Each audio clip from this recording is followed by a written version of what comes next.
Deep in the ruins of a shattered dungeon, a magician named Shin Hale emerged. Not long after, a towering monster confronted him, letting out a thunderous roar. Without hesitation, Hale raised his hand. Magic surged, and a beam of light shot straight into the sky. He knelt, placing his palm against the ground. A glowing magic circle formed beneath him. Slowly, he lifted a single snowflake into the air, then unleashed the permafrost spell. An ice spirit materialized before him, frost rapidly spreading across every wall and column nearby. The monster instantly leapt back, desperate to escape. But the ice spirit exhaled a freezing wind, and with a surge of ice from Shin's hand, they froze the creature solid. A thick coat of frost sealed it in place. As the last shimmer of the magic circle beneath Shin faded, the air around them warmed, and he stood up, eyes locked on the now silent enemy. Not long ago, the House of Magicians was known as Korea's most elite magical bloodline. Among its many gifted members, Shin Hale stood out, hailed as a once-in-a-generation prodigy. One day, he stepped into his father's office. His father, Hale, looked up and asked if he already knew. Shin nodded with a confident grin, replying that he'd carry their house's name with honor. He swore he'd graduate at the top of Obelisk Magic Academy, rise as the world's greatest archmage, and lead their family to unprecedented glory. Gazing out the window, his father spoke softly. His son's talent wasn't just rare, it was unmatched. Turning back, he smiled, telling Shin he had immense expectations for him. He hoped Shin would conquer the interactive magic world and stand above all as a master of the magical arts. Gripping the medallion around his neck, Shin promised with a steady voice he would succeed. He'd surpass his brothers. He'd even surpass his father, the most powerful mage in the nation. 2 years later, at the prestigious Obelisk Magic Academy, a teacher gathered the second-year students. Today was the day of their practical test. He looked at Baek Sayuk and encouraged him to do his best as always. There was nothing to worry about. Baek smirked and scoffed, asking who said he was worried. In his mind, the outcome was obvious. That guy, he'll be dead last. He still can't even grasp the basics. How is he not expelled yet? Baek muttered, completely useless. Can't even cast interactive magic. MC stayed quiet, lost in thought. In today's world, modern mages were rare and highly valued. Just then, Sayuk stepped into the arena. The instructor announced the start of the practical exam. A hologram of 2 monsters flickered to life before him. Instantly, Sayuk opened a system window and summoned a fireball. It struck with precision, wiping out both enemies. The teacher nodded in approval, noting that he'd completed the task within the time limit. Sayuk shrugged, unfazed. As always, too easy. Watching from the sidelines, MC reflected on how much magic had changed. With the rise of artificial intelligence, most modern mages now had implanted chips, AI units that simplified even the toughest spells. But he couldn't use them. The teacher called his name next. MC walked into the arena. Holographic monsters appeared before him. He closed his eyes and began to focus. The first step was channeling mana into the heart, the wellspring of his magic. Then came forming the magic circle, 1 layer at a time, through 8 exact steps. Before he could complete the process, the monsters lunged. He quickly shifted to defense. From the sidelines, Sayuk let out a mocking laugh. That's his magic? Seriously? MC gritted his teeth. Sayuk scoffed. You're just a leftover from a dead era. Can't handle interactive magic. Know your place. Trash like you should quit. The monsters vanished. The time limit had expired. The teacher announced that he'd failed the test. Laughter echoed from the other students. MC clenched his fist, breathing heavily. It was another failure, but he wasn't disheartened. He had improved, even if just a little, in the speed of his magic transformation. That same day, after being branded a failure, his father gave up on him entirely. He even sent a pill meant to destroy the magic circle in his heart. But MC refused to let go of his dream. He chose to pursue magic the old-fashioned way, a path forgotten in the age of technology. It was far more difficult, with the biggest drawback being that he could only learn through ancient books. Back in his room, he stared at the growing pile of dusty tomes scattered on the floor. He couldn't help but think how much easier it would be if these old books could be digitized. His room had limits, and he was running out of space. Then his eyes landed on one particular book. Something about it stood out. Did I even buy this? He wondered, picking it up. It was worn, clearly old, but there was something about it, something that felt important. He flipped through a few pages of the book, but couldn't understand the handwriting. It was too intricate. But as he leaned in for a closer look, one name caught his eye: Ray Belbytenio. A grin tugged at his lips. It had been a long time since he'd seen that name. Ray Belbytenio, the first and greatest magician in human history, the founder of modern magic, the first emperor of the Wiener magical empire, a living legend, etched into the roots of magic itself. Back when he was younger, he used to come across Ray Bell's name constantly while reading memoirs and ancient texts. Suddenly, the book began to glow. The pages shimmered, sliding upward, bathed in golden light. Startled, he stumbled back, the brightness overwhelming his eyes. He dropped the book and shielded his face with both hands. "What is this?" As the light dimmed slightly, he peeked through his fingers, staring at the book in disbelief. Then a voice echoed from within the pages. Only those with a matching magical nature could hear it, the voice said. And now, the legendary Ray Belbytenio was entrusting this book to him. MC stood frozen, stunned that the book could actually speak. His thoughts drifted back to a moment from his past, a time when he never imagined that being an outcast, a so-called failure, would actually be his greatest advantage. That same day, after the exam, the teacher had announced that all students who failed would be attending extra classes. Someone in the crowd asked who'd failed. Another voice answered without hesitation. It was the guy who couldn't sync with artificial intelligence. MC had no choice but to endure the whispers, the stares, and the silent weight of failure. But now, something inside him had shifted. It felt like he'd been reborn. The book's light had filled his entire room, casting a glow brighter than anything he'd ever summoned. The next day, he returned to class. When lunch came around, he quietly made his way to the cafeteria and chose the farthest seat by the window, just like always. But then a familiar figure appeared, his friend, G. Sunshine. Tray in hand, he approached with a grin. "Eating alone again?" MC glanced up. "You again?" Sunshine ignored the comment and plopped down across from him. "Looks good," he said casually, then started digging in. MC watched him for a moment, thinking to himself, despite the guy's disheveled appearance, Sunshine was no slouch. He ranked among the Academy's top 10 sorcerers and had reached the third circle by the age of 18. In this dull and meaningless school life, Sunshine was probably the only one he could truly call a friend. When he didn't touch his food, Sunshine leaned over, eyeing his plate. "If you're not eating that, I'll take it," he said without missing a beat. With a scowl, MC told Sunshine to eat his own food. He frowned again, but Sunshine leaned in with a grin. "If someone's messing with you, just point him out. I'll handle the rest." MC looked out the window and brushed it off. "It's nothing." Shifting the topic, he added, "I found a strange book yesterday." Sunshine raised an eyebrow. "What kind of book?" MC replied. After the third page, the rest looked blank. Said to be by Ray Belbytenio, unless the guys planted it as a prank. But when I opened it, it lit up, and I heard a voice. Sunshine blinked. "Enchanted? That's crazy. What did the voice say?" With a small smirk, MC replied, "It said the book was an inheritance meant for someone like me. No one else would even be able to open it." Sunchan's eyes lit up. "That actually sounds awesome. Maybe I should try opening it." MC's expression turned serious. There was something else written on the last page. He paused, recalling the uneasy feeling from before. It said, to form a magic circle not in the heart, but in the brain. Sunshine immediately sat up. "All right, now that's not funny. A magic circle in the brain? Are they trying to get you killed? Give me the book. I'll check it out myself." After class, they returned to the dorms and headed straight to MC's room. MC handed him the book. "So, it only opens if the person's like the original owner, Ray Belbytenio?" Sunshine asked. MC nodded. "That's what it said.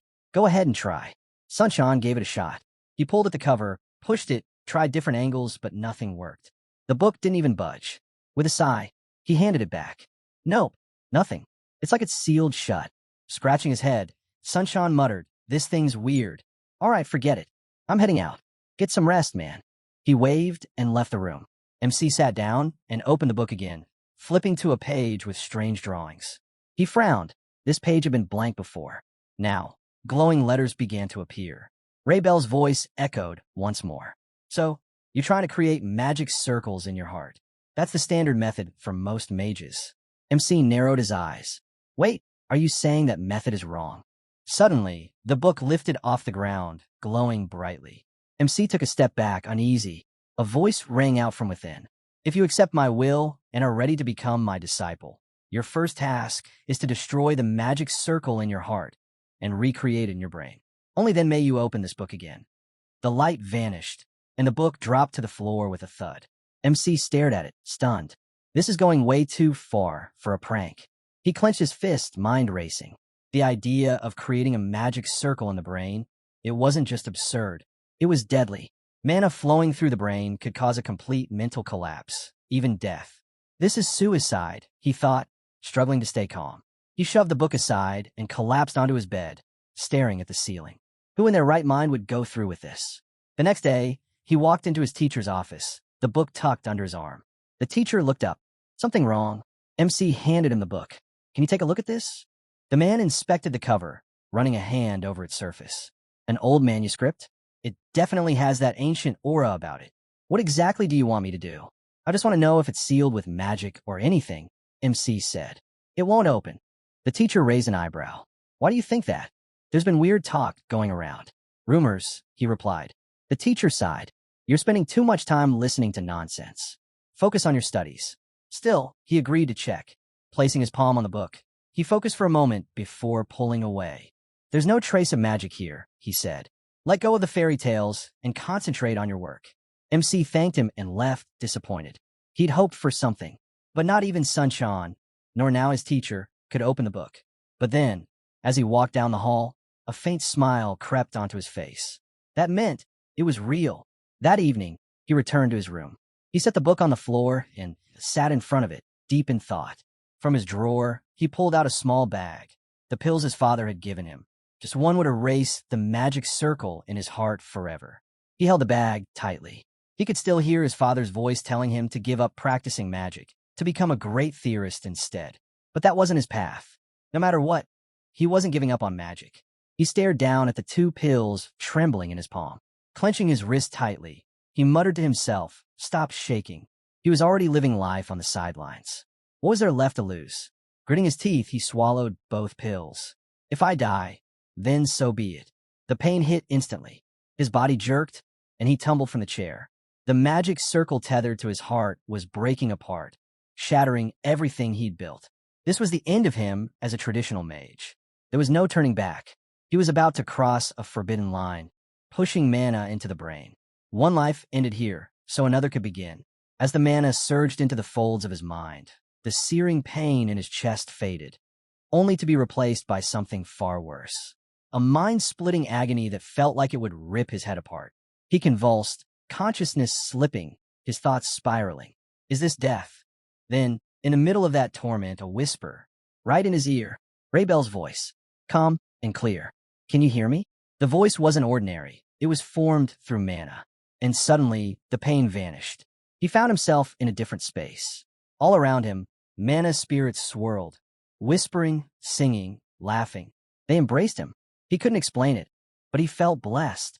Then silence. When he opened his eyes again, morning light spilled across his room. He slowly sat up from the floor, still dazed, and stared at his hands. "I'm alive." Confused, he turned his gaze toward the book lying nearby. Picking it up, he saw that the once blank pages were now filled with glowing symbols. Then, Raybell's voice rang out again in his mind. "Congratulations. You've taken your first step. This book is called Idred. From this moment on, your legend begins."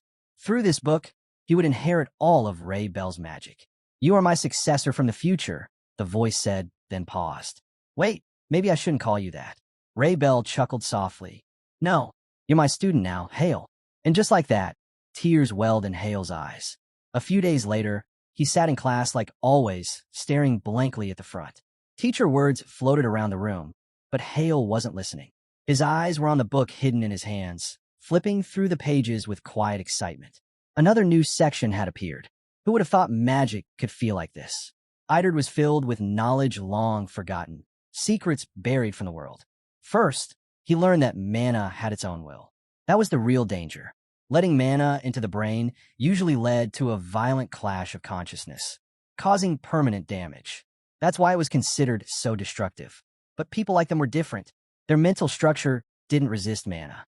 Their minds could block out the will of mana, keeping them safe. Hale touched the back of his head thoughtfully. So this is why I couldn't sync with interactive magic.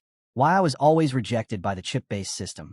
Just then, Smith's voice cut through his thoughts, grabbing everyone's attention. He addressed the students and reminded the second years about the upcoming midterm exams. But this time, he added something new. A hush fell over the crowd as he continued.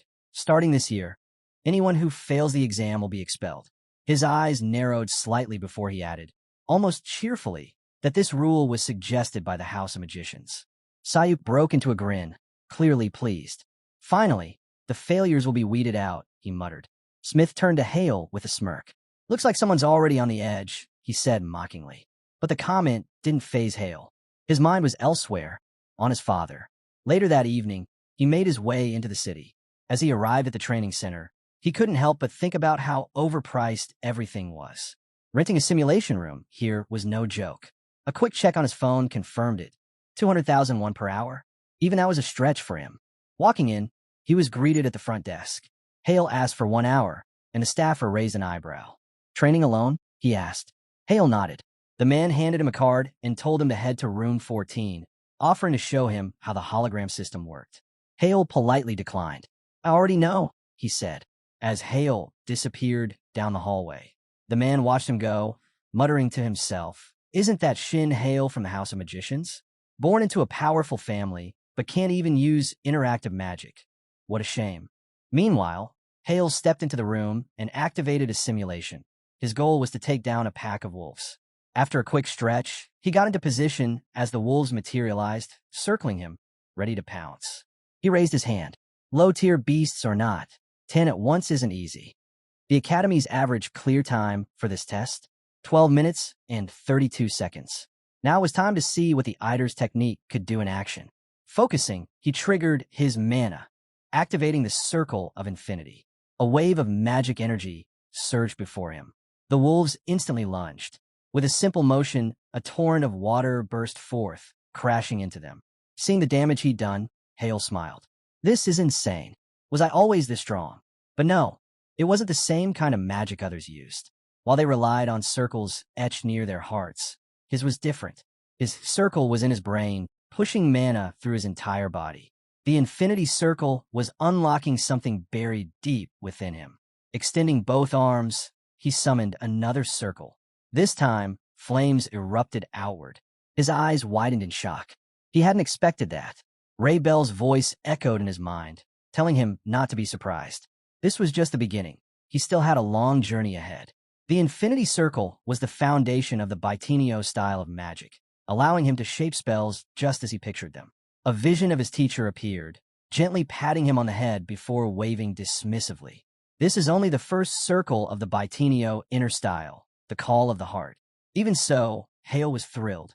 If he could pull off this level of magic at just the first circle, what more could he achieve? Motivated, he dove back into training. Once he wrapped up, he exited the training center. The receptionist thanked him politely, then made his way to room 14 to tidy up. Curious, he checked the terminal to see how one of the so-called failed geniuses had performed and froze. There, at the top of the rankings, was Hale's name. He'd completed the wolf simulation in just 6 minutes and 37 seconds. What? Isn't that an international record? The man blurted out, his eyes wide. Frustrated, he slammed his foot into the terminal. How did that loser manage this? This junk machine must be glitching. Meanwhile, Hale strolled through the city with a light step, humming to himself. In his mind, a legend was already taking root. Back then, crafting his first circle had been a major challenge. What he read in the book was nothing like the basics he'd studied before. But now he could feel the mana flowing, his arms, legs, heart, even his brain, responding to his will. Still, there was one part of the book he couldn't quite grasp. The words were too vague, like a thought slipping just out of reach. In magical studies, there's a saying, every mage eventually slams into a wall, a moment where they hit their limit, unable to progress further. It was the same for all Eris. Sitting cross-legged on his bed, he shut his eyes. For now, he needed to focus on one thing, letting the mana circulate through every inch of his body, just like the book instructed. His concentration had to be absolute. But was that really all there was to it? When he snapped back to reality, he realized 10 hours had passed. 10 hours of nonstop mana circulation.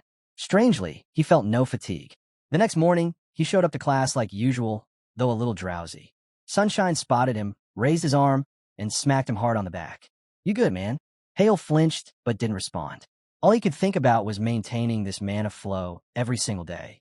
But keeping it going wasn't easy. Still, he was determined to adapt to this circle and master it quickly. After all, when he formed his second mana circle at the age of 12, everyone called him a prodigy. That was the moment his father's expectations began. Right now, he had only one mana circle, and it was in his brain. How could he move beyond that? To grow as a magician, he had to push past the wall of enlightenment. His father once said something to him back when he still believed in him. The ideal is just a set of chains. It's a lie built on human pride, an illusion we convince ourselves is real. That thought stuck with him. As he meditated, remembering those words, something shifted. He could feel it, the mana in his hands, his fingertips, his heart, and his mind. It was moving exactly how he wanted. A flame sparked in his palm. This wasn't perfection. It was imperfection, and in that imperfection, he found something powerful. Freedom. Freedom to imagine, to shape magic with no formulas, no boundaries. Interactive magic may have made spell casting faster, but it forced every spell into a rigid structure. The Vader method, though, it was wild, free-flowing, pure thought. With just his imagination, he formed birds from fire, watching them circle the room. A grin crept across his face. Now, he could mold magic however he pleased. No rules, no limits. He clenched his fist, still smiling. Even though he was using only the first circle and it drained his stamina mercilessly, it didn't matter. What he gained was worth every drop of energy. If he could break through the wall of enlightenment, nothing would stop him. As a new day began, he sat quietly in class. That's when the teacher stepped in and called his name. "You have a visitor. Come with me." He closed his book and followed. "Your father's here to see you," the teacher said as they walked. As they reached the reception room, the teacher knocked. A voice from inside gave them permission to enter. The teacher opened the door. "I brought Hale," he announced. Inside, Shin In-hyuk turned to face his son. Hale greeted him, and with a simple wave of the hand, his father signaled the teacher to leave them alone. Once the door shut, the two sat across from each other. In-hyuk looked at him. "So, you're still attending classes. I take it you didn't accept the pill I sent?" Hale nodded. "That's right. I made some progress in magic lately." His father's expression tightened. "Are you still chasing those pointless dreams?" But Hale met his gaze calm and sure. "I'm going to become the greatest magician of this generation." In-hyuk stared at him in silence for a long moment. Then, with a sigh, he finally spoke. "You've already wasted an entire year. It's time to face the truth." He went on.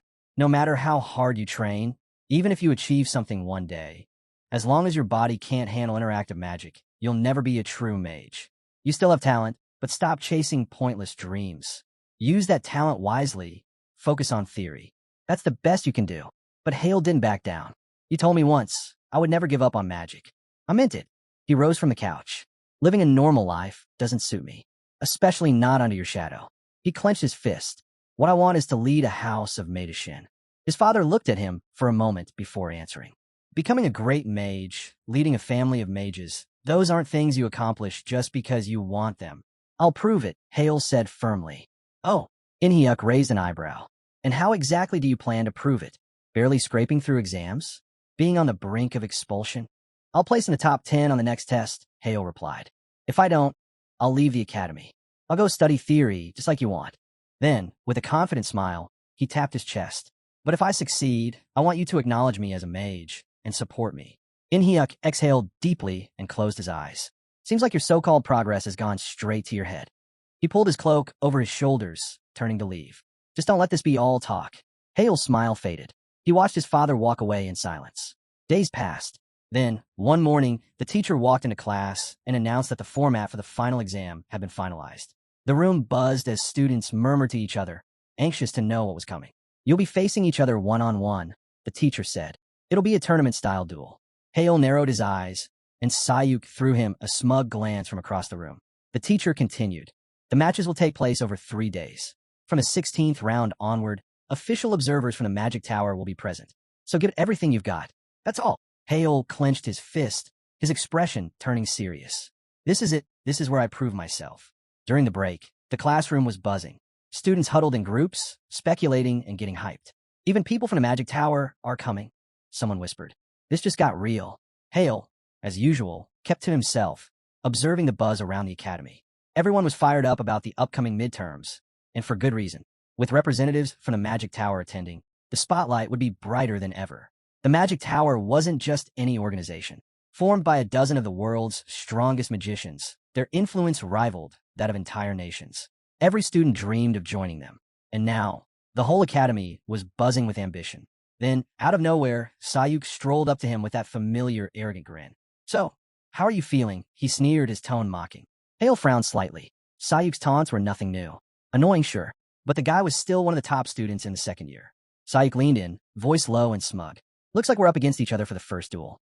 Can you already taste defeat?" He stepped closer, face nearly touching Hale's. "Relax. I'll make sure to set a new record. You know, for that incident 5 years ago." Hale let out a slow sigh and glanced at him, unimpressed. That incident, he remembered it clearly. 5 years ago, during the finals of the talent competition, Sayuk had gone up against him and lost miserably. The guy had burst into tears right there in the arena. Back then, he was branded a loser. But once Hale was labeled incompatible with interactive magic, Sayuk flipped the script and never let up on him. Now, Sayuk smirked again. "They say whoever fails gets expelled, right? Maybe I should knock you out early, save you from the embarrassment." His friends behind him laughed loudly. Hale didn't flinch. "So this clown is my first opponent? Perfect." This was his chance to shine. He wasn't going to let it slip. He looked up and smirked. "Why should I be scared of you?" Sayuk's face twitched. He clearly hadn't expected that. Around them, whispers started spreading among the other students. "This defective guy thinks he can beat me?" Sayuk snapped, his voice rising. "Know your place. Don't delude yourself." He tapped his temple, then jabbed a finger at Hale. "You're out of your mind." Hale took a breath, rubbed his chin, and smiled. 5 years ago, you ran your mouth back then too, and still got crushed. Guess some things never change." The words hit their mark. Sayuk froze, caught off guard. Hale chuckled. "Still salty over that loss, huh? You were crying like a baby in front of the whole arena. Pretty hard to forget that." "Shut up," Sayuk shouted, his anger boiling over. He grabbed Hale by the collar, his voice trembling with rage. "You're just a broken reject. Trash." Hale brushed Sayuk's hand off his collar and stared him down. "Seems like living in someone else's shadow has kept you from growing," he said coolly. "There will always be someone stronger, someone ready to crush you into the ground." He straightened his clothes and flashed a cocky smile. "A genius stays a genius. You'll find that out for yourself, soon enough. Be ready." Without waiting for a reply, Hale turned and walked away. Behind him, Sayuk stood frozen, teeth gnashing as he began to nervously bite his nails. "I'll burn that arrogant bastard to ashes and stomp on what's left," he muttered. The next day, the headlines hit the internet like wildfire. "Return of a fallen genius. Shin Hale. Redemption or final collapse?" Hale, towel draped over his head as he dried his hair, stared at the screen of his tablet with a grin. Every headline had his name plastered across it. Just as he thought, Sayuk's family had pulled strings to stir things up with the media. He could practically see Sayuk's furious expression in his mind, twisted with rage. Good, he thought. Let the world watch. The more eyes on me, the better. These midterms would be his stage, and he was going to show everyone exactly what a genius looks like. Just then, his phone rang. He answered casually. "Hey, Dad, you saw the article?" His father replied that he had. Hale smirked. "Don't let it get to you." In-hyuk's voice sharpened. "You provoked this, didn't you?" "I did," Hale said plainly. "I needed the attention." But his father wasn't impressed. "Just because I agreed to your conditions doesn't mean I believe in you. The House of Magic doesn't care about this nonsense. Your little media stunt only brings shame to our name." "You don't get it, do you?" Hale replied. "People already treat me like I've been cast out of the family." He ran a hand across the cover of his book and added quietly, "If I've already lost everything, then it doesn't matter." In-hyuk let out a sigh. "Maybe the damage isn't massive, but it is damage. Wherever you go, whatever you do, the name of our house follows you. That's reality." Hale's expression turned serious. "Of course I know, but all that noise, it's meaningless compared to what I'm about to do." In-hyuk asked, "And what does the house gain from your so-called success?" Hale didn't hesitate. "It gains me, the greatest mage the world's ever seen, born from the House of Magic, the strongest family head in our history. I'm going to become the greatest," he said with full conviction, "even by our standards." His father sank into a chair, letting out a quiet breath. "You've got ambition," he said at last, "just like the Tower Master, no matter what happens." "Thanks," Hale replied. But before he could say more, In-hyuk's tone hardened. "But if you keep dragging our name through the mud," he warned, "then be ready for the consequences." The call ended. Hale set the phone down on the table, then sat back on the bed. A sly smile formed on his lips. No turning back now. The day of the midterm exam finally arrived. The small stadium buzzed with energy. Spectators and reporters filled the stands, eyes fixed on the arena in the center. Hale stepped out under the open sky, rolling his wrist as he approached the battlefield. Across from him, Sayuk appeared, already wearing a smug grin. "How do you like that article?" he said mockingly. "One day, and boom, your name's everywhere." He chuckled under his breath. "You can't even cast spells right, and yet here you are, putting on a show. It's laughable." Hale smiled back. "The only one who'll be embarrassed here is you." Sayuk blinked, thrown off by the confidence in his voice. "Thanks, though," Hale added, tapping his chest. "You walked straight into my trap. You don't like me? Good. Then this will be a favor for you. I'll finish it quick. Just try not to cry." Sayuk snorted. "You're insane." Unfazed, Hale raised a finger and pointed directly at him. "I only need first circle spells to win this." That caught the crowd's attention. A wave of murmurs rippled through the stands. Meanwhile, Sayuk ground his teeth and bit at his fingernail, eyes twitching. "You dare run your mouth?" The instructor entered the arena, stepping between them. He raised a hand. "The first round of the second-year midterms begins now." The whistle blew. Hale stood firm, a confident grin on his face. Sayuk, already boiling, stepped forward with a snarl. "Die, you broken freak." His eyes lit up with energy, and flames surged from the system window in front of him, fusing into a massive fireball. It screamed toward Hale, but Hale dodged it effortlessly. "So that's his signature. Explosion," he noted. The chip on the back of Sayuk's head glowed, and another spell activated. A third circle one. Explosion again. This time, it hit the center of the arena with force, sending up a column of fire and shaking the ground. The roar echoed, and the stands erupted with camera clicks and gasps. Sayuk grinned. "Guess that's the end of your little act." But then the dust cleared, and there stood Hale, completely untouched. Sayuk's eyes went wide. "What? How? Why are you unharmed?" Panic flickered across his face as he quickly summoned 3 system windows. Without hesitation, he hurled 3 more fireballs straight at Hale. With unwavering focus, Hale raised his hand and calmly conjured a swirling water orb above his palm. In one smooth motion, he waved upward, forming a translucent barrier of water above him just in time to block the incoming fireballs. Sayuk's confidence began to unravel. What's going on? He thought, panic creeping in. His favorite spell, Explosion, had been deflected like it was nothing. While Hale moved gracefully across the arena, enjoying the rhythm of his magic, high above in a VIP chamber, someone watched with quiet intrigue. Kim Kan-jin, the master of the Blue Magic Tower, an 8th circle magician, sat in silence, eyes narrowed as he studied the young mage in the arena. "Strange," he murmured. "It's just first circle magic, yet he's casting it so effortlessly in seconds." A woman standing beside him turned to him with a frown. "I was wondering, why would the tower master himself put off everything just to attend a second-year exam? Did you know something about this kid's magic?" Kim Kan-jin shook his head. "No, I only saw an article, some talk about the return of a so-called genius. I came to see for myself." "So it's just coincidence?" she asked skeptically. "Even so, if word gets out that the Blue Tower Master is here, it's going to stir up a storm." He chuckled. "I'm well aware." As he spoke, he turned to the sound of sliding doors opening behind him. Another figure entered the room. Kim Kan-jin smiled and opened his arms. "You came too." Back in the arena, Hale easily blocked another volley of attacks. He sighed, then deflected the fire spells once more. Sayuk's frustration was boiling over. What the hell is happening? Sayuk thought in disbelief. How is he blocking third circle magic with first circle spells? He recalled the water barrier that stopped his flames dead and the blinding speed of Hale's casting. His reaction time was unreal. Hale glanced at him and grinned, wondering how I'm so fast. Sayuk flinched. "Shut up," he snapped, eyes wild. "Just die already." Enraged, he summoned 3 more system windows, releasing another barrage of fireballs. They collided midair and exploded violently, heat and smoke consuming the arena. Sayuk grinned nervously. "I knew it. That broken freak couldn't handle that. Not after talking big about one-circle spells." But before the smoke could even clear, Hale calmly flicked his fingers, once up then sharply down. In an instant, a powerful blast of wind roared to life, cutting through the smoke and rocketing straight towards Sayuk at blinding speed. Sayuk barely dodged the attack, spinning around in shock. When did he even form that wind spear? He wondered, eyes darting back to Hale, who calmly brushed dust off his clothes. It didn't make sense. His strike didn't leave a mark. Why is he completely fine? Frustrated and unsure of what to do next, Sayuk lashed out, cursing. You really gonna stick with just first circle spells? He growled. In response, Hale silently conjured another wind spear, aiming it directly at him. Sayuk reacted quickly, throwing up a shield in front of himself. Feeling a surge of confidence, he smirked. Is that it? Just because you can cast a little faster, you think you're some big shot now. But he hadn't seen the spear forming above. A split second later, it came crashing down, slamming into the ground at his feet and grazing his shoulder. Clutching the wound, he cursed again. When did that thing get behind me? As Hale moved his hand with eerie precision, Sayuk froze.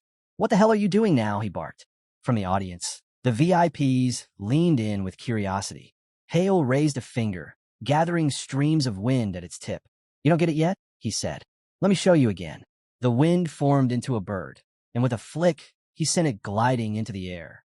The bird circled the arena gracefully, catching Sayuk off guard. That's a wind spear? Since when do spears multiply? It's not supposed to work this way, Hale admitted. But for me, it does. As he finished speaking, 3 more wind birds appeared. Try blocking these, he said casually. All 4 shot forward at once. Sayuk quickly summoned a barrier. 3 of the birds hit it and burst apart. Confident, he grinned. Still just a first circle spell. Easy, but he forgot the 4th.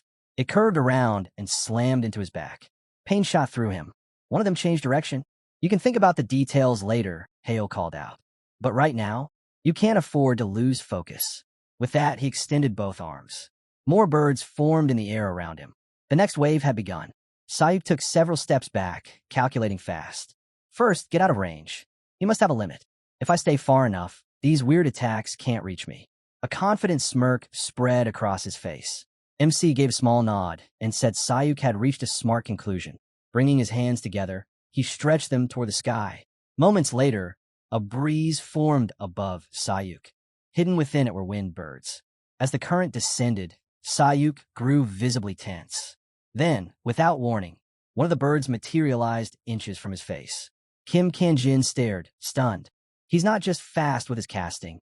He's merging spells and redirecting them mid-flight. Turning to Inhyuk, he asked, What kind of magic is this? But Hale's father said nothing, eyes locked on his son. As the head of a renowned magician family and an 8th circle wizard, he stayed silent. The woman beside Kim Kanjin chimed in, agreeing. Hale's magic doesn't follow normal rules. It ignores the spell's source code completely. She explained, the source code of a spell is like a blueprint, laying out fixed parameters like radius, speed, limits. For example, the spell Reverse Cutter has a maximum radius of 37.4 meters and travels at 116 kilometers per hour. It can only change its path once after being activated. Go beyond 38 meters, and the spell simply won't hit the target. It's like a rule book. What's written is what works. No exceptions. Because of that, battles between modern wizards are like mental duels. Predicting your opponent and reacting quickly is everything. It's like using fixed skills in a game. Strategy trumps raw power. But Hale? His style completely broke those conventions. Right then, the arena trembled as a wind spear, in the form of a bird, slammed into Sayuk with force, cracking the ground beneath him. Panting, Sayuk sat up and muttered, I can't believe I lost to someone using basic first circle magic. Hale walked up slowly. Thought my spells were weak, didn't you? He said. He crouched across from him, calmly summoned a sphere of water, and held it up. Even a regular pen can be used to kill. Don't you think? Fear crept into Sayuk's face. What is that? First circle water magic, Hale answered simply. Then he guided the stream towards Sayuk's mouth. It filled him, then rose to envelop his entire head. Sayuk began choking. Hale stood up. The Academy's combat uniform has a built-in barrier. The safety zone, he said, looking down at him. But that doesn't help you now, does it? Sayuk collapsed, gasping with his mouth wide open, only to choke as water surged into his lungs. He thrashed, trying to clear it out, while voices from the stands began murmuring, reacting to the brutal scene. After a brief pause, MC turned to the instructor. I think the result's clear enough, he said calmly. Or should I keep going? The instructor immediately blew the whistle. Match over. Shin Hale is the winner. Sayuk was helped to his feet and escorted off the field. Hale followed behind, glancing at his clenched fist. I'd forgotten this feeling, he thought. The feeling of reclaiming who I am as a mage. Incredible. Meanwhile, Kim walked through the hallway, recalling the moment he used his ability to peer into Hale's magic. A supernova? He wondered, his curiosity growing. A wide grin spread across his face, his glowing red eyes narrowing slightly. He needed to know more about Hale. Back at the arena, Sunshine rushed over, beaming with excitement. "That was insane," he cheered, throwing his arms around Hale. "Congrats on the win." Hale looked a little caught off guard. "What kind of training have you been doing behind my back?" Sunshine exclaimed. "That was wild." He flailed his arms, mimicking Hale's moves with exaggerated energy. "You were making wind spears fly like crazy. The way those spells unfolded." Hale chuckled. "You really want to know?" Sunshine leaned in, ear first. Hale leaned closer too, grinning. "It's a secret," he whispered. Later, Hale glanced down at his phone and turned to his friend with a smirk. "Hey, did you see this?" Sunshine looked over. "What is it?" "They interviewed me after the match," Hale replied. "Curious what I said about my magic." The clip played, showing the moment his post-match interview began. The reporter's questions came fast. That instant casting. "How did you do it?" And the way the spear changed direction and shape. "Was it a spell combo?" Hale just smiled at the flood of curiosity. Then, suddenly, Kim Kanjin appeared. "I'll answer that," he said, stepping forward. Hale's eyes widened in surprise. The man introduced himself with a calm confidence. "I saw your match. Very impressive," he said as he stepped closer and gave Hale a light hug. "In my opinion," he added, "you used fourth circle memorization magic." The reporters immediately jumped in, asking Kim Kanjin what he meant. In response, he calmly summoned a flame in his hand as a demonstration. Hale raised an eyebrow, intrigued by the sheer presence of an eighth circle mage showing his strength so casually. The reporters watched in awe as Kim Kanjin pointed to his temple. "This spell is based on memorization," he explained. "If someone knows the structure of a spell by heart, they can activate it almost instantly." Someone in the crowd asked, "Then why isn't this powerful magic used more often?" Kim Kanjin smiled. "There's a catch," he said. "You can only use spells that are 3 circles below your current level." He turned toward Hale. "Isn't that right?" Hale responded with a small smile and nodded. "I spent a long time trying to avoid using the word wait when describing her style," he thought, "but in this case, it fits perfectly." Another reporter jumped in. "So, does that mean Hale has reached the fourth circle? Is that why he can use memorization?" Kim Kanjin placed both hands on Hale's shoulders and nodded. "Exactly. It's obvious, isn't it?" Camera flashes lit up the space around them as the interview hit social media. In no time, headlines exploded with breaking news. Hale sets a new record, reaching the fourth circle at such a young age. Even a master of the Blue Tower confirmed it after watching a clip from the interview. Watching the video, Sunshine turned to his friend. "So, you're already a fourth circle mage?" He blinked, stunned, but kept watching. Then came the question that had everyone buzzing. "How do you explain bypassing the source code of spells?" Kim Kanjin froze, caught off guard. He gave a nervous smile. Clearly, he had no answer. That's when Hale stepped in. "Actually, it's pretty simple," he said. "You just modify the formula itself." Kim Kangin's eyes widened. "That's insane," he thought. It'd be like strapping airplane wings to a car and expecting it to fly, just because you feel like it.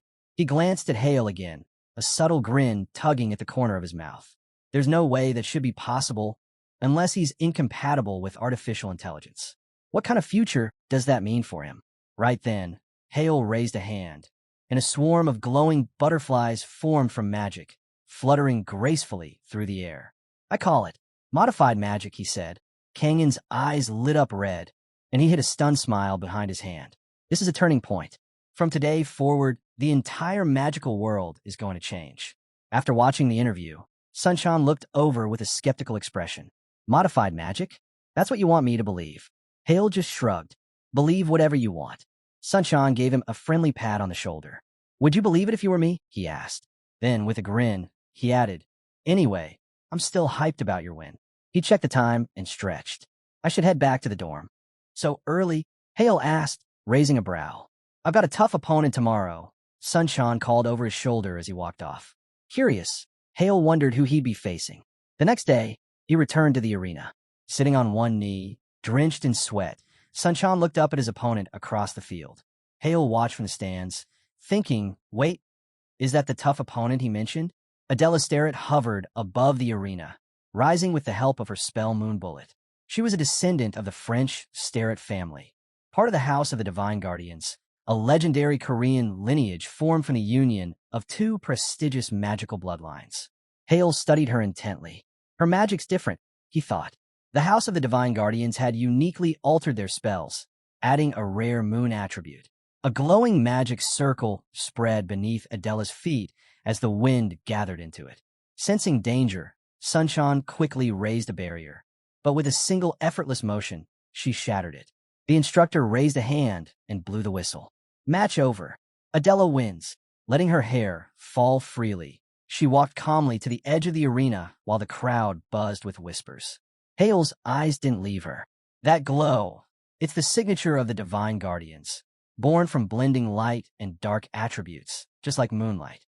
Their spells had unique power, range, and characteristics, and none of them appeared in the standard spell databases. Crossing his arms, Hale frowned.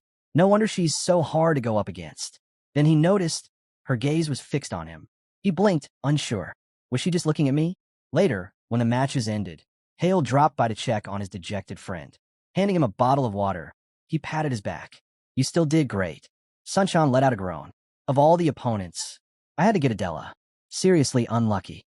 But he managed a small smile. At least I won my second match. Hale nodded in agreement, and Sunshine sighed. So that means your next opponent is her. Before he could even finish the sentence, Adela appeared behind them.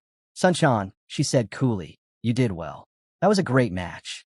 He laughed nervously, scratching the back of his head. Thanks. I learned a lot. Then Adela turned her gaze to Hale, sharp and dismissive. He met her eyes without flinching. So, she said, you think you become a real wizard now. Her voice was cold. I hope you'll help me remember why I even came to this academy. They had history. The House of Magicians and the House of Divine Guardians had deep ties, which meant Hale and Adela had seen each other often at formal gatherings. If their relationship could be summed up in one word, it would be rivals. Adela had even left her studies in France just to enroll at Obelisk and defeat him. But when Hale was labeled incompatible with interactive magic, she cut all contact. In her eyes, he'd become trash. The rival she longed to surpass had simply vanished. Hale gave a smirk. Don't count on me being much of a challenge. Adela turned on her heel. We'll see soon enough, she said and walked off. Sunshine glanced at Hale, clearly uneasy. You okay with this? Hale blinked. What do you mean? Are you seriously asking me that? Sunshine blurted out. Your next opponent is Adela Starrett. That stopped Hale in his tracks. Wait, what? The next day, the stadium buzzed with anticipation. Adela stood on the field, calmly warming up her wrist. The instructor checked his watch. In the stands, a student muttered. Where is he? Maybe he ran off. Guess all that modified magic talk was just for show. Yeah, another chimed in. He knew he couldn't beat Adela. That's why he chickened out. The instructor exhaled and shook his head. Time's up. According to the rules, Adela Starrett wins by default. But just then, wait. Hale's voice rang out across the stadium as he sprinted into the arena, adjusting his uniform. He came to a stop, catching his breath and smiling sheepishly. Sorry I'm late. The instructor threw his arms up. Where were you? But realizing it didn't matter anymore, he waved dismissively. Forget it. No break for you. You're being punished for showing up late. The instructor gave the signal. Both of you, take your positions. Hale focused, centering himself, while Adela folded her fingers, eyeing him. So, why were you late? With his eyes closed, Hale answered calmly. Nothing special. Then, in one fluid motion, he waved his hand, activating Infinity Circle. Just had a few things to prepare. Adela narrowed her eyes. Prepare? For this fight? Well, he said, opening his eyes and smiling slightly. You're strong. Wouldn't make sense to come in unprepared, right? I promise, it'll be a good match. Adela studied him carefully. Is he saying something changed since yesterday? She could feel it. The Hale standing before her now wasn't the same one from the day before. Could this be his real potential? Hale raised his hand toward her. You should give it everything from the start. The instructor raised his hand. Begin. Adela acted instantly. A golden sphere appeared above her head. Then, shaping her fingers into a gun, she cast Flame Revolver.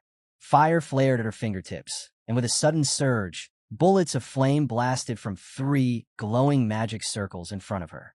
Hale raised his arm and swept wind across his body, deflecting the shots with sharp precision. Without missing a beat, Adela clenched her fist and summoned a burst of power. A spell exploded across the ground. Sharp needles burst through deep cracks in the arena floor. Hale leapt back, dodging the spikes, and then vaulted upward. Spotting her chance, Adela launched after him. "You can't dodge midair," she shouted. As she closed in, she summoned a new magic circle behind her and began casting an air strike. The spell was designed to hit targets suspended in the air, a deadly combo even for experienced mages. That should be it, she thought. But Hale only grinned. "That's what most people think," he mused. "But I got something else in mind." At the last moment, he flipped midair and landed squarely on a barrier floating just above the arena. Gasps filled the stands. "He created a barrier in the air," someone shouted. Even Adela looked stunned. "That's impossible. Did he just use a reversible barrier as a foothold?" Despite the shock, she couldn't help but acknowledge it. "Hale, you still have that incredible magic intuition." At that moment, Hale's thoughts turned inward. The secret attribute of the Divine Guardian family, it's the moon. To stand a chance, he knew he'd have to throw everything into this fight. He raised his hand and thought, "Then I'll borrow the power of the sun itself." Positioning himself with the sun at his back, he waited. As the clouds parted slightly, a beam of intense light pierced through, shining directly into Adela's eyes. She flinched, momentarily blinded, and quickly realized he was preparing an attack. Gritting her teeth, she stretched her arms forward and summoned a massive shield, a glowing cage of protection. In the blink of an eye, Hale soared into the air, wind swirling around him as he formed a blade from air itself. Then, descending like a strike of lightning, he slashed at her barrier with full force. "First circle wind spell," he noted through clenched teeth, and she blocked it with a third circle defensive spell. "She's careful." The shield repelled his strike, sending him flying backward. Landing hard, Hale brushed his hand across the ground as if by instinct, activating another spell. Adela, seeing an opening, prepared to counterattack. But the moment she shifted her stance, she froze. Her right foot wouldn't move. Startled, she looked down and saw stones locking her in place. An earth-binding spell? She thought, stunned. But when? Then it clicked. When he landed, he touched the ground. He cast it then? That fast. I couldn't even follow. As she scrambled to raise a shield in front of herself, Hale was already circling to her side, his movements fluid. With a smooth gesture, he conjured a glowing magic sphere above his palm. Adela quickly shattered the stones around her ankle, freeing herself, but she was a second too late. Hale had already summoned 3 more projectiles. They shimmered, shifting into the shapes of dolphins made of pure energy. With a flick of his finger, they shot forward. She threw up another barrier. The dolphins slammed into it, hard but didn't break through. Adela allowed herself a small smile. "Maybe this won't be as hard as I thought." She recalled Kim Kangen's explanation of memorization magic. If Hale really is a fourth circle mage, then he should only be able to use first circle spells. A confident grin spread across her face. "There's no way he can beat me with that level of magic alone." But in her focus, she never noticed the birds drifting behind her, silent, hidden in the sunlight. A wind spear dropped from above, fast and sharp. It slammed into the ground just behind her. Adela was caught completely off guard. She had no idea when he'd managed to cast that spell. Maybe he'd hidden a modified version of the air spear in her blind spot, using the sun to his advantage. The blow was strong enough to knock the wind out of her, sending her crashing to the ground. As her opponent walked toward her, he remarked that it had been so long, she must have forgotten exactly who she was dealing with. He said her name, and she scowled in frustration. Elsewhere, Kim Kangen's assistant was analyzing the battle. He noted how the guy's combat instincts were beyond anything they had anticipated. Every move, from the delayed strike to the well-timed dodge and the simultaneous casting of Earthbind, it all seemed meticulously planned. He dodged in midair, forcing Adela into a reactive strike. Then he used the barrier as a springboard to launch himself higher, positioning his back to the sun, making it harder for her to track his movements.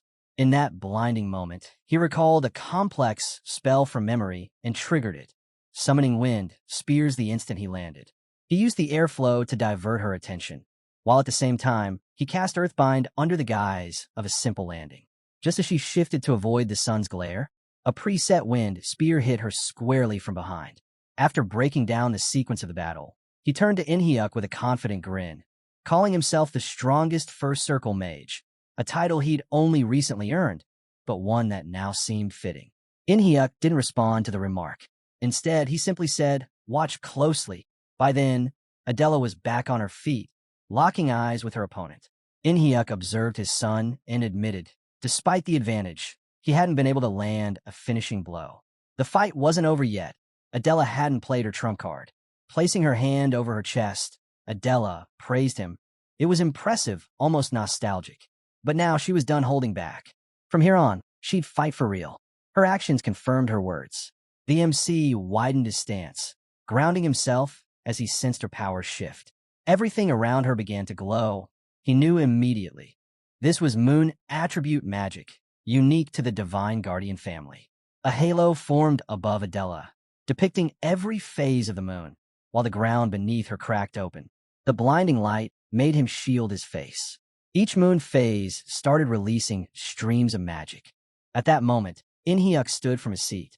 Kim Kanjin asked if he was leaving already, but In-hyuk just replied, "It's over. There's nothing left to see." Suddenly, startled voices erupted from the crowd. Both of them turned toward the stands. The Tower Master's assistant muttered in disbelief, "This can't be." Kim Kanjin let out a nervous chuckle, while Sunchan just gaped, speechless. Adela froze, eyes wide, whispering impossible. Behind Hale, a glowing magic circle flared into existence. He extended his hand, casting Flame Volcano. His opponent gasped, "That's second circle magic." Hale smiled confidently and replied, "Sorry for being late. I needed time to prepare." Adela narrowed her eyes. But memorization only lets you use first circle spells. "Did you jump all the way to the fifth circle?" He gave no answer, just a knowing smile. His thoughts drifted back to the night before. Alone in his dorm, he had stared at the strange book, knowing full well that first circle magic wouldn't cut it against someone like Adela. Not only was her magic superior, even his fighting style didn't match up. Originally, he planned to challenge her only once he'd grown stronger. He flipped through the book's pages, thinking if I can pull this off, I might just stand a chance. The instructions were simple. Pour mana into the formula, and the formula would reveal a new layer of reality. He was intrigued. What did that mean exactly? Steeling himself, he reached for the book, pushing past his hesitation. As his hand neared the page, sparks crackled and golden light surged out. He shielded his eyes, recognizing that glow. It's happening again. The light intensified, engulfing everything, until he vanished from the room completely. When he opened his eyes, he was somewhere else, a small space packed with books from floor to ceiling. He scanned the room, confused. "Where am I?" That's when a voice called out from behind. A girl greeted him. "Welcome to the page of the first trial." She introduced herself as Alpha, the guide of this trial. He didn't understand at first. What trial? But Alpha walked closer and said this was the beginning. Everything hidden within this page would now unfold. Then it hit him. He remembered the magic circle printed in the book and blurted out, "Wait, there's a trial inside the book? This isn't some teleportation spell. This is an actual space inside it." The idea thrilled him. He grinned. Alpha nodded and explained this was a test, to examine his intentions as a chosen receiver. The full details would be given at the start of the challenge. If he passed, the next section, pages 18 to 31, would unlock, revealing the secrets of second circle magic. Hale rubbed his chin, trying to make sense of it all. So, to unlock the next circle of magic, he had to complete this trial. Alpha asked if he was ready to begin. With a confident look, he told her he was more than ready. She gave a slight bow and replied that she understood. Then, lifting into the air, she began to fade, her body breaking into glowing fragments. With a smile, she announced the start of the test as she vanished. Watching her disappear into shimmering particles, Hale was stunned. She looked completely human, but clearly she wasn't. She was some kind of magical construct. Then, a calm male voice echoed through the room, explaining the details of the trial. Hale recognized it instantly. It was his teacher.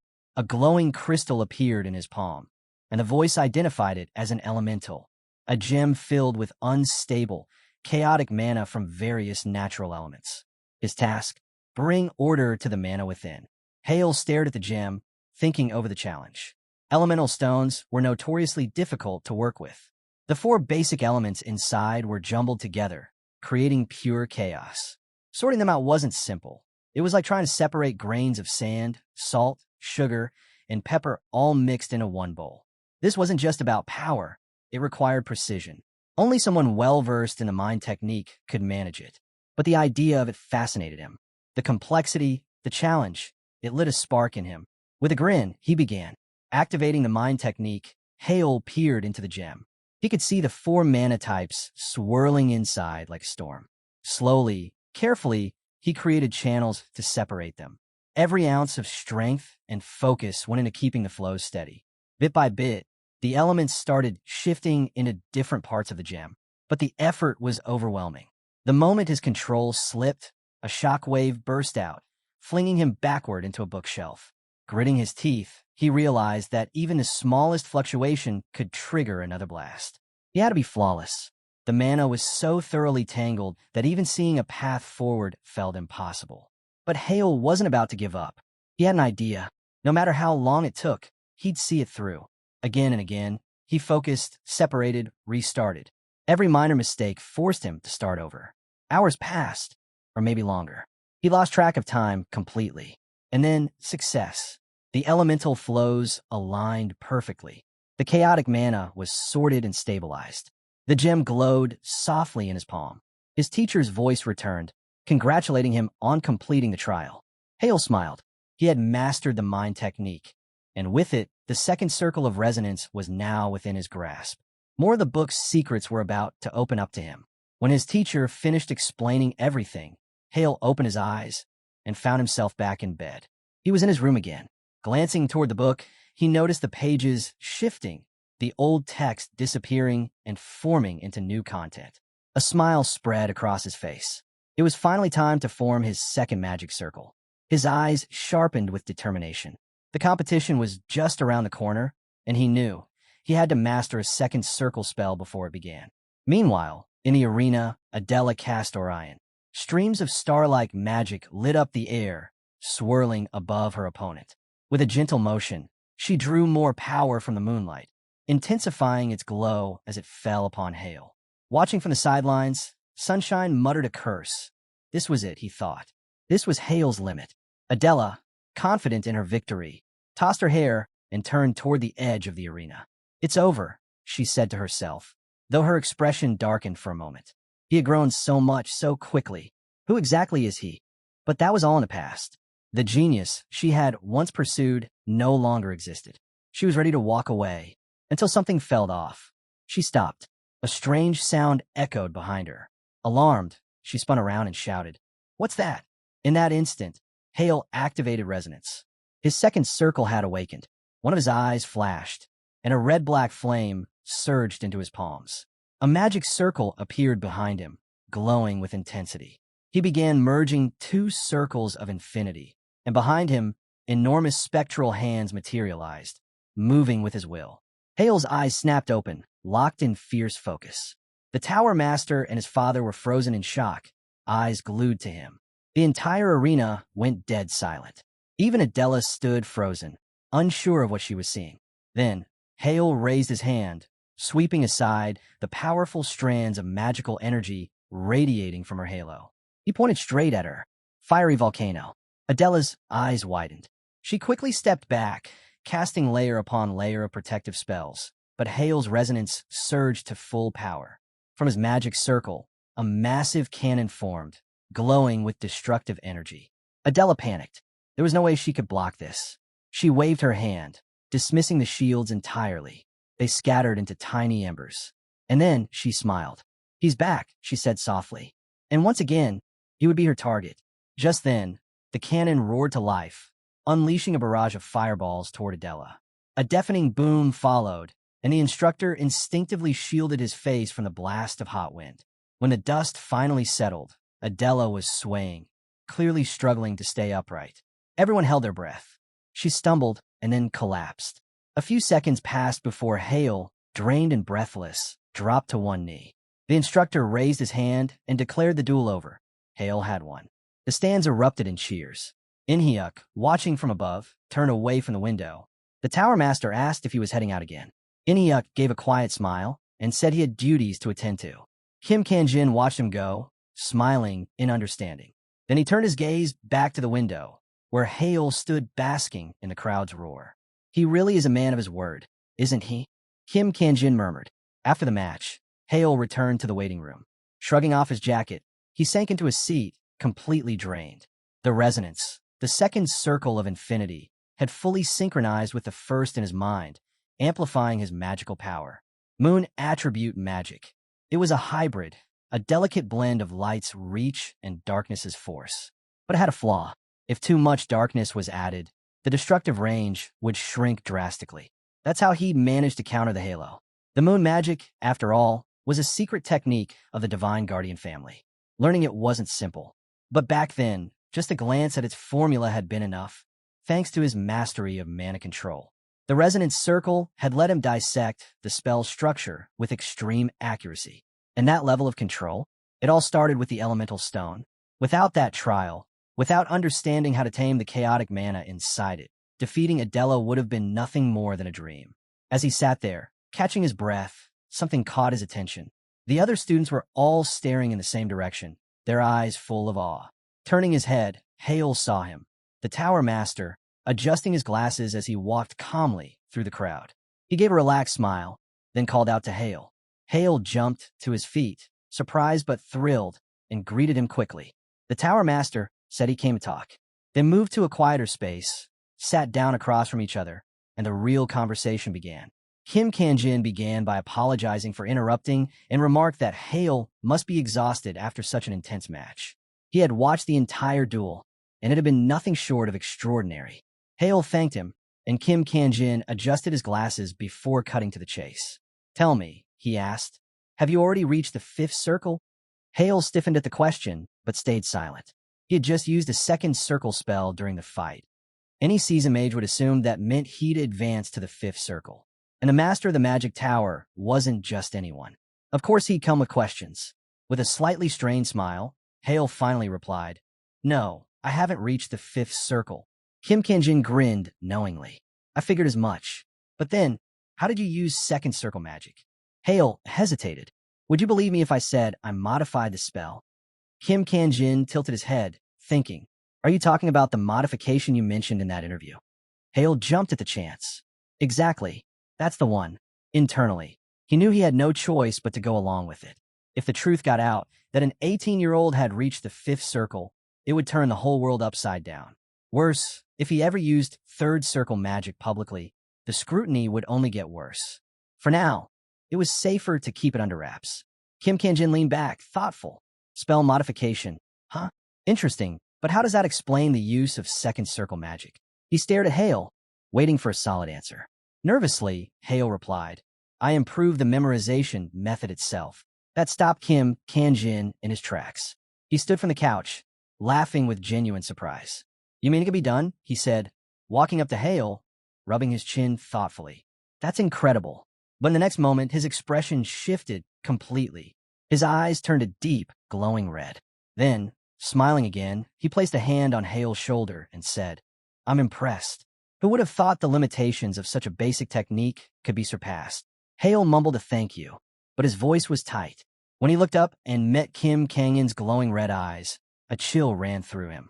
Those eyes weren't just observing. They were piercing, as if trying to read his very soul. The atmosphere thickened.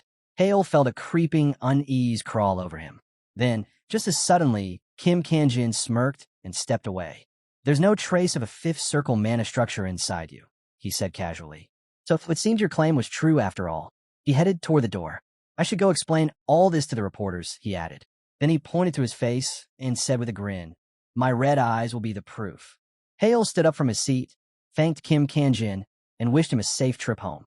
He gave a respectful bow, and once the door clicked shut behind the tower master, Hale let out a deep sigh. "Who would have guessed the tower master's red eyes would end up backing me up?" he muttered. It was said the Blue Magic Tower's master could see a person's very essence with those eyes, recognized as the most accurate magic detector in the world. But somehow, he had passed the inspection without issue. Baitinio's magic style was a tightly guarded secret, and exposing it now wasn't an option. It was time for the next competition. As always, Hale had come out on top. After a quick glance at his defeated opponent, he started toward the waiting room, but was stopped halfway. "Wait," Adela called out from behind. Surprised, he turned around. "I thought you'd be out cold for at least 4 more hours," he said. "How are you already up?" "I'm fine," she replied calmly. "What's up?" he asked. A bit hesitant, she said, "If you don't mind, I'd like to go over our match. Not right now, though. The final's coming up. If you're tired, we can do it later." With a small smile, Hale answered, "I'm not tired. We can talk now, and I wouldn't mind analyzing the fight either." Her eyes lit up, and she eagerly followed him toward the waiting room, thinking that breaking down every move and strategy from their match would be a great learning opportunity.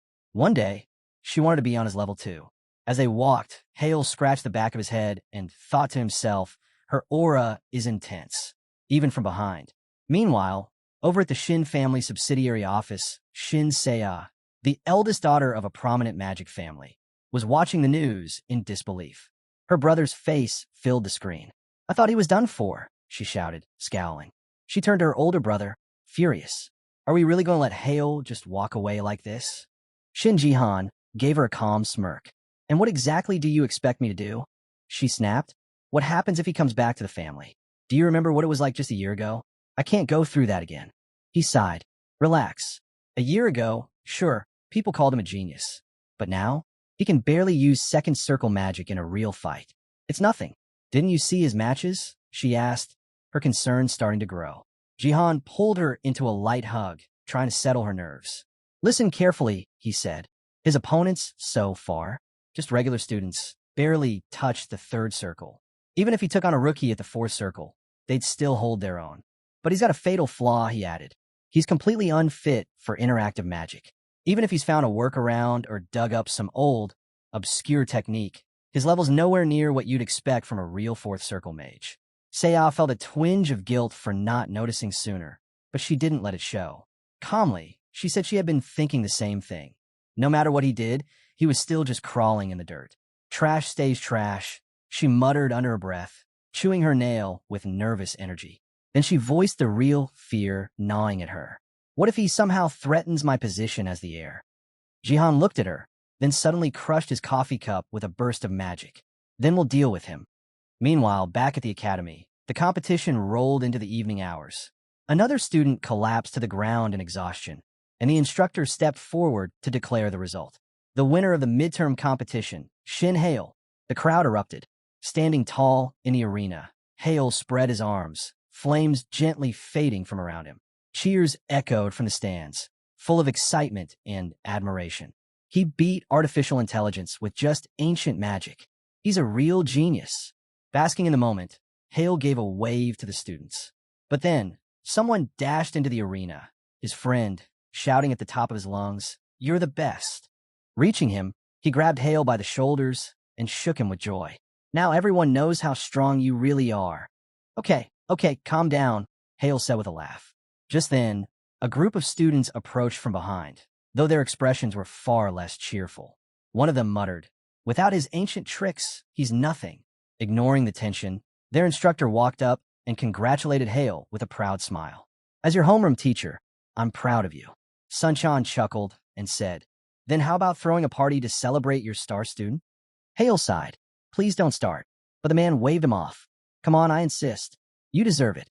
Sunchan grinned and threw an arm around him, pumping a fist in the air. "All right, everyone, get ready for a party." Just as quickly, Hale slipped away and said awkwardly, "Actually, I can't.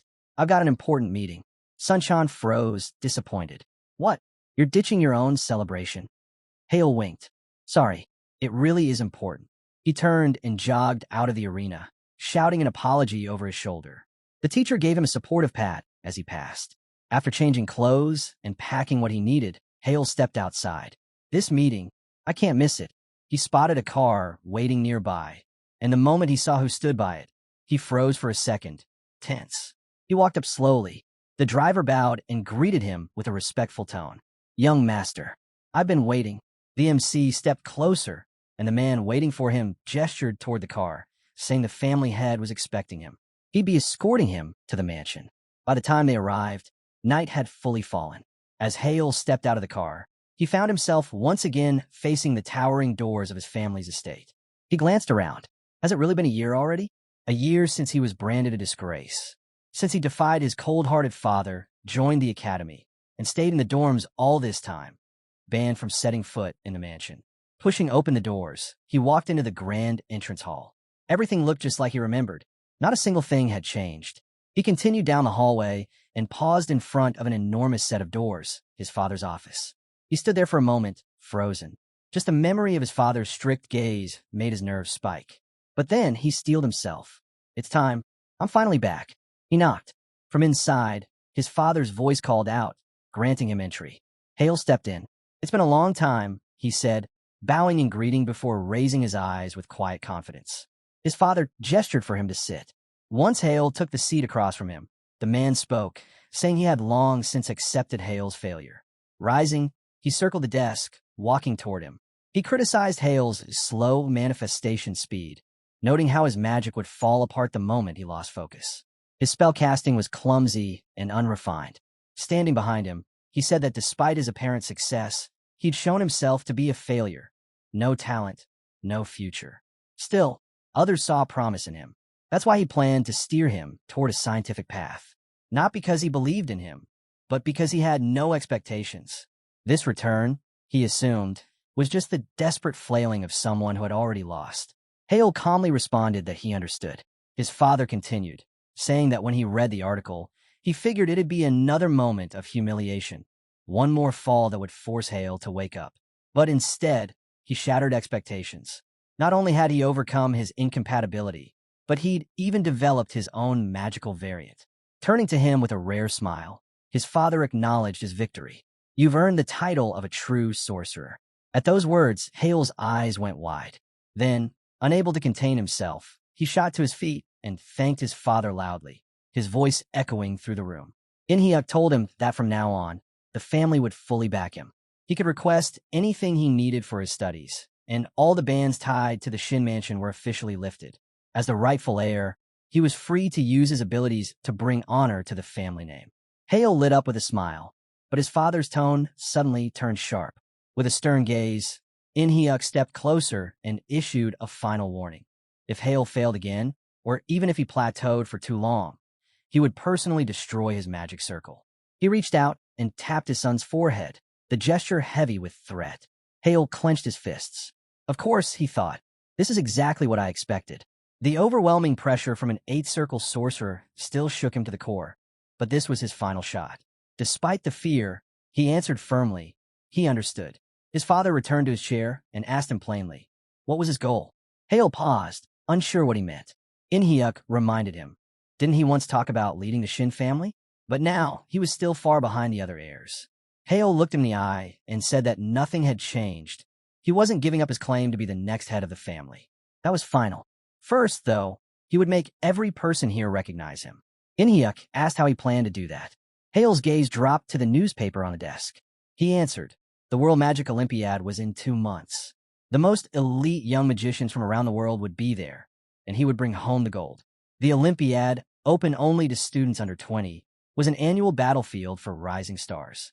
Its prestige rivaled that of even professional tournaments. In-hyuk pointed out that the best result their nation had ever achieved was a silver medal, earned by the master of the Blue Magic Tower himself. Did Hale truly understand how absurd it was to aim for gold? But Hale didn't flinch. He confirmed it. That was his goal. And in return, he had one request. For the next 2 months, until the Olympiad was over, don't let his siblings interfere with him. In-hyuk sat quietly for a moment, studying his son. What a reckless gamble, he thought. He's staking everything on a gold medal he might not even win, just to buy himself some time. Still, with a small smirk, he finally replied, sounds tempting. Morning arrived, and Hale was still in the dorm, passed out on the floor, surrounded by open books. As he stirred awake, he rubbed his eyes, tried to remember if he'd actually fallen asleep or just blacked out mid-study. Sitting up, memories of last night rushed back. The moment he returned from the mansion, he'd thrown himself straight into training, hungry for the next challenge. He had just cleared the requirements for the second circle, but his sights were already locked on the third. To reach it, he needed to complete the second trial. The problem? He had no idea how. His only real lead was resonance. If he could raise it to the level of a second circle master, that might open the way. Flipping through the pages of his book, he muttered to himself. Pouring mana into the trial crystal had made it glow before. Maybe the resonance trial worked the same way? He had done that with the heart circle, so this one might follow similar rules. He summoned 2 infinity symbols, one glowing blue, The other read and intertwined them. Holding the merged symbol over the book, he waited, hoping for a reaction. Nothing. After a few seconds of silence, he let out a long sigh. Maybe I just need to clear my head. He decided to take a walk. Soon, he was strolling along the riverside, hands in his pockets. The city was quiet, the breeze light. A faint smile tugged at his lips. Sometimes, all you need is some fresh air. He closed his eyes, letting the peaceful moment sink in. After breakfast, he dived back into resonance theory with a clearer mind. But just as he was enjoying the calm, a voice called out, panicked. Watch out! Hale spun around, just in time, to see something white flying straight at his face. Before he could react, whap! A bag smacked him right in the face. He staggered back, groaning in pain. Ow, what the? A girl rushed over to him. Are you okay? Still clutching his face, he looked up. That hurt. Hey, wait, you're... It was Adela. A few moments later, the two of them walked along the river together. Hale glanced sideways and asked, So, how exactly did I end up getting smacked in the face by a plastic bag? Adela let out a sigh, looking embarrassed. Then she explained she'd been spinning around, humming to herself, daydreaming about enjoying a cold banana milk. She had the bag in her hand, and, well, it got away from her. Adela glanced away, a little embarrassed. The bag just slipped out of my hands, she mumbled. Hale, now holding the banana milk she'd been carrying, gave her a small smile.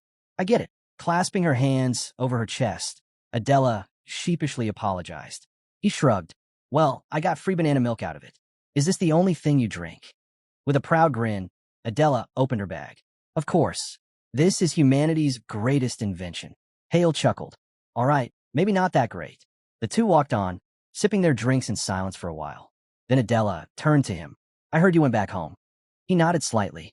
Yeah, yesterday, they officially restored all my rights as part of the family. Adela's smile brightened. That's great.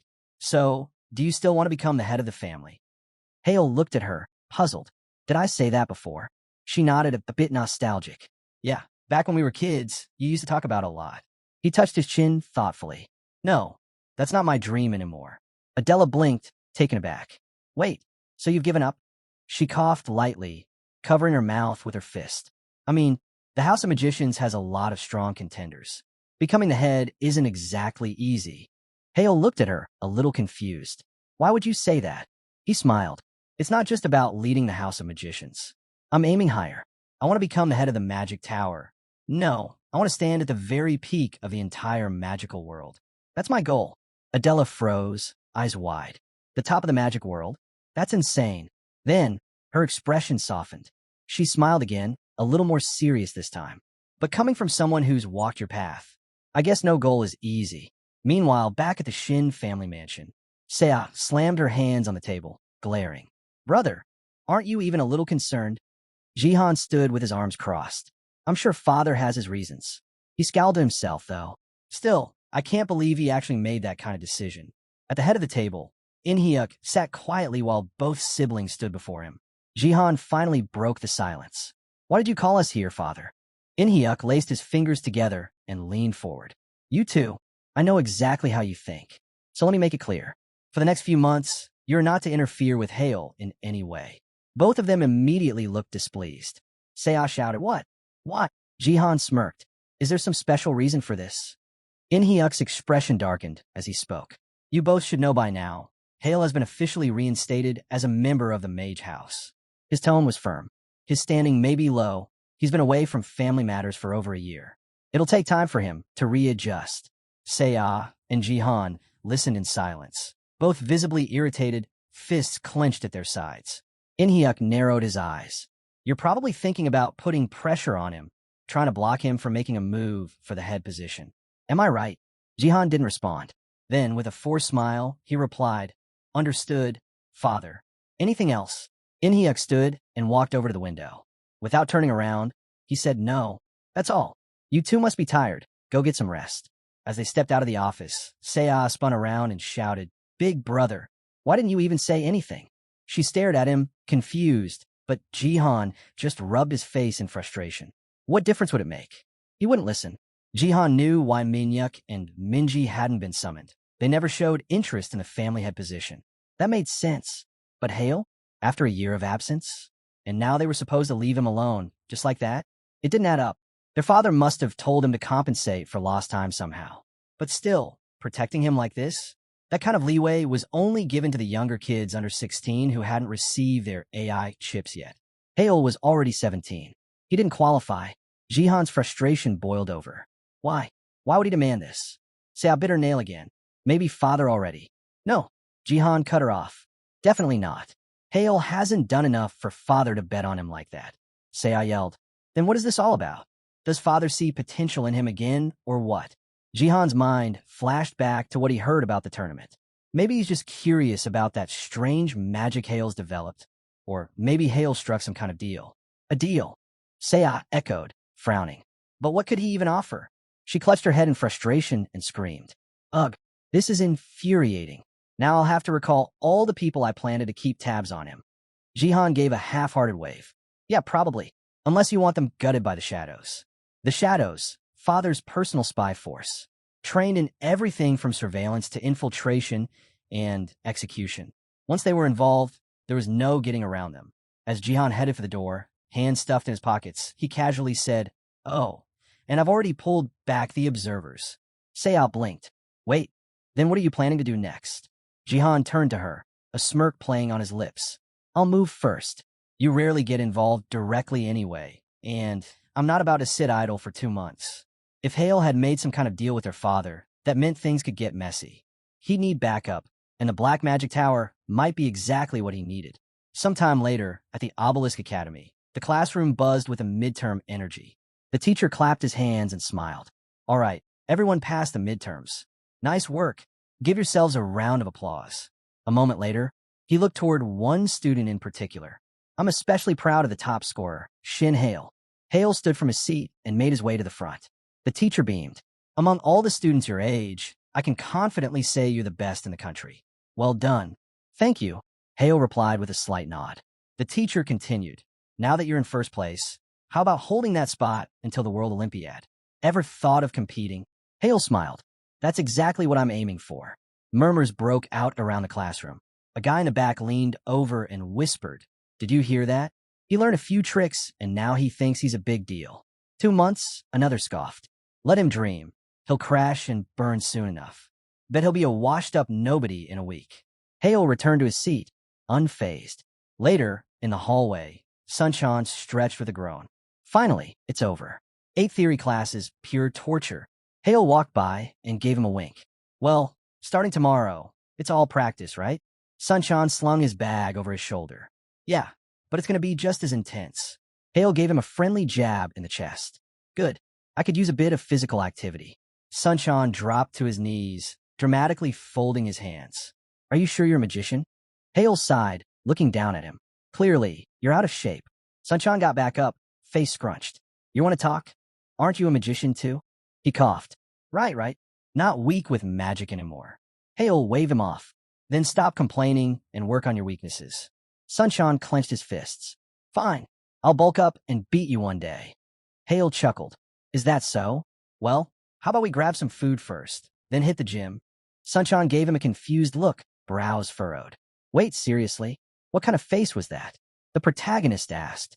Sunshine took a step back. It's not that I don't want to, he said. I'm just not feeling great today.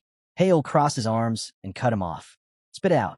If you're not going to say it straight, then forget it. Sunshine rested his hands on the protagonist's shoulders. Fine, I'll be honest, he said. I don't hate training. I just don't like training with you. That clear enough? Hale frowned. Then why are you even here? Sunshine sighed and lowered his head. Because you're scary. Everyone thinks so. Later, in the Obelisk Academy training hall, the protagonist was lifting a heavy barbell while the others stared in disbelief. His strength stunned the room. Hale, doing squats nearby, was deep in thought. What's up with Sunshine? All he did was try to remind him how important training is. Someone nearby pointed and asked, Who even is that? Is a human really lifting that? Another chimed in, rubbing his chin. Isn't that Shin Hale? Second-year champion. After finishing his set, the protagonist wiped his face with a towel. He reflected to himself. He'd been so focused on mastering the weightless energy style that he'd completely overlooked physical training. Now he felt weak. Taking a sip of water, Hale remembered what Eider once said. The circle of infinity flows through the entire body. Strengthening the body strengthens the circle. They work together. The protagonist stepped onto a treadmill, thinking if he trained both physically and magically, he could build the body he always wanted. Before long, he was headed to the tower for monster training. The pumas circled him, hissing with fiery eyes. As they lunged, Hale summoned a magic circle and sent them soaring into the air. The beasts charged again. He crouched just in time. Focusing his energy, he shouted, "Fiery volcano," and leapt aside as the pumas froze mid-attack. Then they vanished. A voice called out, "Shin Hale. Monster training complete. Result perfect. Highest score." He smiled and thanked the teacher. Later, sitting on a bench, he stared at his hand. Thanks to the infinity circles, he thought, my physical strength's gone up by at least 50%. Once I hit the third circle, he clenched his fist. I'll push the infinity circles as far as they can go. The protagonist lowered his head, reminding himself to focus. Resonance circle. 2 streams of mana surged through his body. Now came the hard part, reducing vibration and flow deviation. 12.25%. For 0.63%, stabilize. He shifted his focus to the Heart's Call circle. Aligned by 8.9%, steady, energy pulsed through him, flowing evenly. Hale concentrated a bit longer, then finally lifted his head and let out a tired sigh. 99% synced, he thought. Still missing that last percent, no matter what I do. But he had to master the second circle. He clenched his fist, determined. He would make it happen. Sometime later, he was out running, earbuds in, music pumping. As he rounded a corner, a figure blocked his path. The man lunged. Hale dodged instantly. "Who the hell are you?" he asked. A hooded figure in a black mask stepped forward. "Sayuk," Hale said, recognizing him immediately. Sayuk launched another attack, but Hale dodged again. "TC, squirming like a rat," Sayuk muttered. Hale calmly placed his earbuds on the ground. "It's the weekend. Shouldn't you be heading home?" Sayuk sneered. "Oh, it's not that I don't want to. It's that I can't, right?" Hale stood up, smirking. "Let me guess, probation? That why you're stuck here?" Sayuk snapped. "Shut your mouth before I shut it for you." Hale just laughed. "Didn't you used to hide behind your dad's name? Now look at you. Too ashamed to face your own family? Got nowhere to go." Enraged, Sayuk's magic flared. He hurled a wave of fire toward him. "Shut up, you trash," he shouted. Eyes wide, Hale backed up. "Wait, is this idiot really casting magic in public over a few words?" Sayuk leapt at him, yelling again. Hale caught his wrist mid-air, his grip tight. "Wah!" Sayuk froze in fear as Hale kicked up, sending him flying. With one swift move, Hale pinned him down using his legs. "Get off me, you idiot!" Sayuk shouted. Even this mess, it's still a good chance to test myself, Hale thought. Moments later, black cars screeched to a halt. Officers poured out, restraining Sayuk as he yelled, "Let me go. I need to teach that punk a lesson." "Calm down," one officer said. "You can explain later. Come with us." Hale stood nearby, speaking to the inspector. "He tried to hit me with combat magic. There's a security camera right there. It probably caught everything. Hard to believe he actually used magic in public." The inspector nodded. "We'll release the report at the academy tomorrow. It's late. Head back to your room." As the staff forced Sayuk into the car, Hale watched from the side, thinking, just let him keep spiraling. Later, the academy hallways buzzed with students. A new penalty report had been posted on the wall. Beck Sayuk docked 10 points for attempting to use combat magic off campus. Someone nearby muttered, "Did you hear? He really tried to cast combat magic on the street." "Seriously? And he only got 10 points off? That's it. Why didn't they suspend him?" Hale turned away, thinking to himself, just a 10-point deduction. Huh? Not that surprising. The Beck family had deep ties to the academy. They donated a massive amount in the past. Naturally, the school wasn't about to jeopardize that relationship. A slap on the wrist was all he'd ever get. Still, Hale thought as he walked through the corridor, he's probably going to be drowning in lectures at home for a while. Outside, Sayuk stood with his phone pressed tightly to his ear. His father's furious voice echoed so loudly, it could have been on speaker. "You stupid rat. Please, father, forgive me," Sayuk stammered.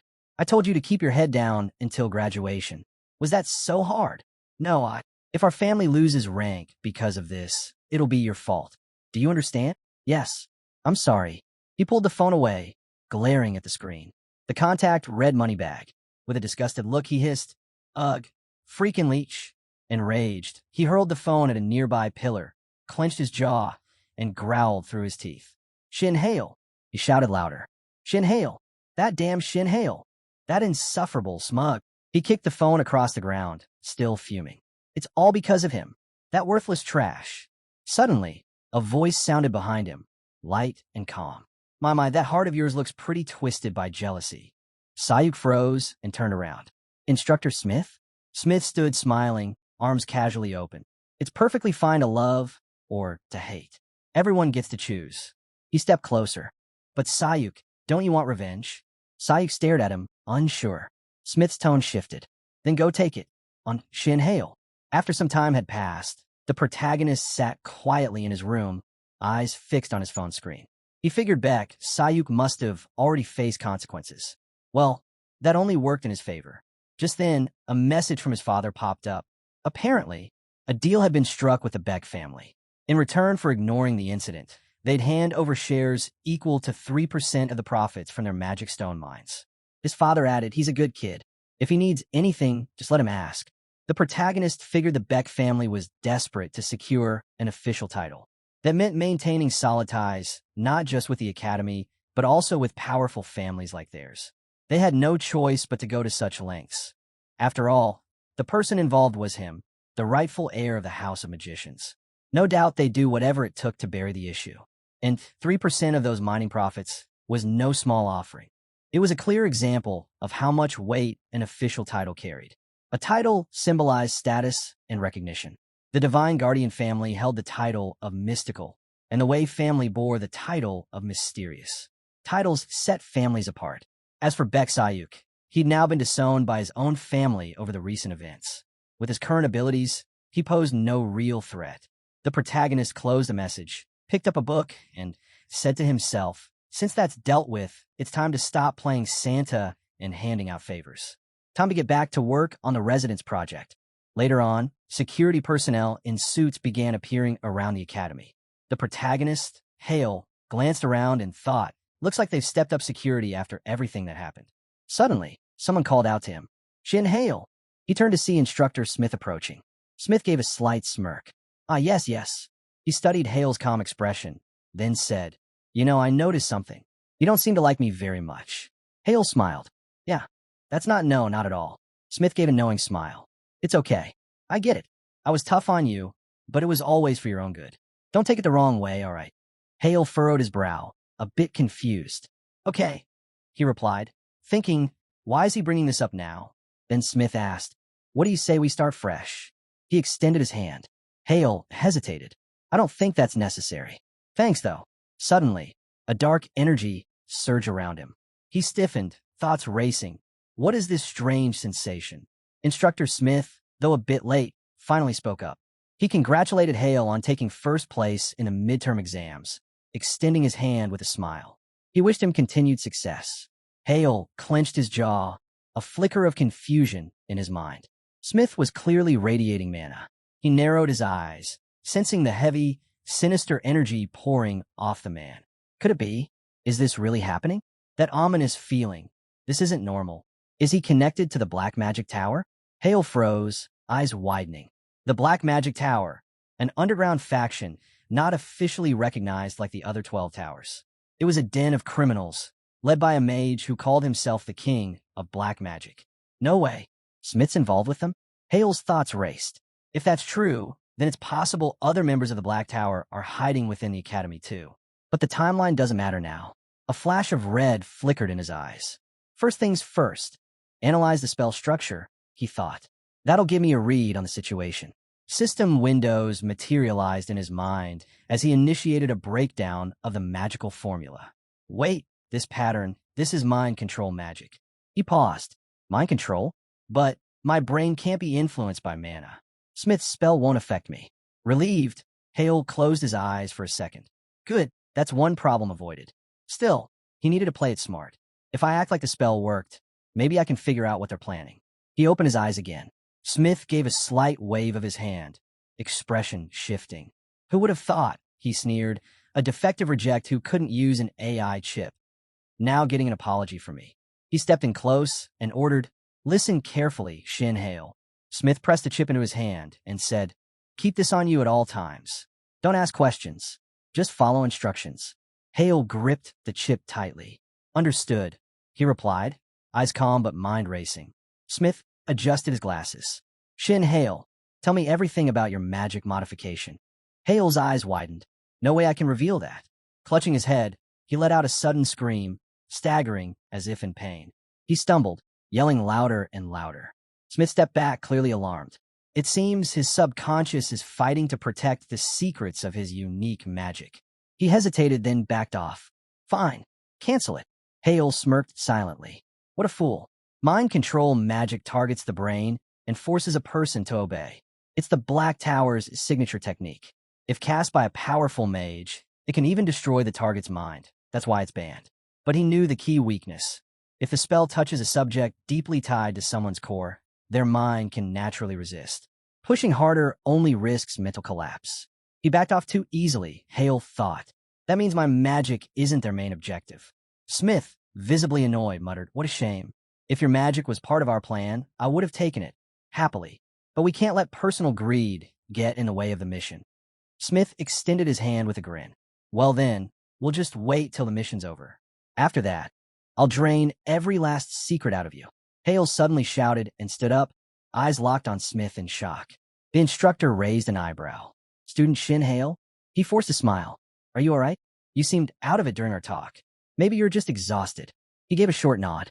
Well, I won't trouble you any further. With that, Smith turned and walked away. Hale watched him leave, frowning in frustration. Not long after, familiar voices echoed through the academy halls. A few students were headed toward the entrance, grumbling about how hungry they were, tossing around the idea of hitting the canteen. Off to the side, a group of girls chatted quietly. Evening classes were wrapping up. Hale kept walking, trying to clear his mind. Eventually, he reached the garden, took a seat on a bench, and stared at the chip Smith had given him. This is an illegal AI chip, extra level. They're trying to set me up, he thought. Make it look like I've been using forbidden tech. He pictured the scandal splashed across news feeds, a promising heir exposed as a criminal. They were aiming straight for his reputation. He rested his chin on his hand, narrowing his eyes.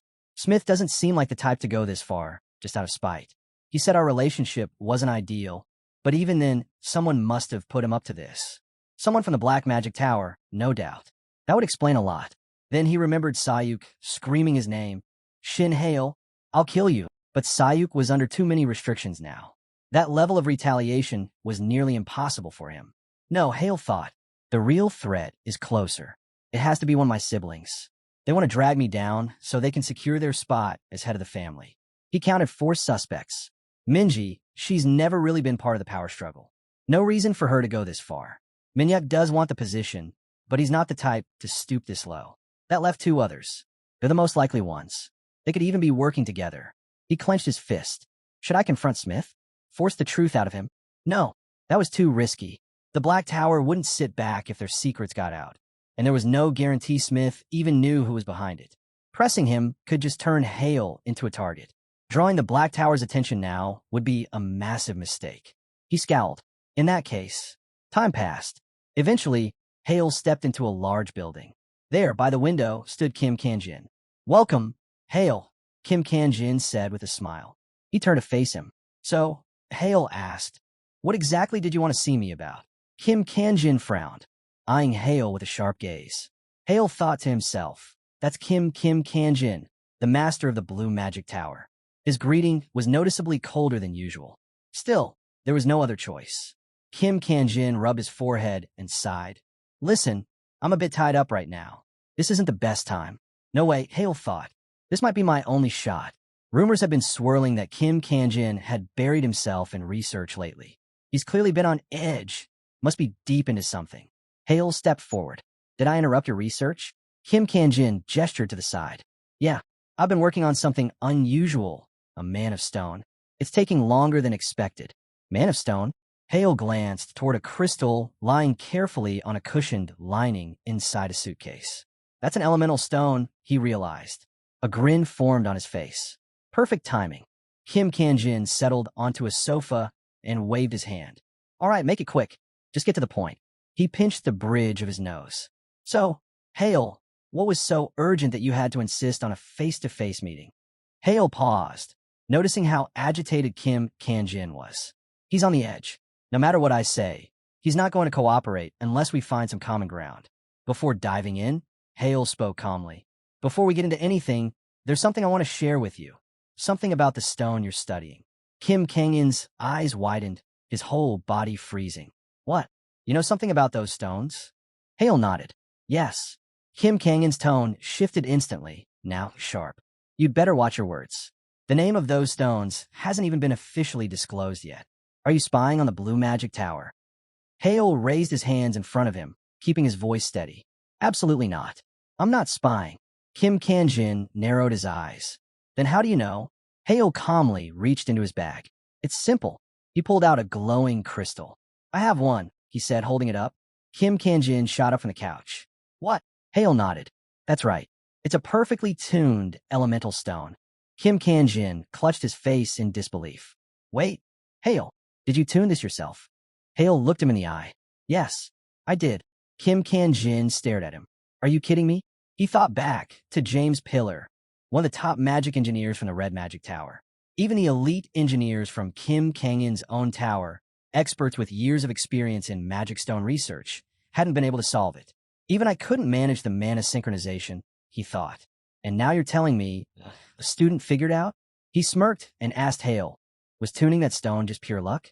The protagonist nodded, saying he figured only the master of the Blue Magic Tower could truly understand what kind of material it was. That's why he brought it along. Kim Kanjin raised a brow and asked if he'd be willing to explain how he tuned it. Hale glanced at the crystal and simply said he didn't really know. It just sort of happened naturally. That's all he could say. Kim Kanjin squinted slightly, a hint of envy in his voice. So he got the stone by luck, and tuned it by luck too? Seems like fortune's favorite. Hale just laughed it off. Kim Kanjin leaned on the table. All right, he said. Every magician has the right to keep his own secrets. He shut his eyes, raised his hands, and added, I won't press any further. Hale thanked him. Kim Kanjin then pointed to the crystal. Mind if I take a closer look? The protagonist gave a nod. Go ahead. Slipping on his gloves, Kim Kanjin examined the stone. This is perfectly attuned, a mana stone aligned with all four elements. He handed it back to Hale. So you brought this for? Hale confirmed. He brought it to craft an artifact. Kim Kanjin removed his gloves and thought for a moment. An artifact, huh? What kind? Something to wear? Jewelry? A weapon maybe? The protagonist replied, anything that could enhance elemental magic would do. Kim Kanjin nodded. Got it. But stones of this level need equally rare materials. It's going to cost you. A lot. You sure you're ready for that? Then, with a dramatic wave of his hands, he exclaimed, Forgive me. He's a proud heir of a mage's house. After all, he joked about sending the bill straight to Hale's father. But Hale shook his head and put a finger to his lips. Let's keep this for my family, he said seriously. Kim Kanjin chuckled. Ah, so that's how it is. You're a crafty one. So how do you plan to pay? He traced a glowing number in the air. 645 million. That's about how much this will run you. Think you can cover that yourself? Hale replied with a smile, then went silent. Kim Kanjin pressed. You have another way, don't you? Hale nodded. I can attune all elemental stones like this, he said, holding out his hand. I can even show you right now. Kim Kangin's eyes lit up. Wait, you're saying you'd actually show me how you do it? The protagonist clenched his fist with a grin, and Kim Kanjin exclaimed, Now that's a tempting offer. Honestly, that kind of skill was worth more than the price. It would even leave them in his debt. But Hale's smile faded. He asked if he could request a favor in return. Kim Kanjin raised a brow. A favor? Does it have something to do with our current agenda? Hale reached into his coat and handed something over. Kim Kanjin studied it carefully. This is an extra-level chip? A forbidden AI? He looked up. Where did you get this? Hale's hands tightened into fists. A mage from the Black Magic Tower slipped it to me at the academy. I'm convinced there's a criminal group working inside Bisque Academy. He looked straight at Kim Kanjin. Please, help me take them down. Later, after everything was discussed, Hale stepped out of the car, leaned toward the window, and said, Thanks for the ride. Take care. Kim's secretary gave a nod. See you around. As she drove off, Hale watched her go for a moment before heading upstairs. He dropped onto his bed with a sigh. I'm exhausted. Still, he couldn't help but smile. Who would have thought Kim Kanjin was researching elemental stones? Thanks to that, he He was getting his hands on an artifact that even his own father wouldn't know existed. His thoughts drifted to Sayuk, furious, shouting he'd never forgive Hale. Originally, Hale planned to use the 3% share he'd received from the Beck family as a bargaining chip. But now, he didn't have to. That asset was safe. Perfect. He remembered Kim Kang-in's serious expression. I still can't believe it. Mages from the Black Magic Tower hiding out in Obelisk Academy, a place known for its airtight security. And this AI chip is our only lead. Hale asked, isn't this too much to expect from you? Kim Kang-jin gave a sly wink. Under normal circumstances, sure. A student's word and one illegal chip wouldn't mean much. But fine, we'll take a risk and look into it. Sometime later, Hale walked through the corridor, speaking into his phone. Is he there yet? A voice asked. Yeah, Hale replied. The rest is up to you, just like we planned. He stepped into the elevator. Kim Kang-in's voice came through next, reassuring him. If your info checks out, the Blue Tower won't make any mistakes. Understood, Hale answered. I trust you. I'll wait for your call. The elevator doors opened, and he stepped into a grand hall. He smiled. I'm here, everyone. Seated at the table were his family members. Minji, the second daughter of the House of Magicians, beamed. Oh my God, it's been forever, Hale. The protagonist smiled and said, it's been a while. You haven't changed a bit. Minji raised an eyebrow. Is that supposed to be a compliment? Of course it is, Hale replied. She reached up and tousled his hair. You've grown up. At this rate, you'll be taller than Inyek soon. Just then, Shin Inyek, the second son, grinned. Come on, Minji. He's still got some growing to do. He patted Hale's shoulder. Welcome back. I know it's silly, but I'm really glad you're here. Hale smiled. Thanks, brother. He thought to himself. Inyek hadn't changed at all. Still straightforward and sincere. Minji frowned. Brother, you always say things like that without thinking. Inyek looked confused. What? What did I say this time? Hale turned away, pretending not to notice the tension. It's been a while since we've all been together. Just then, Shin Jihan, the eldest son, chuckled. Look at you, acting all grown up. You don't look so uptight anymore. Seah, the first daughter, gave a cool greeting. Long time no see, youngest. Hale smiled politely, but thought to himself. She might be smiling, but deep down she'd tear him apart without hesitation.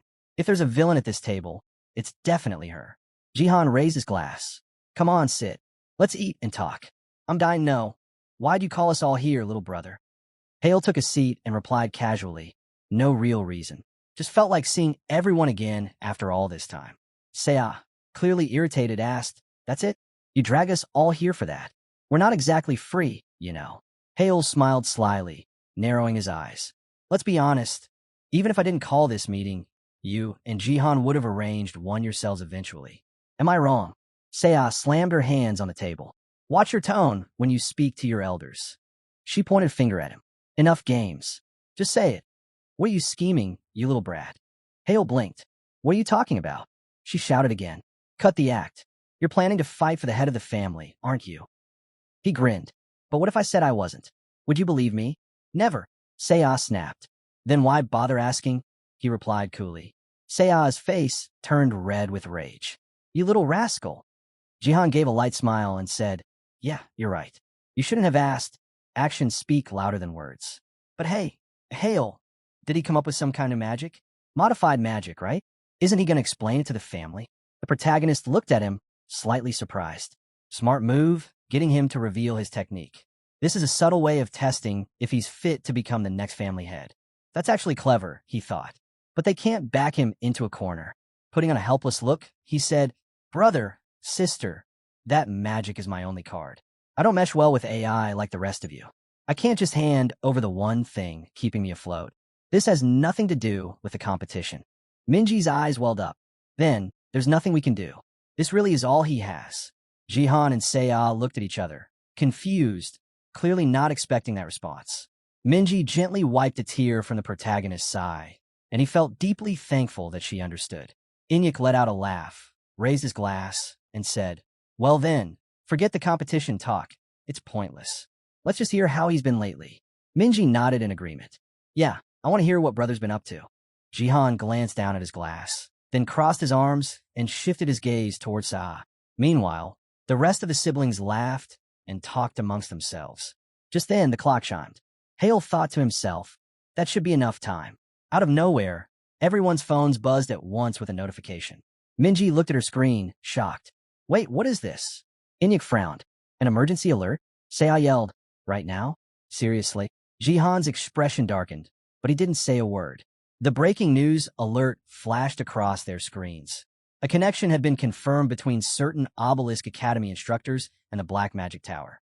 Lang Smith, second son of the well-known Smith family in France, had been arrested. The report cited confirmation from Kim Kangyan's secretary, Zhang Sua, a six-circle sorceress from the Blue Magic Tower. The protagonist glanced at Jihan's face. Busted, he thought. So it's him. Shin Jihan.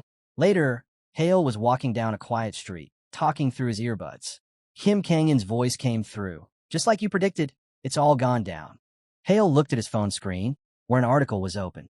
The headline read, at 10:31 p.m., Zhang Sua, six-circle sorceress and secretary to Kim Kangyan, apprehended Lang Smith tampering with the training facilities at Obelisk Academy. Lang had secretly altered the equipment used for the upcoming survival test.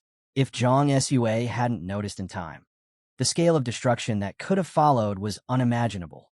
The Korean government, the Korean Magic Association, and the International Magic Association all released statements condemning the Black Tower and promising zero tolerance from this point on. Kim Kangyan asked, but how did he figure out Lang Smith would mess with the test preparations? Hale adjusted his earpiece and answered calmly, it was the only logical outcome, given the clues I had. He recalled the events in his mind. Since someone had infiltrated the academy, it had to be with a goal in mind. When he lined up the timeline, it all made sense. The mind control spell had been triggered right before the survival exam, which was set for Friday. If someone wanted to sabotage the exam, the most efficient way would be to tamper with the equipment. And since all the gear gets inspected the day before, the perfect window to strike would be Thursday night, tonight. That's why Hale had asked the Blue Magic Tower to keep an eye on the equipment room. Meanwhile, he had gone to meet his brothers and sisters. Around the same time, the Black Magic Tower's representative should have been apprehended. And sure enough, Instructor Smith was caught. The protagonist imagined Smith's pathetic expression plastered across news headlines. He also discovered it was Jihan who had been secretly liaising with the Black Tower. By keeping his involvement in the shadows, he got the intel he needed without putting himself at risk. The plan had gone off without a hitch. As he strolled down the street, he thought, the only problem is I only have indirect proof linking my brother and Smith. Nothing solid yet, but he'd get to the bottom of it. Just then, Kim spoke up. Hale, you tried to stop it, but it ended up working in their favor. The Blue Magic Tower's fame is through the roof now. It's like they had everything figured out from start. I'll return the favor somehow, Hale replied with a chuckle. Kim grinned at his sincerity and said, that's what I like about you. Hale removed the earpiece and said, yeah, tell them thanks. That's it then, he thought. Suddenly, an explosion erupted behind him, and the shockwave flung him backward. He let out a terrified scream. What the hell? A dark figure emerged from the smoke, muttering, Shin Hale. Shin Hale. Sayuk stepped forward, voice cold and sharp. Die, you filthy insect. Just die. The protagonist stared, stunned. Beck, he thought. Without warning, Beck hurled a wave of magic at him. So fast, Hale barely had time to react, clenching his jaw as he summoned his energy. He cast Resonance, followed by a water shield. But the pressure of the attack was overwhelming. This shield won't hold. Gripping one hand with the other, he layered in a static water shield.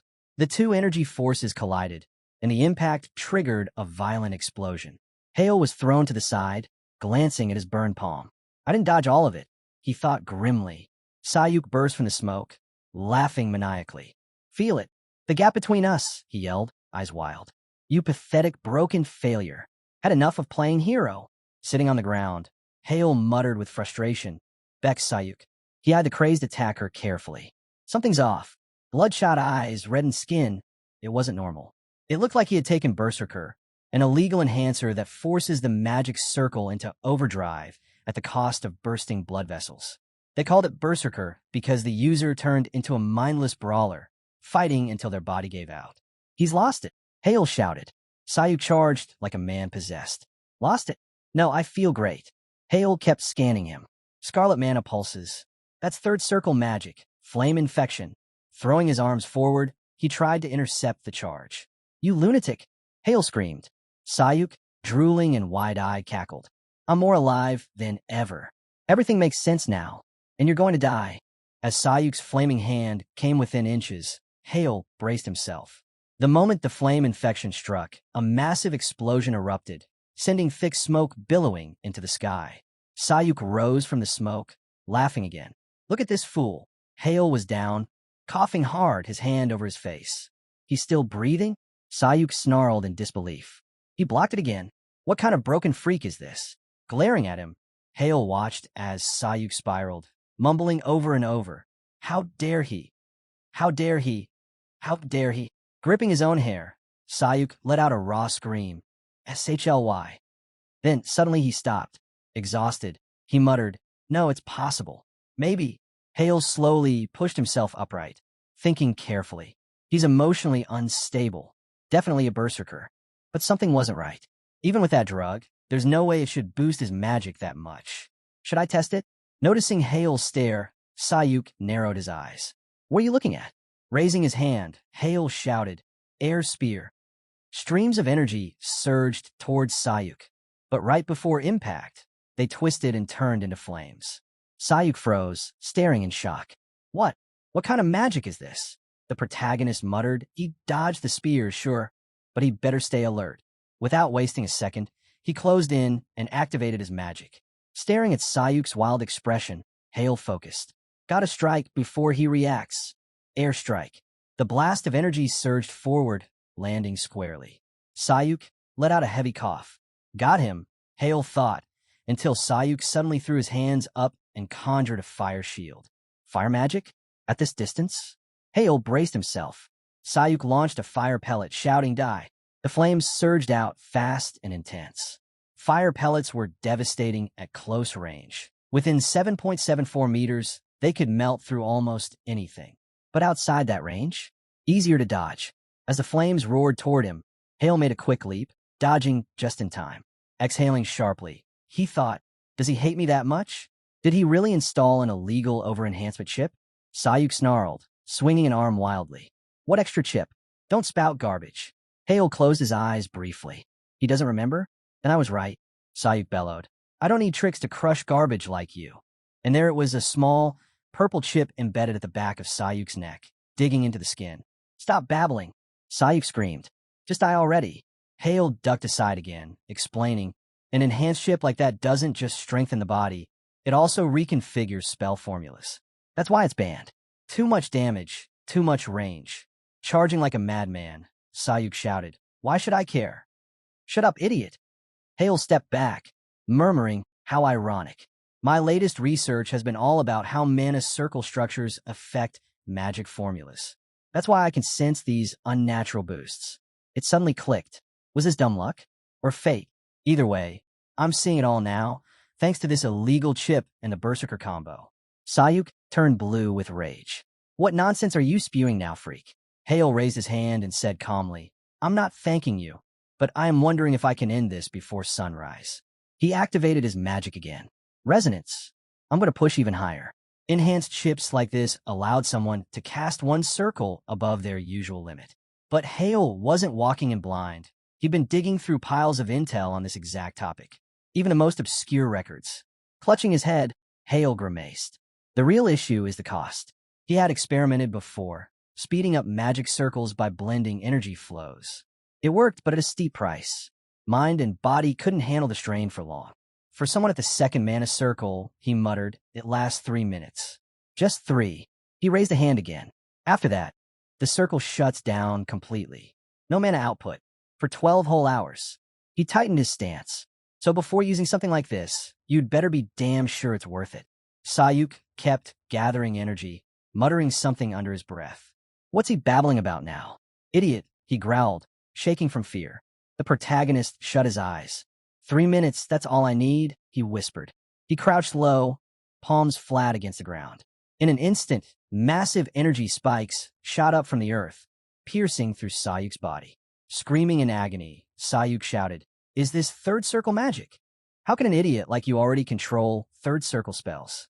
The protagonist scratched his head with a finger. How do I even begin to explain it? Sayuk staggered back, rage boiling over. Just die already, he roared. Arms spread wide. The protagonist replied calmly. I've realized something. I suck at spells, and my curses are even worse. Real textbook stuff. He cast a water shield, just as Sayuk hurled blazing fire magic at him. Sayuk laughed maniacally. You fool. You're gonna try to block it again? You messed up last time. Burn. Suddenly, a massive energy vortex exploded into view.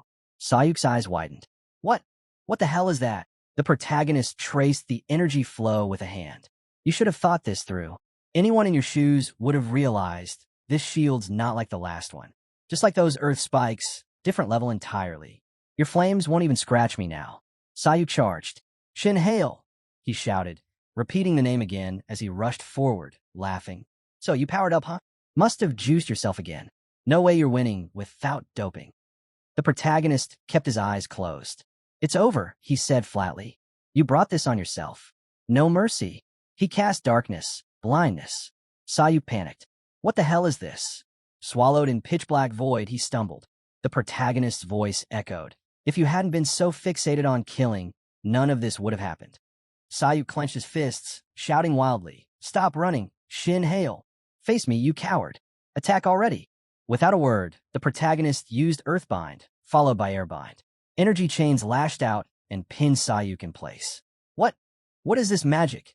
He gasped, feet sinking into thick mud. It's too late, the protagonist said. The last bit of kindness I can offer is to end this fast and make it painless. Sayuk screamed, thrashing. Stop preaching, you idiot. I'm not finished. If it weren't for you, my life. Eyes still closed, the protagonist walked past him and murmured, even if it wasn't me, nothing would have changed. Sayuk frantically looked around, yelling, where did he go? The protagonist's voice echoed. Tisich, typical. Just looking for someone else to blame. Come back here, you idiot. Sayuk shouted. Oh right, the protagonist continued, ignoring him. You ever wonder why extra-level chips are banned? What the hell are you talking about? Sayuk screamed. In a flash, the protagonist appeared behind him, grabbing him by the neck. Sayuk howled in pain. The protagonist grinned. All it took was a single pulse of mana to your overheated chip. Even under the effects of Berserker, it must be excruciating. Drool spilled from Sayuk's mouth as he begged for it to stop. With a slight smirk, the protagonist said, your system's overloaded. The AI, your body, neither can handle even the tiniest shock anymore. Sayuk kept screaming in agony. And finally, the protagonist added, thanks for your idiotic performance today. The Beck family's gonna pay up big time. This time, not just 30%, maybe 40%, of the Magic Stone Mine profits. Eyes full of tears, Sayuk stammered. Goodbye, Beck Sayuk, the protagonist said calmly.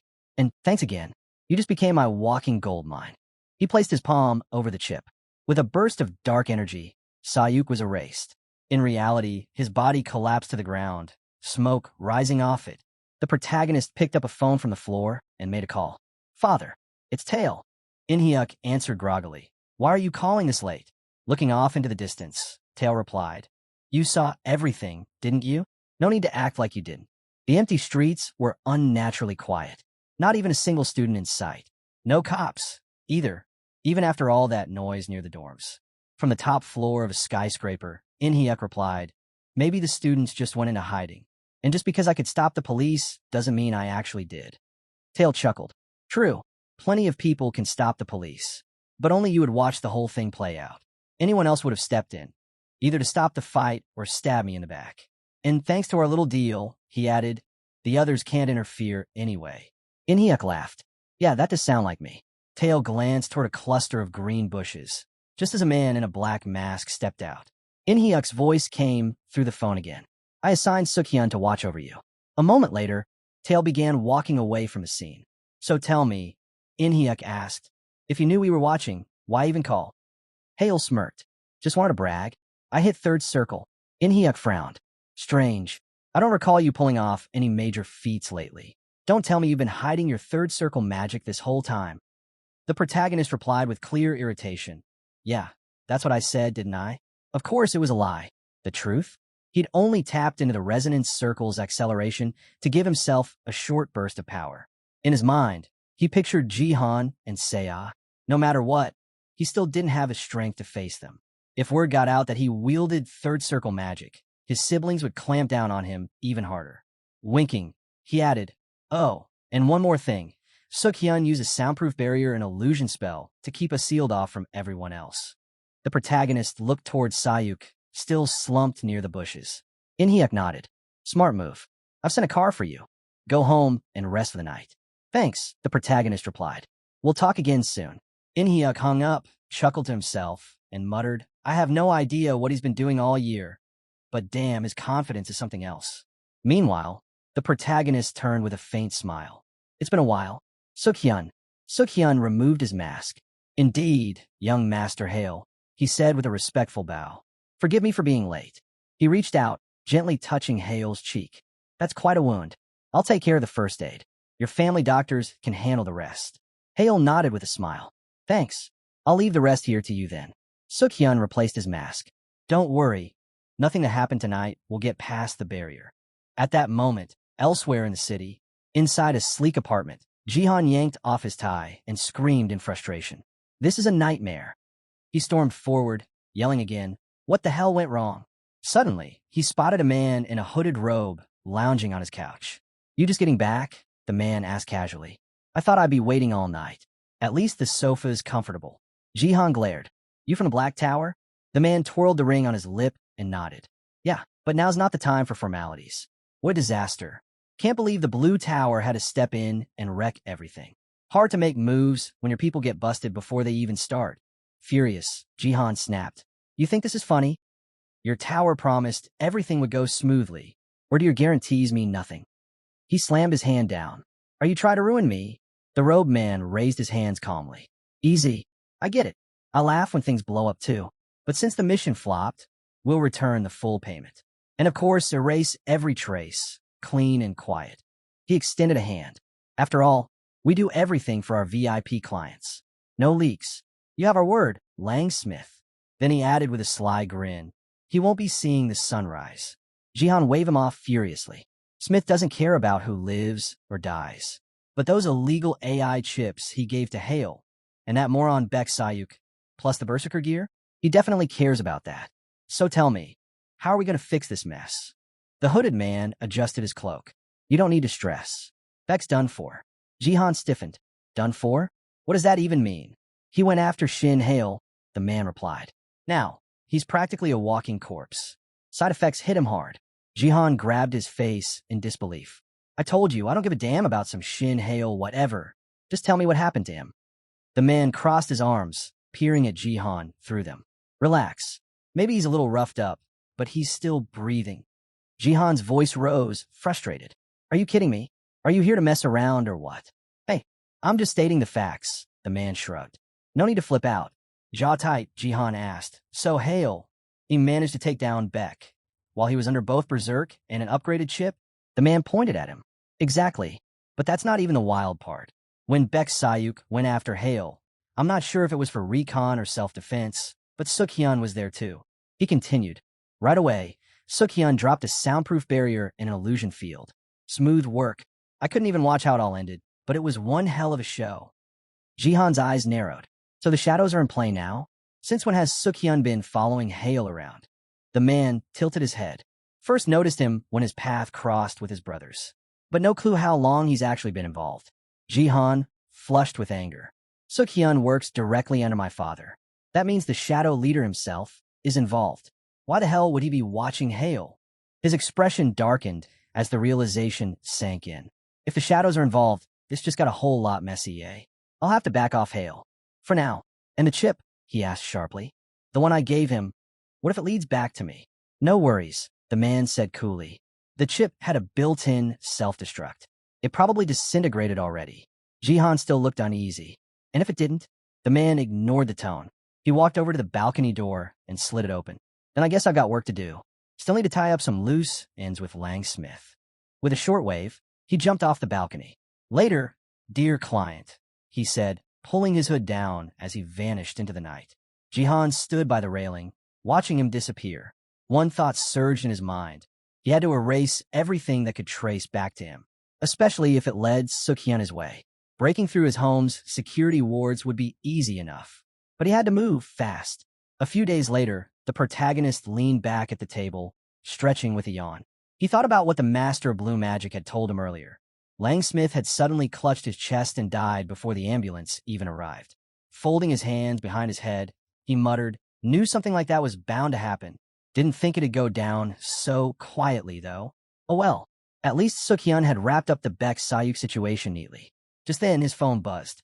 He checked it. It was a message from his father. Negotiations with the Beck family are done. To keep this buried, they offered 43% of their Magic Stone mine profits. Well done. With that, overseas business funding won't be an issue.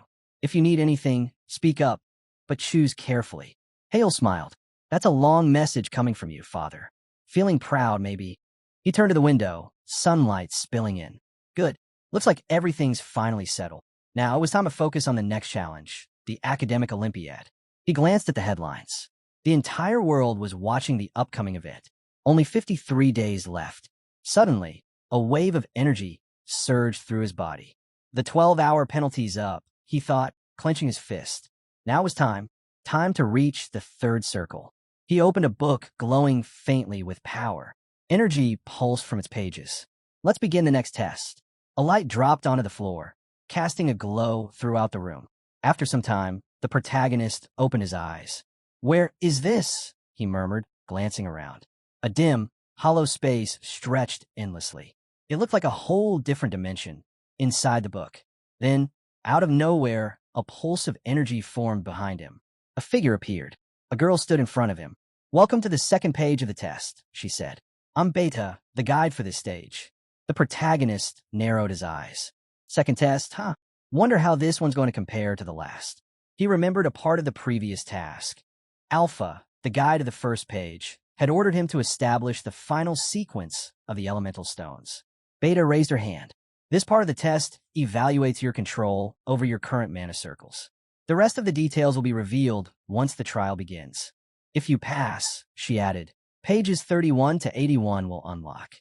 They hold the knowledge of the third mana circle." The protagonist's eyes lit up. "Let's go." He grinned. "Page 81, huh? I thought they'd hand over maybe 15 pages total. This is way better." Still, it meant one thing. The third circle was in a league of its own. The Circle of Heart's Call and the Circle of Resonance were already strong, but this new one, it had to be something far beyond that. A mix of excitement and nervousness swirled inside him. Beta placed her hand over her chest. "Your test begins now." She vanished into thin air. A voice echoed through the space. "Student, it's time to reveal the second trial." Hale looked up and said, "That voice, it's the teacher." The teacher's voice echoed.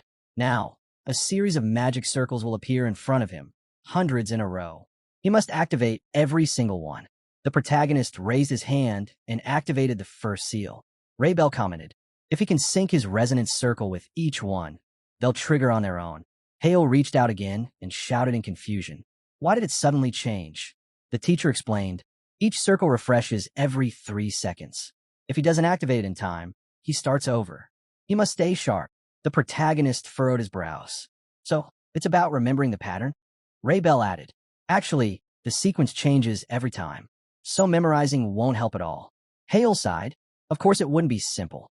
He closed his eyes, muttered, "All right," and then extended his hand, a small smile forming. "Let's give it a try." Hours later, the protagonist stood by a table, glancing at an open book. 8 hours. "I spent 8 hours on this," he muttered, "and I only managed 10 rounds." He picked up the book. "Still, slowly but surely, I'm getting there." He added, "Instinct alone won't cut it. There has to be some kind of pattern." He dropped on a bed and began digging through the pages. As he studied, a voice chimed in. "By the way, Iderd isn't the only book I write. If you hit a wall, young student, seek out his other writings.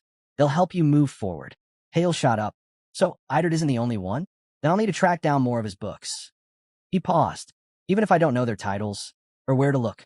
The next morning, the protagonist headed to the store, craving a break from the routine. Just then, Adela appeared out of nowhere. "Hey," she greeted. She looked surprised. "Hale." Later, the two found themselves walking through a park again. The protagonist grinned. "Funny how often we bump into each other." Adela smiled. "Yeah, seems like it." Hale raised an eyebrow.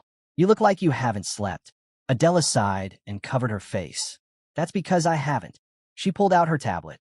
"I was reading this fascinating article, The Technical Possibilities of Teleportation Magic." The protagonist laughed. "Sounds like a pretty bold topic." Adela's eyes lit up. Exactly. But you should read it anyway, come on. As Hale sat down and started reading, he thought to himself, where did all these seals even come from? Adela sat beside him, sipping banana milk. Her bag still held a few more packs. The protagonist handed the tablet back to her. Interesting, he said. Adela smiled. Tell me what you think, too. Hale nodded. Well, except for one thing. They both said it at the same time. There's no clear conclusion. The protagonist stared at the screen, deep in thought. This analysis is built on data from ancient manuscripts by Ray Belbitinio. His eyes widened. Wait, Ray Belbitinio? He read over a few lines again. The structure and language are different, but some of these theories, they're definitely similar to Bitinio's work. Then he frowned. But the content feels shallow. There's not much depth here. He turned to Adela. Who did you say wrote this article? Adela looked surprised. It's by Go Sang-jun. Later, back in his room, the protagonist muttered to himself. Go Sang-jun, a magic researcher with no public info. No name, no age, not even gender. And this article is the only one out there. He glanced at a paper in front of him. Maybe the backlash scared them off. Then he picked up his phone, smiled faintly, and placed a call. Hello, he said into the receiver. This is Hale, a student, technically, but that title doesn't really suit me. In the Blue Magic Tower, Kim Kanjin picked up his ringing phone. Hello, it's Shin Hale, the voice came through. Kim Kanjin sighed. What is it now? I've been up all night researching. Hale chuckled. I found something that could benefit both of us. Kim Kangin's eyes lit up. Hale continued. But I'll need your help to track someone down. Not long after, at Obelisk Academy, Hale was training in a hall. He swung his arms, unleashing a burst of energy. Sunshine stood across from him, raising protective barriers. The blast broke through. Sunshine staggered and yelled, You maniac! Hale grinned. What? That was just the first magic circle. What's the big deal? Sunshine flipped backward to recover, glaring. You're asking what's the big deal? That was just the first circle. He clenched his jaw, still shaken. Hale smiled again and glanced at Sunshine, who now surrounded himself with 4 defense barriers. See, Hale teased. They held up just fine, didn't they? Sunshine growled. I nearly died. He jabbed a finger toward Hale. All right, that's it. Hand to hand now. Hale smirked. Sure, I'm game. But you really think you've got a shot at beating me without magic? Sunshine clenched his fists and shouted, Come on. The protagonist stepped up and landed a clean hit to Suinchan's chin, flipping him over. The students froze in shock, staring in silence. Hale just grinned and said, So, is that your big idea? Lying upside down, Sunshine could only groan in response. Hale gave a quick wink. If we're talking hand-to-hand, there's not much to tweak. It's just your second circle-enhanced body versus someone with third circle reinforcement. That alone makes it interesting, right? Hey, that was an insult, wasn't it? Sunshine barked, clearly annoyed. A while later, as he pressed a heating pad to his back, he muttered, That's so unfair. Not only does he cheat with magic, he's a monster in close quarters, too. He turned and grumbled, Such a dirty fighter. Hale stuck a bandage on Suinchan's back and joked, Then maybe he should go build up his endurance, too. Sunshine glanced over. By the way, what's his plan? Plan? Hale echoed. Sunshine suddenly asked, Is he gunning for the Olympics already? The protagonist's eyes widened. How'd you know? Sunshine smirked. It's obvious. You can tell on day one. He walks around in a daze, totally wrapped up in his thoughts. Even during the magic stone suppression test, he was totally distracted. Everyone else finishes it in 27 seconds. He took 74. Still, Sunshine continued. He's been blowing everyone out of the water lately. Training tests, he's always on top. If he's serious about taking on the upperclassmen at the Olympiad, he can't afford to lose focus. But honestly, in his current state, there's no way he'll win. Even he knows that. The protagonist simply smiled and let out a loud hum. Sunshine raised a brow. See, he gets it. He paused, then added, Word is the top contender for the Olympiad is already a 5th circle mage. If he's still stuck at 2nd, well, the odds aren't in his favor. Hale frowned, thinking it over. Sunshine had a point. If he wanted to stand a chance at the Olympiad, he had to go beyond temporary boosts. Reaching the 4th circle was the bare minimum, and for that, he needed to find Go Sang-jun. Later, Hale arrived at a building, checking his navigator. Is this the right place? Kim Kanjin smiled. Sorry it took me a while. Took me a whole week to track him down. First time doing this. Time to get to the point. Go Sang-jun was here. The protagonist's eyes lit up. Wait, this place? Isn't this the used bookstore I always go to? He had a feeling. That was it. Go Sang-jun was hiding in plain sight. The bookstore had been right across from the academy all along. After being labeled incompatible with interactive magic, he had thrown himself into studying, especially from books, even old and used ones. But he still had no clue where Eider Codex could have come from. Maybe it came from here. Hale opened the door and stepped inside. Good afternoon. From beneath the table, the shopkeeper peeked out and blinked. Hale? Been a while. The protagonist smiled. How have you been? The shopkeeper chuckled. Same as always. Though I did hear you finally figured out how to use magic properly. You look a lot better now. Hale gave a small smile. Thank you, sir. The man waved it off. No need to thank me. I just sell books. But it's thanks to those books that I've come this far. The protagonist replied sincerely. The shopkeeper nodded slowly. Even if you're just being polite. Thank you. So, what brings you here today? Hale paused, then spoke carefully. Sir, I wanted to ask, is it possible to meet Go Sang-jun? Your son. The man tilted his head. Why are you asking about Sang-jun? No. How do you even know about him? Hale placed a hand over his heart. I read another article under his name. It got me curious, so I started asking questions, and eventually that led me here. I'm sorry for digging around in secret, but this really means a lot to me. I'd really like to meet him. The shopkeeper rubbed his neck and muttered, The article. Right, I remember that one. After a brief pause, he said, All right, I'll arrange it. The protagonist bowed deeply. Thank you, sir. The man added with a sigh, but don't expect answers. Not from that meeting. Hale blinked. Huh, what do you mean? Instead of replying, the shopkeeper simply opened a side door. Come with me. He's this way. They walked down a narrow hallway. Stopping in front of a closed door, the shopkeeper turned. He's in here. Hale's eyes widened. Go Sang-jun. Inside, a long-haired man lay motionless on a bed, hooked to a breathing apparatus. This is him, Hale said in disbelief. The shopkeeper pulled over a chair and nodded. Yes, my son, Go Sang-jun. After a moment of silence, the protagonist hesitantly asked, May I ask what happened? The shopkeeper gave a heavy nod. Of course. Sang-jun broke a taboo. He folded his hands together and added, A rule all mages are warned never to cross. Hale leaned in. A taboo? What kind? The man crossed his arms and closed his eyes.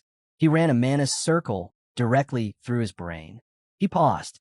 That's a forbidden technique in the world of magic. The protagonist's eyes shot open. He pushed mana straight through his brain. Tried to replicate that. He clenched his fists and muttered. But why? Why would he do something like that? The salesman gave a serious look. For the sake of his research. He had a choice. Either prove his theory or abandon it midway. So the only way to make it work was to send mana directly into the brain, the protagonist realized. The salesman turned toward his son. I had to stop him. I couldn't let him go any further. So that's how he got into the Vintner magic style. Through a different path entirely, the protagonist thought. The salesman's voice dropped. Still, I doubt I could really answer any of your questions. Sang-jun would have gladly explained his work himself. He paused, then looked down. Forgive me. I shouldn't have brought it up. It's still a heavy weight for me. He placed a hand on the protagonist's shoulder. It's all right. No need to dwell on it. I saw firsthand how obsessed he was with his research. Every day, combing through ancient magical texts reminded me so much of Sang-jun. As the sky outside began to glow with the colors of sunset, Hale finally asked, Sir, if it's not too much, may I read the materials your son used for his research? The man looked at him closely. You really want to see Sang-jun's notes? I do, Hale said, sincere. They're just gathering dust, right? I like to learn from them, put them to use. The clerk held up 2 fingers. All right, but I have 2 conditions. Hale's eyes widened. First, the clerk said, if you're planning to continue Sang-jun's research on teleportation magic, I want you to credit me as a co-author. Hale smiled. Of course. I'll make sure of it. The clerk nodded. Good. Second, whatever you do, never try channeling mana directly into your brain. Hale shouted, Got it. I promise. The clerk led him into a room. This is where he worked. The books he used are here. He gestured around. These are probably the ones you'll need most. Hale's eyes scanned the bookshelf. Something about one of the spines caught his attention. That design, it looked familiar. He stepped closer, pulled the book out, and it slipped from his hands. His eyes widened in shock. He crouched down, staring at the cover. Is this Eiderd? He wondered, picking it up carefully. Sir, he said, holding the book up. The clerk glanced over, and for a moment, it was as if he saw his son standing there. That one, he asked. Sang-jun always kept it close, like there was something special in it. Go ahead, take it. There might be something important inside. Hale opened the book and nodded gratefully. Just as I thought, this awful handwriting again. The same as Idard's.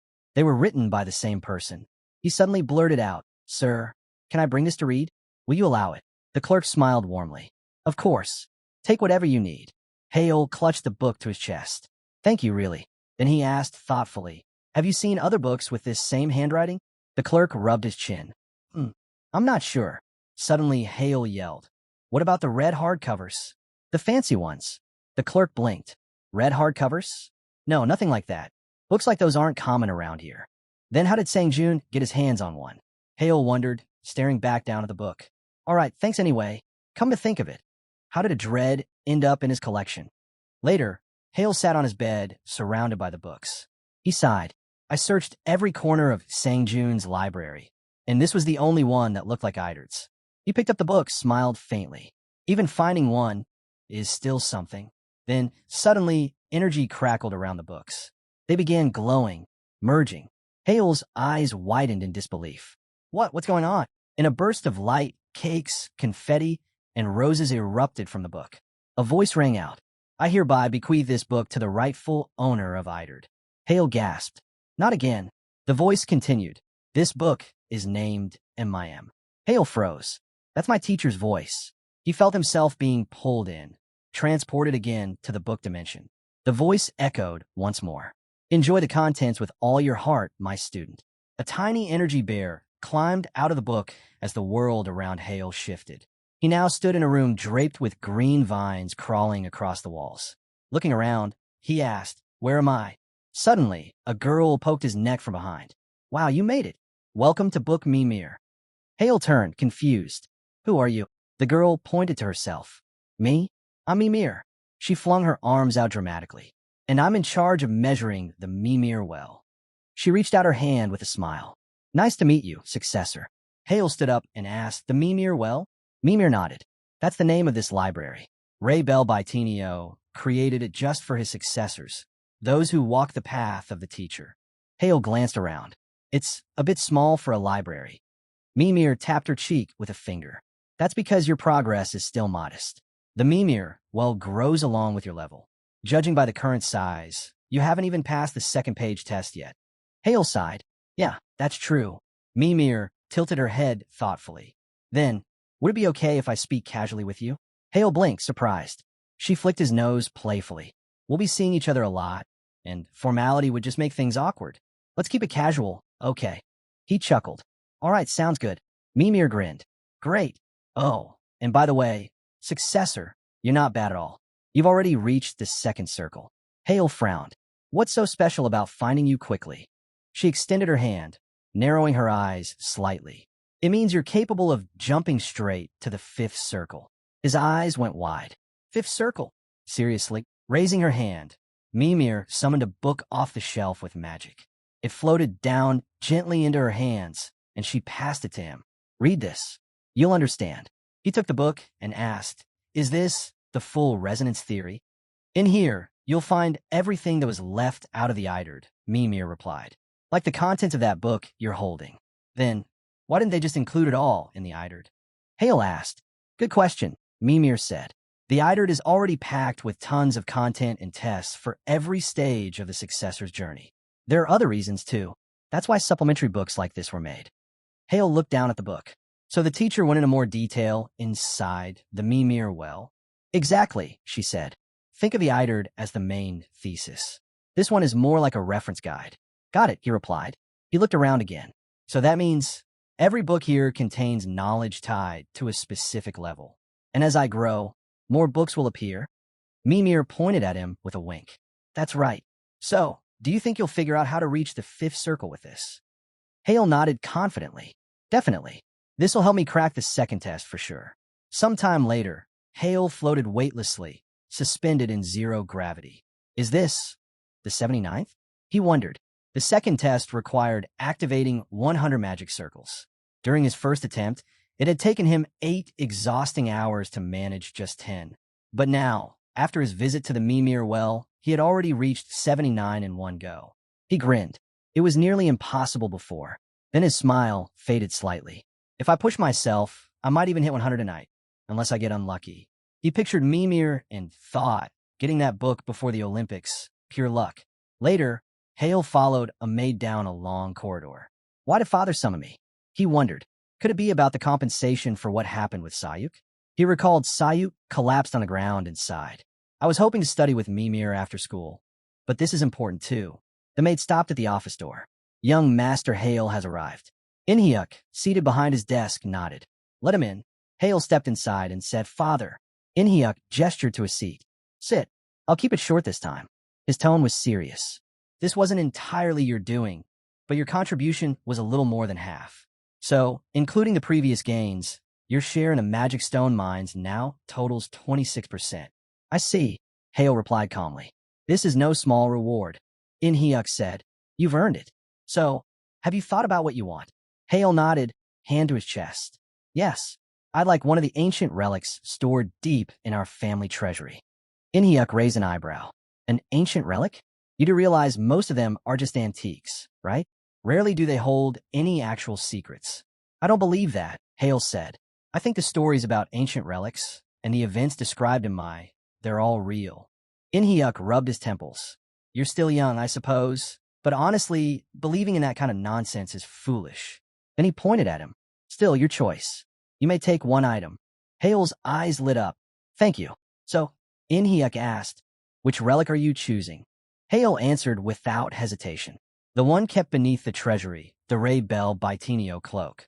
Deep beneath the Shin family estate, inside the underground treasury, the assistant carefully handed a box to Inhyuk. He took it, then passed it to Hale. I hope you won't regret this choice, Inhyuk said. Hale smiled. Thank you, father. Inhyuk let out a sigh. Can't believe you actually bought into that ridiculous fairy tale. Well, you're still young. He crossed his arms. Just focus on your training. That way, you won't have regrets later. You're dismissed. Yes, sir, Hale replied, still smiling. A little later, riding in a car, Hale glanced at the box in his lap. Most of the relics in our family are the real deal, he thought. If this is truly Ray Bell Bitinio's cloak, then not even 30% of the magic stone mine profits could compare. He folded his arms. But what if it's not real? He opened the box. His eyes widened. Wait, this! He gently lifted the cloak from inside. Is this fiber made from pure mana cloth? He wondered. Mana cloth, an ultra-rare material process from magic stones, handled by fewer than 30 artisans in the entire world. But this cloak wasn't just partially made with mana cloth. It was made entirely from it. Not only that, Hale whispered. This technique didn't even exist in their era. He ran his fingers across the fabric. This exceeds any known artifact woven from mana fibers. I've never seen anything like it. Back in his room, Hale sat down and examined the cloak more closely. His eyes landed on the rough, scribbled inscription. What horrible handwriting, he muttered. It's got to be the teacher's work. I've gotten used to deciphering his mess. He lifted the cloak again, admiring it. But this, what kind of structure is this? The inner and outer layers seemed tangled, inverted. Working with mana cloth was already complex. Normally, the inner layer enhanced mana flow for stronger spell casting, while the outer layer reduced it to guard against incoming magic damage. But this cloak? The outer layer pulled mana in, making the wearer more vulnerable, and the inner layer blocked mana, weakening outgoing spells. This is completely backwards, Hale muttered. There's no way the teacher would make such a basic mistake. Then it hit him. Wait, what if I just turn it inside out? He flipped the cloak, but the structure didn't change. Even reversed, the inner and outer layers kept their original functions. Hale's expression tightened. This was done on purpose, but why? Is this really an ancient relic? He leaned back, staring at it in silence. No wonder father had it buried in storage. Not long after, Hale returned to Mimir's library. Mimir, he called out. She turned to him with a bright smile. Oh, successor, how have you been? He held out the cloak. Her eyes widened as she rushed over. Wait, is that Raoul's cloak? You actually found it. That's incredible. Yes, Hale replied. But there's something strange about it. Mimir took the cloak into her hands, inspecting it closely. Strange how? She studied it for a moment, then suddenly screamed, making Hale jump back. Holding up 2 fingers, she asked, You're still at the second circle, right? Yeah, Hale replied, confused. Why? Mimir sighed. That explains it. Of course you wouldn't know yet. Okay, enough with the riddles, Hale said.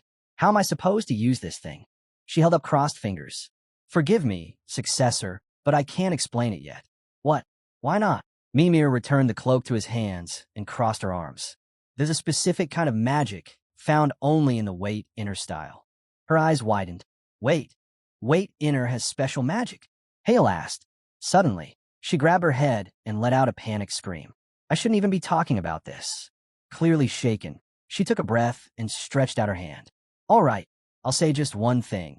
There's a special form of magic in the Wait Inner style. It's called true magic, Hale repeated. Mimir stood tall, placing her hands on her waist. It's not like the magic you're used to. True magic is real. What does that mean? You're saying I haven't been using real magic all this time? She nodded. Sadly, yes. Then she tapped her lips. But I'm not allowed to explain more about true magic until you reach a certain point. Hale rubbed his chin. So there's some kind of restriction? Exactly, she said. This cloak is an artifact. It's designed to help you use true magic. So, you're really not going to tell me anything more? He asked, disappointed. Mimir smiled. You catch on fast, successor. Hale opened the cloak again, studying it. All right, then. What level do I need to reach to learn about this artifact? She held up 5 fingers. The 5th circle, or more accurately, complete mastery of the 5th circle. That's when you unlock the 5th page of the trials. From there, the Wait Inner style's 5th circle magic will truly begin to shine. After some time, Hale began reattempting the 2nd page of the book. 98, 9, 10, 100, he shouted. He had finally done it. A voice echoed. Congratulations on passing. Hale glanced around. That voice, it's the teacher. The teacher continued. Completing the 2nd trial must have drained you. You've worked hard. Now it's time to teach you how to weave the 3rd magic circle. Clenching his fist, Hale muttered, the 3rd circle. The teacher explained, the 3rd tier of the Wakener's internal style is called the Circle of Interaction. Hale's eyes widened. Circle of Interaction? Later, he closed the book, reflecting quietly. He had passed the 2nd trial. Staring at the cover, he thought, now, to craft the 3rd magic circle. He stood up with a grin. If it weren't for the cloak in Mimir's well, I'd still be stuck on that 2nd test. The night before, in Mimir's well, Mimir extended her hand and spoke, or better yet, mastering the 5th circle to unlock the 5th page of the trials. From this point on, the Wakener's 5th circle magic shines even brighter. Holding the cloak in his hands, Hale said, no choice. Until I master the 5th circle, I'll have to set this aside. Mimir interrupted. Wait, successor, what are you thinking? You can't just toss something this precious into storage. Hale asked, but how am I even supposed to use it? The inner and outer layers are all mixed up. It'll just get in the way. Snatching it back, Mimir shouted, oh my god, give it here. She smiled. This cloak traps your mana, keeping it from leaking out. It lets you hit mana overabundance. Hale's eyes went wide. With mana overflow, your circle of infinity spins faster, she explained. That means your brain will absorb more mana, and your mental fatigue will fade quicker. Same goes for physical exhaustion. Hale took the cloak back. So, wearing this will cut down how much I need to sleep? Mimir reached for it again and yelled, oh my god, are you insane? She covered her face, squealing. With this on, you might never need sleep again. Hale blinked. Wait, what do you mean, never? Mimir answered, exactly that. Wear it for just 5 hours a day, and you'll hit your peak in no time. And that's just one of the side effects. Sharing this with the successor was probably a smart move, right? The protagonist smiled confidently. I'll reach the 5th circle soon, no matter what. Mimir nodded, but added firmly, just remember, this only works for the successor. For anyone else, it's poison. No one else can wear it. Hale replied, of course. I get it. With a tool like this, the rest of the test should be a breeze. 2 days later, Hale sat cross-legged on the floor beside his bed, still wrapped in the cloak. He stared ahead, deep in thought. He was so close, but something still didn't click. He muttered to himself, I think I'm almost there. I just need to understand the circle of interaction. The 3rd circle of the Wakener's inner style, interaction. It allowed him to influence the spell formation process of others. But to tap into another's mana, perfect synchronization was key. Closing his eyes, Hale thought, so that's why syncing all those circles was important, to learn how to affect someone else's magic. He let out an excited laugh. This is actually kind of amazing. I never thought of it this way. He hadn't expected the second trial to pave the way for creating the third circle. Opening the book again, he read, "To weave the third circle, the circle of heart's call and resonance must align in perfect harmony and connect with the surrounding mana. By continuing to resonate, the third circle will form."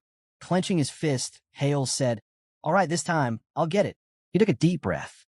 Absorb the mana in the air. Sink it all. With all this extra mana, it's like building a house, one brick at a time. Sitting in the lotus position, he closed his eyes. Mana flowed through him, settling into place. Every bit he absorbed seemed to carry a voice. In his mind, he felt like he was floating weightlessly, and he heard them. A playground.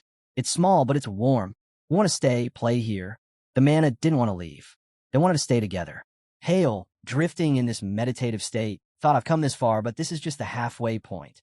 I need to maintain the resonance. The voices continued. We need a bigger space to play. We'll hold hands, form a circle. We'll dance, sing, become one. He visualized the mana like little figures, holding hands, forming a ring of energy. But suddenly, Hale winced. Too hot. If the mana deviation exceeded even 1%, his body couldn't hold it. He could only accept energy within that narrow threshold. He needed to reduce that margin, even down to 1/100%, using the third circle to gently, almost invisibly, bring it under control. Time passed. Eventually, Hale opened his eyes, sweat dripping from his brow. He slowly got up. It's done. Stretching out his hand, he shouted, Circle 1, Heart's Call. Circle 2, Resonance. Then, with a clenched fist, he declared, Circle 3, Interaction. Hale grinned to himself. He had finally grasped the third circle, interaction. Now he had to get stronger fast and push toward mastering the fifth.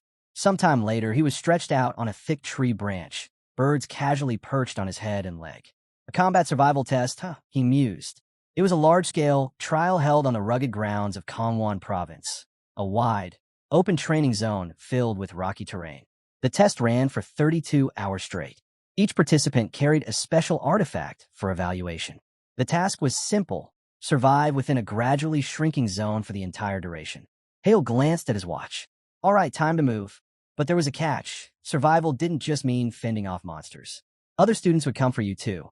And earning points? That meant fighting. The birds scattered from his body just as Gahak suddenly appeared below the tree, sending a surge of energy at him. Die! Gahak shouted. Hale sprang up, dodging the blast. He moved behind Gahak in a blink and launched a counterattack. Gahak sneered. You're fast, but you can't escape. Hale threw a punch, but Gahak blocked it with a barrier, laughing. Seriously? You think fists are going to break through this?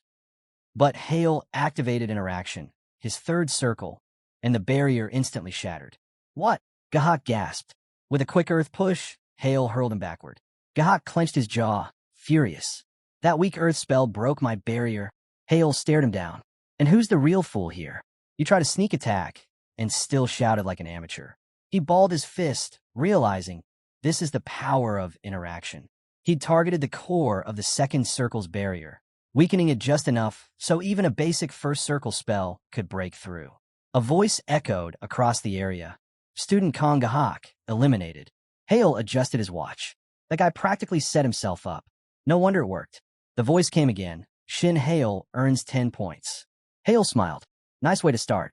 Later, as he walked through the forest, his mind lingered on the new circle. He could feel himself getting addicted to it. At this rate, I'll be able to use it against even third circle magic soon, he thought. Suddenly, he heard footsteps behind him. He turned on instinct and fired a fireball into the trees. Then his eyes focused ahead. Bloody Claw wolves? They had already surrounded him. Hale scanned his surroundings. The wolves were drawing in fast. They must have been drawn here by the noise from that last fight, he thought. He started loosening up his limbs. If I were just another student, I might complain about getting attacked non-stop. Maybe even cry about it, he said casually. But I'm aiming for the top. There's no room for excuses. This pace. I welcome it. The wolves howled and charged. Hale's energy surged as he roared back. Come on, then. Let's see what you can do. Meanwhile, the instructors were seated in front of a wall of monitors, tracking every movement. A female staff member pointed out, Adela Starrett, Ji Sunchan, Kim Kong-soo, Ma, Jae Hak. Those students are standing out. At this rate, they're all looking like top 10 material. A male instructor chuckled. Yeah, but surviving to the end is the real challenge. She turned toward another instructor. No one doubts Shin anymore, right? Instructor Go Chong-su smiled. That's for sure. The boy added loudly. He's nothing like that so-called amateur who was nearly expelled. She raised a brow. Expelled? Really? He's been at the top of training with a huge lead. Still is, in fact. It's crazy how well he understands the behavior of those blood claws, another instructor noted. He didn't attack right away. He waited for them to gather the whole pack. Use that tactic to rack up more points, someone else added. If he keeps this up, the Olympics might be within reach, one of them said with a grin. Back in the field, Hale wiped sweat from his brow and looked at the fallen wolves around him. Must be around 60 points now, he said, surveying the scene. Then the ground began to tremble. What, an earthquake, he muttered. No, the ground's moving. He leapt toward a cluster of crystals, jaw tight. This is it. Something massive stirred. A colossal beast emerged, its bulk rivaling an elephant, its shell glimmering with emeralds. An emerald turtle? Hale thought, eyes wide. Pushing himself to his feet, he smirked. Where did a rare monster like this come from? Craving a real challenge, our boy couldn't hide his excitement when he spotted the rare emerald turtle. Without hesitation, he leapt from his back to the ground, wondering if this was the biggest opponent he'd ever faced. Still, like every monster before it, he was ready to take it down. We jumped to the training field at Obelisk Academy. The evaluation panel watches closely as Hale goes head-to-head with the massive beast. Ji Sunchan quickly catches on. Hale isn't retreating out of fear. He's moving strategically, possibly looking for a chance to team up with others. They all know this part of the training field doubles as a rare monster zone. Another panelist points out that even with Hale's reputation as a prodigy, taking this fight solo is beyond bold. It's flat-out dangerous. Blocking his path is the Emerald Turtle, a massive, reptilian creature from the Great Seas Class 4 category. It's known for impenetrable defenses and is especially lethal to magic users. Now, it stands between Hale and any chance of escape.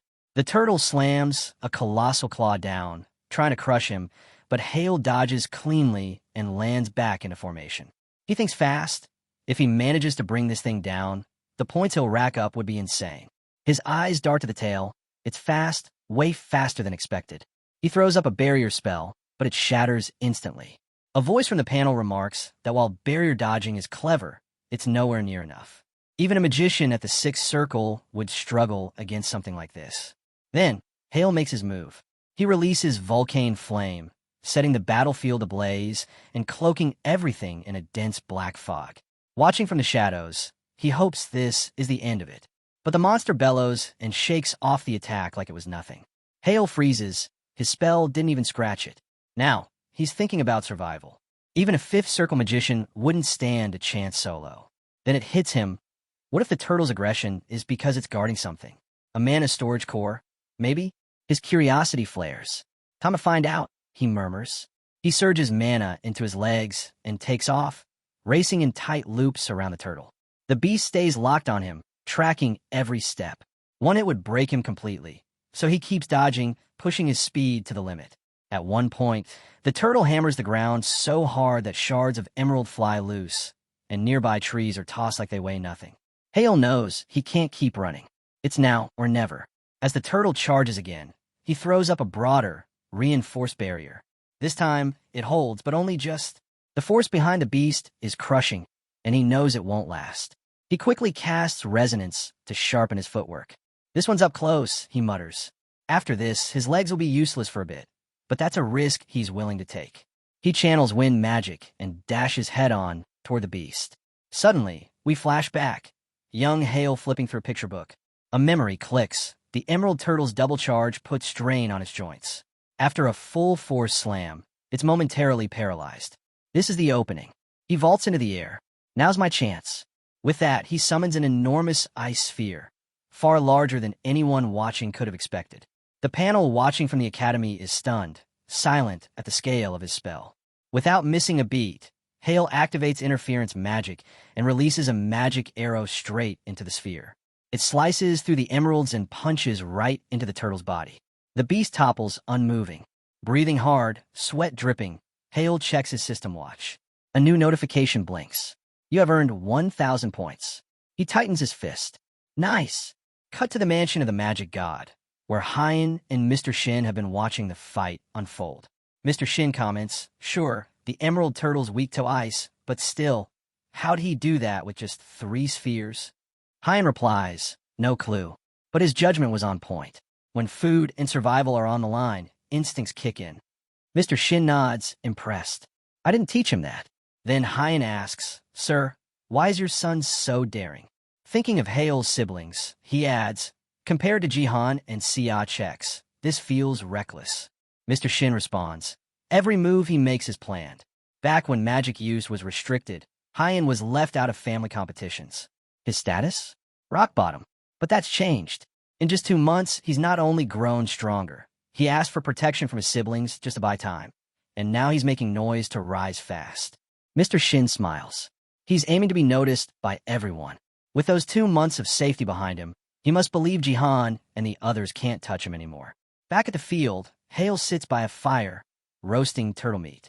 The flames crackle softly as he tastes the rewards of victory, earned by the kind of boldness that few dare to follow. Night settled over the forest, and Hale had set up camp beneath a thick canopy of trees. He grilled quietly, letting the scent of roasted turtle drift through the air.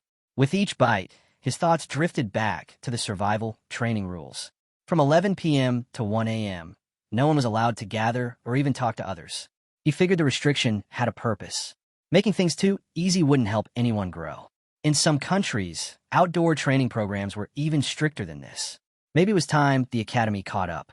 Still, at least they were allowed to bring magical tools this time around. Thanks to that, he was able to recover faster than usual. That alone was a blessing. With his belly full, he leaned back and let the calm wash over him. But then, he heard rustling. He turned his head, alert.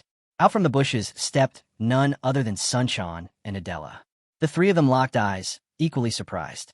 A little later, the trio sat around the fire, the scent of roasting beef now filling the space. Curious, Hale asked how the 2 of them ended up together. Adela explained casually that they'd been at it until just after 11. Sunshine jumped in to clarify. "We weren't fighting. She was beating me. Completely one-sided."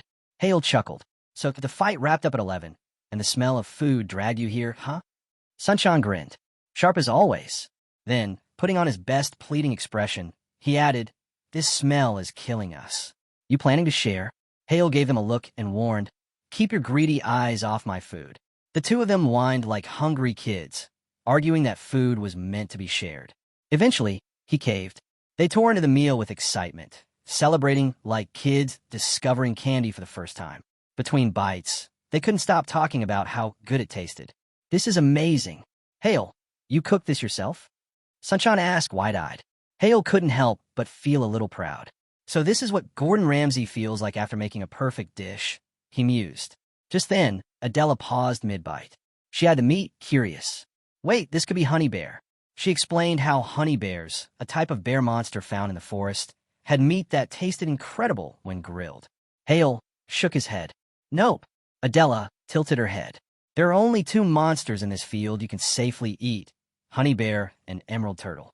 Everything else either poisons you or tastes like garbage." It hit her. Her eyes widened as she stared at Hale. "Wait, don't tell me. This is emerald turtle? Seriously?" Hale stayed cool and gave a simple nod. "Took one down earlier out west," he said. Sunshine immediately broke into a sweat. "Wait, you actually fought one?" "I've only seen emerald turtles online." They kept eating, but the questions kept coming. "Chew first, talk later," Hale said, not even looking up. But Adela wasn't done. "I've never heard of anyone under 5 circles taking one down," she said. "That's practically impossible." Hale stood up, a grin spreading across his face. "Then watch this." He struck a dramatic pose and shouted, "Burning trash."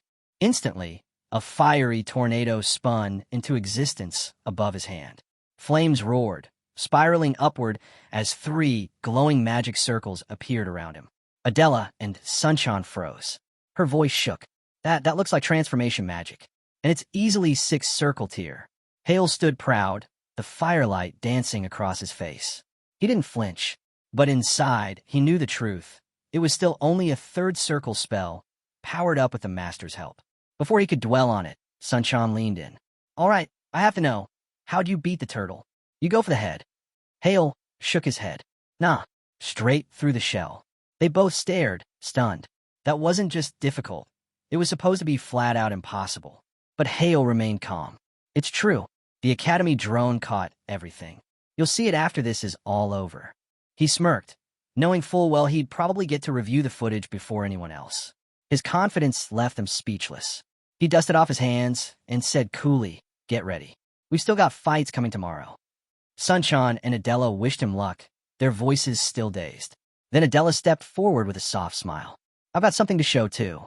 She raised her hand, and a wave of blue mana surged out, bathing half the forest in glowing light. The trees shimmered under the spell's aura, casting the dark woods into a magical glow. And just like that, day 2 of survival training quietly began. Elsewhere, at the control center, staff continued to monitor the field in silence. Only 2 hours remained. The survivor zone had narrowed.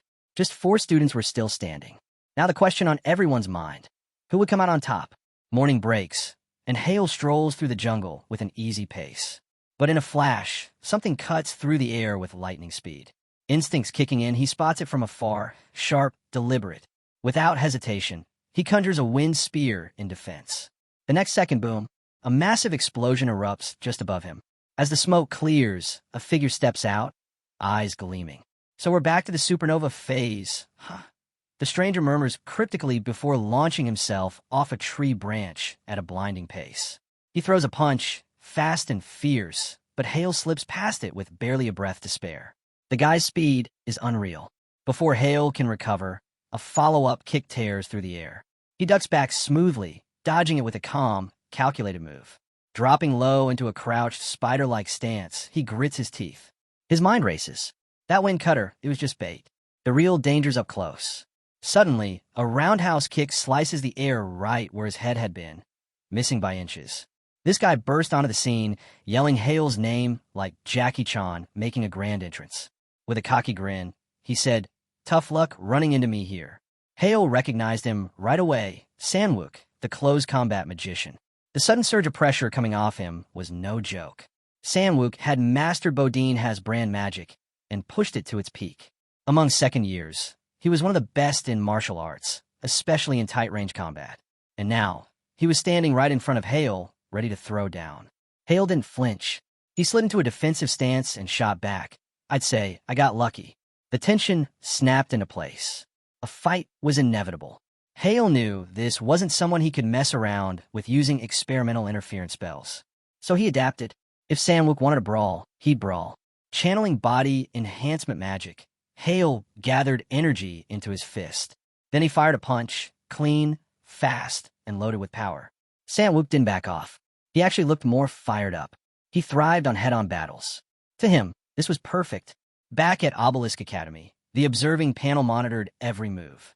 They noted both fighters were using enhancement magic. That naturally gave Sanwook the edge.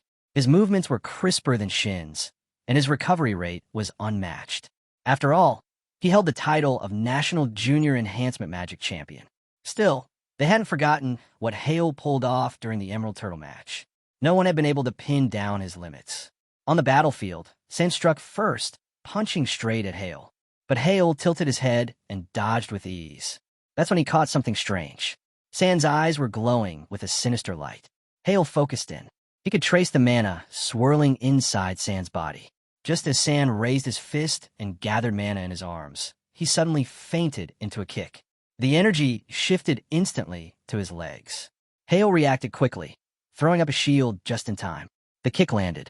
The impact nearly shattered the barrier. But Hale didn't stop there. He flipped the shield's energy and blasted it outward. It worked. Sin staggered back, clearly stunned. He'd never seen anyone weaponize a barrier like that before. A thought crept into his mind.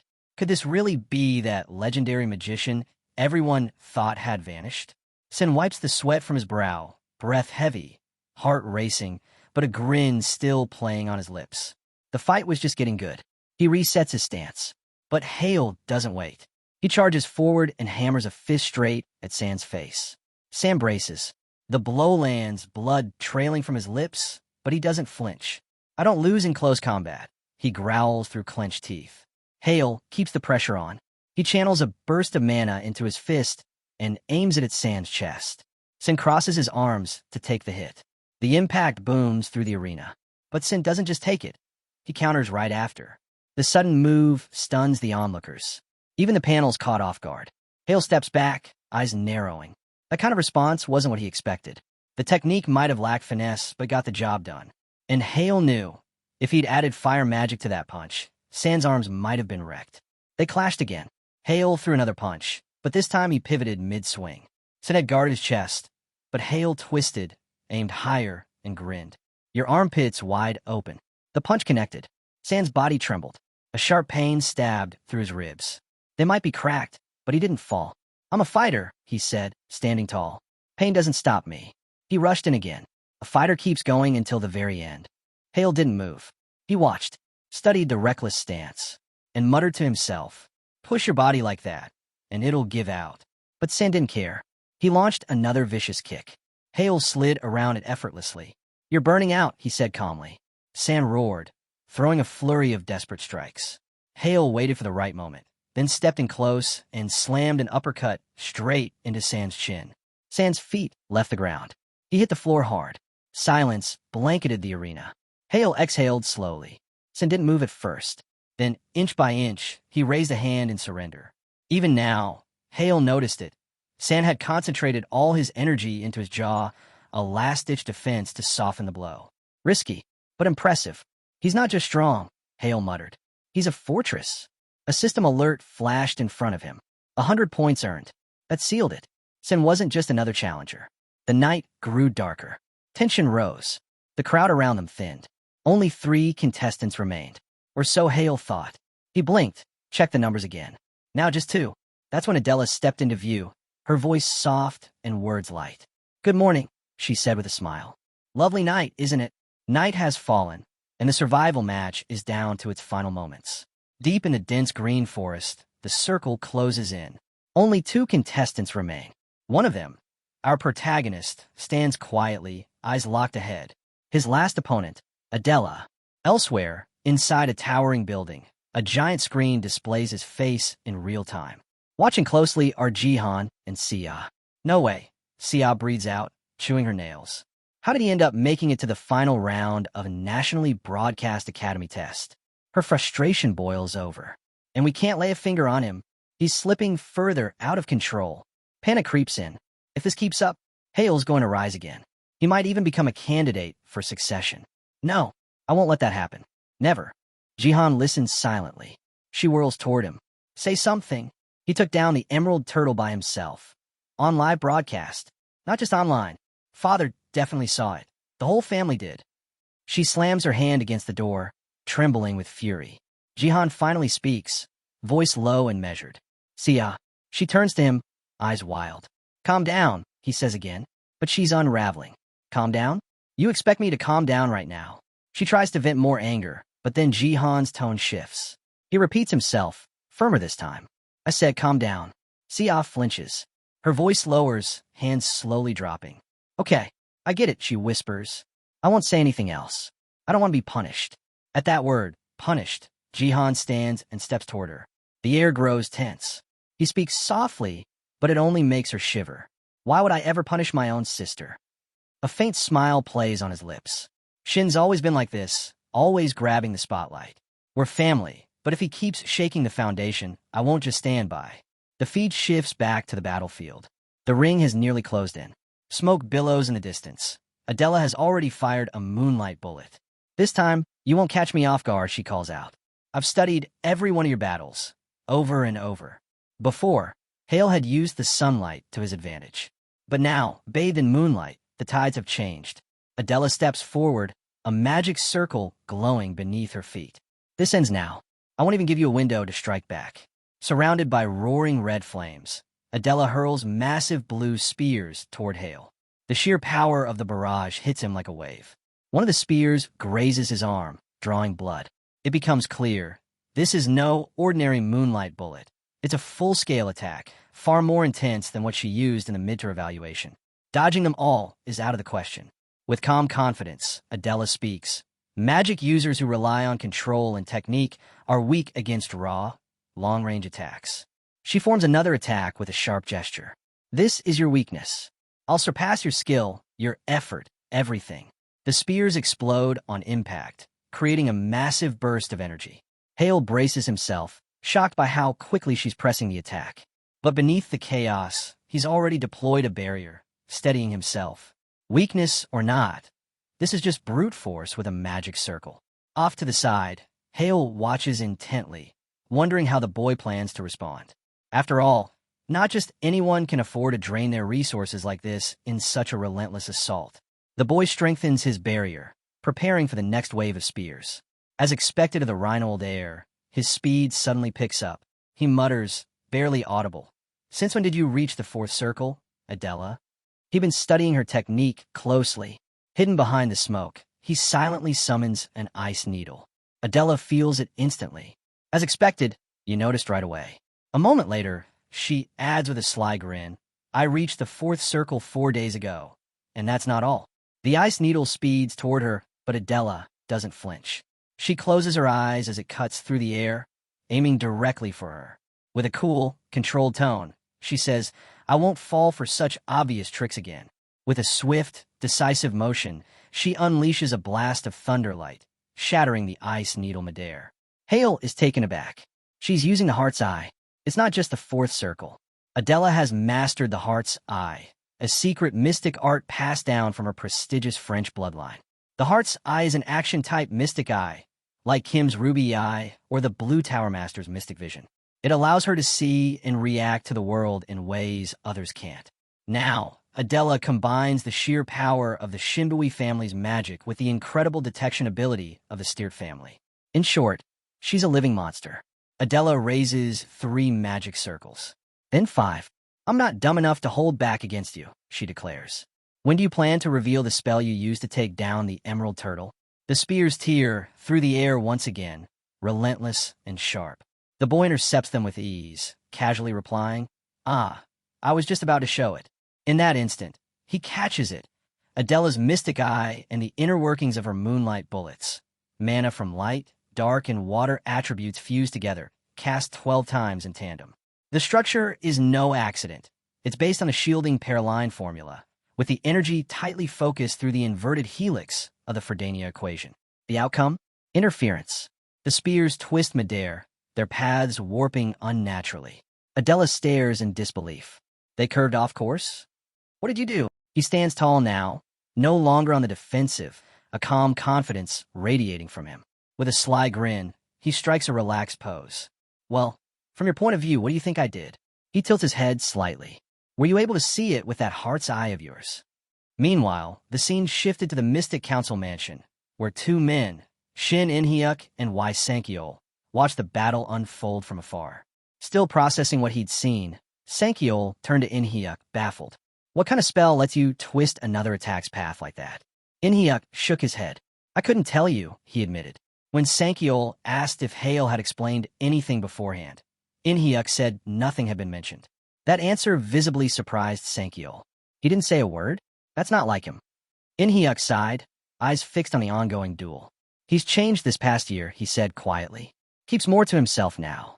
Sankiol slowly nodded, finally seeing the shift in Hale's demeanor for himself. "I guess it's true. Sometimes you need to leave home to grow." He reflected on the midterm evaluations and confessed, "Back then, I honestly thought he just got lucky. Felt bad even thinking it, but I figured he'd peak early and disappear." Inhyuk gave a small nod of agreement. Hale was always a little out of place. That's what made him different. Back in the fight, Hale and Adela continued exchanging powerful blows, but the conversation didn't stop. Hale admitted that his previous win-over hadn't come from superior strength. It was all strategy. He knew that once people studied his tactics, they'd catch on, and his edge would fade. In the council mansion, Inhyuk agreed, noting Adela's sharp, analytical mind. Sankiol, watching with pride, added that his daughter was one of the best when it came to dissecting and adapting in battle. But in that moment, even he had to admit, he'd clearly underestimated Hale. Their clash reached its peak, energy flaring wildly as neither held back. Blow after blow lit up the battlefield, each refusing to yield an inch. From the sidelines, Adela's father spoke with rare softness, his gaze steady on the fight. He admitted that, in truth, he was grateful to Hale. He recalled the days when his daughter had lost her drive, when nothing seemed to ignite that spark in her. But now, her eyes were alive again, burning with purpose. He was sincerely thankful that Hale's return had helped rekindle that fire in her. In-hyuk nodded in quiet agreement. "That's something worth being thankful for," he said. Then, the arena echoed with a loud announcement. The battle survival round was officially over. All participants were to stop immediately. Hale slowly rose to his feet, his uniform soaked through with sweat. He stood there, chest heaving, staring across the field at Adela. She wiped her forehead with a sleeve, breathing just as hard. "If I had even a few more seconds," Hale said, flashing a crooked grin, "you'd be the one lying down." Adela scoffed, flicking back strands of damp hair. "Get real. I had you beat, and we both know it. So does everyone watching." Their eyes locked again, the air between them heavy with unresolved tension. But before it could go any further, a loud voice snapped through the charged silence. "All right, enough already. Both of you, get over here." And just like that, the moment broke, and the scene shifted. The next day, Adela stepped out and wasted no time. "By the way," she started, "I was clearly winning yesterday." Hale didn't even let her finish. "Let it go," he interrupted, waving her off. "As usual, I had things under control." She scowled, mentally replaying the match. What fight was he even watching? She wondered in frustration. Out loud, she shot back, "I was this close to cracking your technique. Just 5 more minutes, and it would have been over." Hale shrugged casually. "And in 5 more minutes, your mind would have burned out. You'd have collapsed right there." Neither was willing to concede, and the rivalry was far from over. While the two were still caught up in their back and forth, Soon-chan, who'd been crouched nearby, suddenly cut in with a flat voice. "If you're going to keep arguing, take it somewhere else. Fighting in my room is a nightmare to clean up." Immediately, both Hale and Adela shot back in unison. 26th eliminated. As if that alone ended any debate. Soon-chan stood up with a defeated sigh. "This is my room, you know," he whined. "I just wanted to watch the battle survival replay with you guys. I even got pizza fries and drinks ready, and now you're killing the vibe." He flopped down dramatically, eyes glistening like he was about to cry. Hale didn't miss a beat. "You're blocking the screen. Move." Then he added, completely serious, "We're watching from the very beginning, every second of it, even if it's 14 hours long." As the footage rolled, the hours slipped by. Eventually, Soon-chan dozed off, curled up in the corner, while Hale and Adela stayed locked in, still watching with full focus. At one point, Soon-chan mumbled something in his sleep. "She really is an analysis monster." Hale glanced over at Adela, who was now quietly laughing to herself. "What's so funny?" he asked. Instead of answering right away, she gently picked up a blanket and tucked it around Soon-chan. "Watching all 14 hours of this actually turned out to be kind of fun," she said, still smiling. Hale shifted in his seat, shooting her a sideways look. "Honestly, I figured you'd get bored halfway through and bail." She didn't respond immediately. Instead, she adjusted the blanket a little more, her smile lingering. "You've got some really good friends, Hale."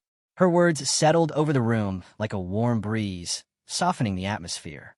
For a brief moment, the usual edge between them faded. The night felt calm. Sometime later, the mood turned more reflective. She looked down, her expression shadowed with regret. "You guys almost seem too good to be real," she said quietly. "One of you even became a real friend." The hero tilted his head, puzzled. "Why do you sound so down all of a sudden?" She hesitated, then admitted, "I spent a whole year pretending I didn't know the truth. I kept my distance, clinging to something I didn't even understand. Looking back, I think I made the wrong call. I'm sorry." He didn't even blink. "You don't have to apologize," he said firmly. "I saw the signs, and I still chose to stay away. That was on me." Then he added with a faint grin, "Truth is, I kept my distance from that guy too at first." Out of nowhere, Soon-chan suddenly sat upright. "Wait, was that for real?" he asked, blinking like he just snapped out of a dream. She turned to him, startled. "You were awake this whole time?" The hero smirked without looking away. "Yeah, he's been awake for a while now." His tone shifted then, more grounded, more certain. "I've gone back to who I was a year ago," he said, "but this time I got power in my hands. Real power. And comrades I can count on." Both of them stared at him, caught off guard. He took a step forward, his expression unreadable. "There's something I want to show you." As he rose to his feet, a strange magic began to radiate from him. It started at his core and spread outwards, waves of vivid blue energy rippling through the air. It looked like streaks of pure light bursting in all directions, painting the space with brilliance. She gasped. This is it. Sunshin's eyes went wide. No way. That's not possible. But the hero didn't stop. With one hand raised, he walked forward, the magic flowing from his palm and expanding until the entire space around them glowed with overwhelming light. Bright, blinding, and impossibly beautiful. That's right, the hero said, and their expressions froze in disbelief. Without hesitation, he lifted his glowing hand, blue energy swirling around his fingertips. This is my magic, he declared. Sunshin's eyes widened even more. Wait, does that mean your alteration magic can mess with someone else's spell? The hero touched his cheek casually. Exactly, and I've also got mystic eyes that let me see spell formulas. Both of them went silent for a beat, stunned. The girl finally found her voice. So that's how you saw my secret magic? He nodded. Family techniques usually stay hidden, but I was able to figure yours out. I've seen enough up close. He moved to the center of the hall, arms spread as if presenting his whole journey. I had to study every detail to make it work. She stepped forward. Then, when you broke through the emerald turtle's shell, that was alteration magic too? Exactly, he confirmed. I weakened the shell by interfering with a magical structure that held it together. That thing's body was basically just magic in solid form. Sunshan threw up his hands. You're seriously a monster. The hero grinned. And now you know why I didn't need to explain the moonlight bullet thing. The girl's eyes narrowed thoughtfully. If interference magic only works when you fully understand the opponent's spell, then it wasn't that you didn't use it in the beginning. You just couldn't yet. The hero gave her a nod of approval. Smart. You kept using moonlight bullets, which made it easier for me to analyze your mana. If you'd mixed in other spells, it would have been a lot tougher. She sank down, closing her eyes. So sticking to one spell type was my biggest mistake. Does this kind of magic have any weaknesses? The hero leaned back slightly, watching the shimmering traces of his spell fading into the air. Mana analysis isn't simple, he said, scratching the back of his neck. I can only interfere with spells that get really close, almost brushing past me. His expression grew serious. And in an actual fight, you don't get time to break things down. You react on instinct. He raised one hand, gesturing lightly. If I'm lucky, I can shift a spell's path, just a bit. She looked at him with curiosity. So, is it even possible to completely turn a spell around? Like a full 180 and send it right back? He shook his head. Not in a real fight. The timing's just too tight for that. Still, she said with a shrug, it's already ridiculously strong. Before either could say more, Sunshan suddenly shouted from behind. Hold up. Why are you acting like this insane spell is no big deal? He marched over and clapped a hand on the hero's shoulder, clearly overwhelmed. The hero looked at him and simply said, You don't get it. The girl cut in two, echoing the same thing. You really have no idea. Now totally lost, Sunshan blinked. What are you two even talking about? They answered in sync, the Olympiad. Sunshan froze. Wait, what? The hero turned to face them both. I'm taking you two with me to the competition. Still stunned, Sunshan looked at the girl. Did our hero just say that? He raised a hand as if to speak, hesitating, until the hero gave him a nod. Go on. Sunshan exhaled. I mean, it makes sense for Adela to go. But me? There's no way I've got the skill to pull off something like that. He went on, explaining how third years had 7 classes, and just getting a spot in the academy lineup was already hard enough. Even second years had a slim shot. But the hero cut him off with calm certainty. Don't worry. I'll make sure you're in. The girl nodded thoughtfully. With all the restrictions in place, interference magic would be a total wild card. The next battle was a tiebreaker, a siege-style match where teams had to protect their own magic stone while firing cannons at the enemies and attempting to steal their flag. As the hero stepped forward, he confirmed it. In that kind of match, my magic is practically cheating. The girl raised an eyebrow. Do you have any abilities you're not telling us about? He paused for a beat, then replied, Of course I do. The scene shifted to a quiet library. The hero stood before a book, one hand resting on its cover. As energy flowed into it, he thought to himself, It's ready. A magical space opened, and he stepped inside. Waiting there was Mimir, who looked up and greeted him. You're late, she teased. Don't tell me you didn't come in first. He smirked. Obviously I did. The emerald turtle points were just misleading. Then, with a spark in his eyes, he reminded her, Don't forget, I've still got a gold medal to win at the Olympiad. She paused, thinking back. Wait, Did you actually tell them everything? About the Olympiad? And your interference magic too? He nodded. Yeah, I did. She gave him a disapproving look. You said you'd wait until you'd fully mastered it before saying anything. It felt like the right moment, he replied, shrugging. She looked at him, half skeptical. So, you've really mastered it? He didn't say anything, just gave a small, confident nod. Her eyes widened. That's amazing. With the same calm confidence, he turned to her. Then let's get to work. Find me everything on the realm of destruction and something called Third Circle Bastard Destruction. It's time I stepped into that. Suddenly, his phone buzzed. He picked it up. It was the Tower Lord on the line. I saw the footage, he said, voice sharp with interest. You took down the Emerald Land Turtle alone. The hero replied modestly. I got lucky. The Tower Lord didn't buy it. You were holding your own against Adela, and she's reached the fourth circle. And I saw what happened during that moonlight spell, how it veered off course. At first, I thought it was a mana distortion, but it wasn't, was it? The hero hesitated, then said politely, I'm sorry. I can't explain that. There was a beat of silence. Then the Tower Lord chuckled softly. Fair enough. A mage has the right to guard his own secrets. That answer caught the hero off guard for a moment. But before he could say anything else, the Tower Lord continued. I'll figure out eventually. Still, well done. Then his tone shifted. By the way, the elemental mannerite artifact you asked for? It's ready. He paused, then said, now it's time to get serious. The hero blinked in surprise, asking if maybe everyone was just getting a little too carried away and suggesting they take it down a notch. But the Tower Lord laughed it off, saying that everyone at the tower was a craftsman through and through, unable to resist the excitement of a fresh mana stone. The hero thought to himself that, just as he figured, these people were probably working themselves to the bone purely out of love for their craft. On the other end of the call, the Tower Lord told him not to worry about the aircraft and cheerfully thanked him, saying he was looking forward to what was coming. But just as the call was about to end, he suddenly stopped. The hero raised a brow. He had a favor to ask. The Tower Lord asked if this had something to do with the Langsmith incident and possible compensation. The hero shook his head, explaining that it would all come down to how the Tower Master wanted to see it. The Tower Lord seemed intrigued, curious about what kind of pitch he was about to hear this time, and told him to go ahead. The hero laid it out. He wanted the Artifact Craftsman room from the Blue Magic Tower assigned as the engineering team for the national squad at this year's Olympics.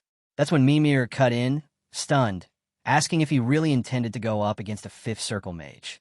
The hero admitted that it was a condition set by the Blue Tower Master and, with a hint of regret, confessed that maybe he hadn't thought it all the way through. The Tower Lord echoed the request, asking if he truly wanted their artisans to act as the official engineers for the Olympiad. The hero confirmed it.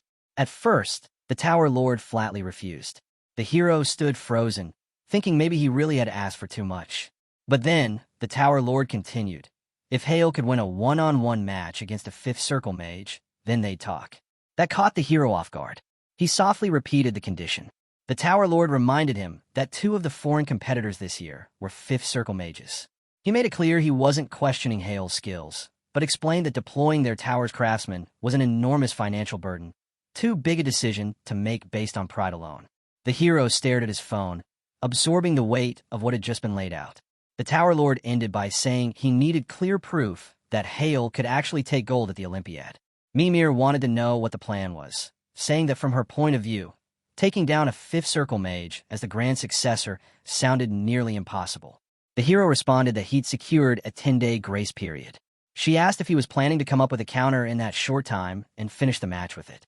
He told her that with a proper countermeasure, pulling off a win wasn't completely out of reach. Still, Mimir cautioned him. Mastering anything in just 10 days wouldn't be easy. She asked if it was really worth going this far, just for the Blue Magic Tower support. Without hesitation, the hero said yes. Without them, nothing else would matter. He explained that the only people in the country who could fine-tune and modify Olympiad-approved artifacts were at the Blue Magic Tower. Mimir remarked that the place must be on another level. The hero thought about how there was a solid 10% performance gap between standard artifacts and those made by the Blue Tower. More critically, they were currently the only ones who could handle element mana light artifacts. Mimir then asked if that performance difference really had a big impact on tournament outcomes. When he confirmed it did, she agreed they definitely needed the Blue Tower's backing. She quickly changed the topic, asking when they were heading to the 3rd trial page, urging him to hurry. The hero said he wanted to read through all the books she'd prepared before diving in. She smiled, saying that was the perfect attitude. Before he left, she told him to pass along a message when he reached the third trial room. Just a simple, "She's doing fine." Curious, he asked if she knew someone there. But she grinned and said it was a secret. It wouldn't be fun if he found out now. The scene shifted to a grand and stately building, buzzing with energy. An announcement echoed through the air, welcoming esteemed guests to the Motto Shurna Group's grand celebration and inviting everyone to enjoy themselves. In the crowd, someone pointed out the obvious, that the president had arrived, and at this point he was all but confirmed as the next head of the Motto Shurna family. The president responded with a smile, brushing off the praise and saying he was just lucky that everything he had was thanks to the people around him. He added that the future of the Motto Shurna Group looked nothing short of brilliant. Of course, and to top it all off, the youngest master had started making waves again, only adding fuel to the crowd's excitement. The president looked on, eyes burning with rage. Then someone wearing a green tie stepped forward from the group and said everyone had seen it for themselves. Who would have thought Hale could defeat the Emerald Turtle solo? He laughed, saying once a genius, always a genius, and asked if anyone there could honestly deny it. Right then, another man raised his glass of red wine and joined in, bringing up Hale's fight against Adela, who had already advanced to the fourth circle. He explained that Hale managed to hold his own against the secret moon element magic, a technique passed down in the Divine Guard family. It was no small feat, he said after watching that match. No one in their right mind could call Hale an AI fluke anymore. If his face had been hidden, people would have assumed it was a battle between veteran adult mages. He said he couldn't wait to see Hale at the Olympiad, and someone nearby echoed the same. Rumor had it, even the family head was extremely satisfied with Hale's recent achievements. Just then, someone yelled Hale's name above the noise, and the president's expression darkened as he quietly slipped out of the spotlight. Inwardly, he fumed. If things kept going this way, his little brother might actually be named heir.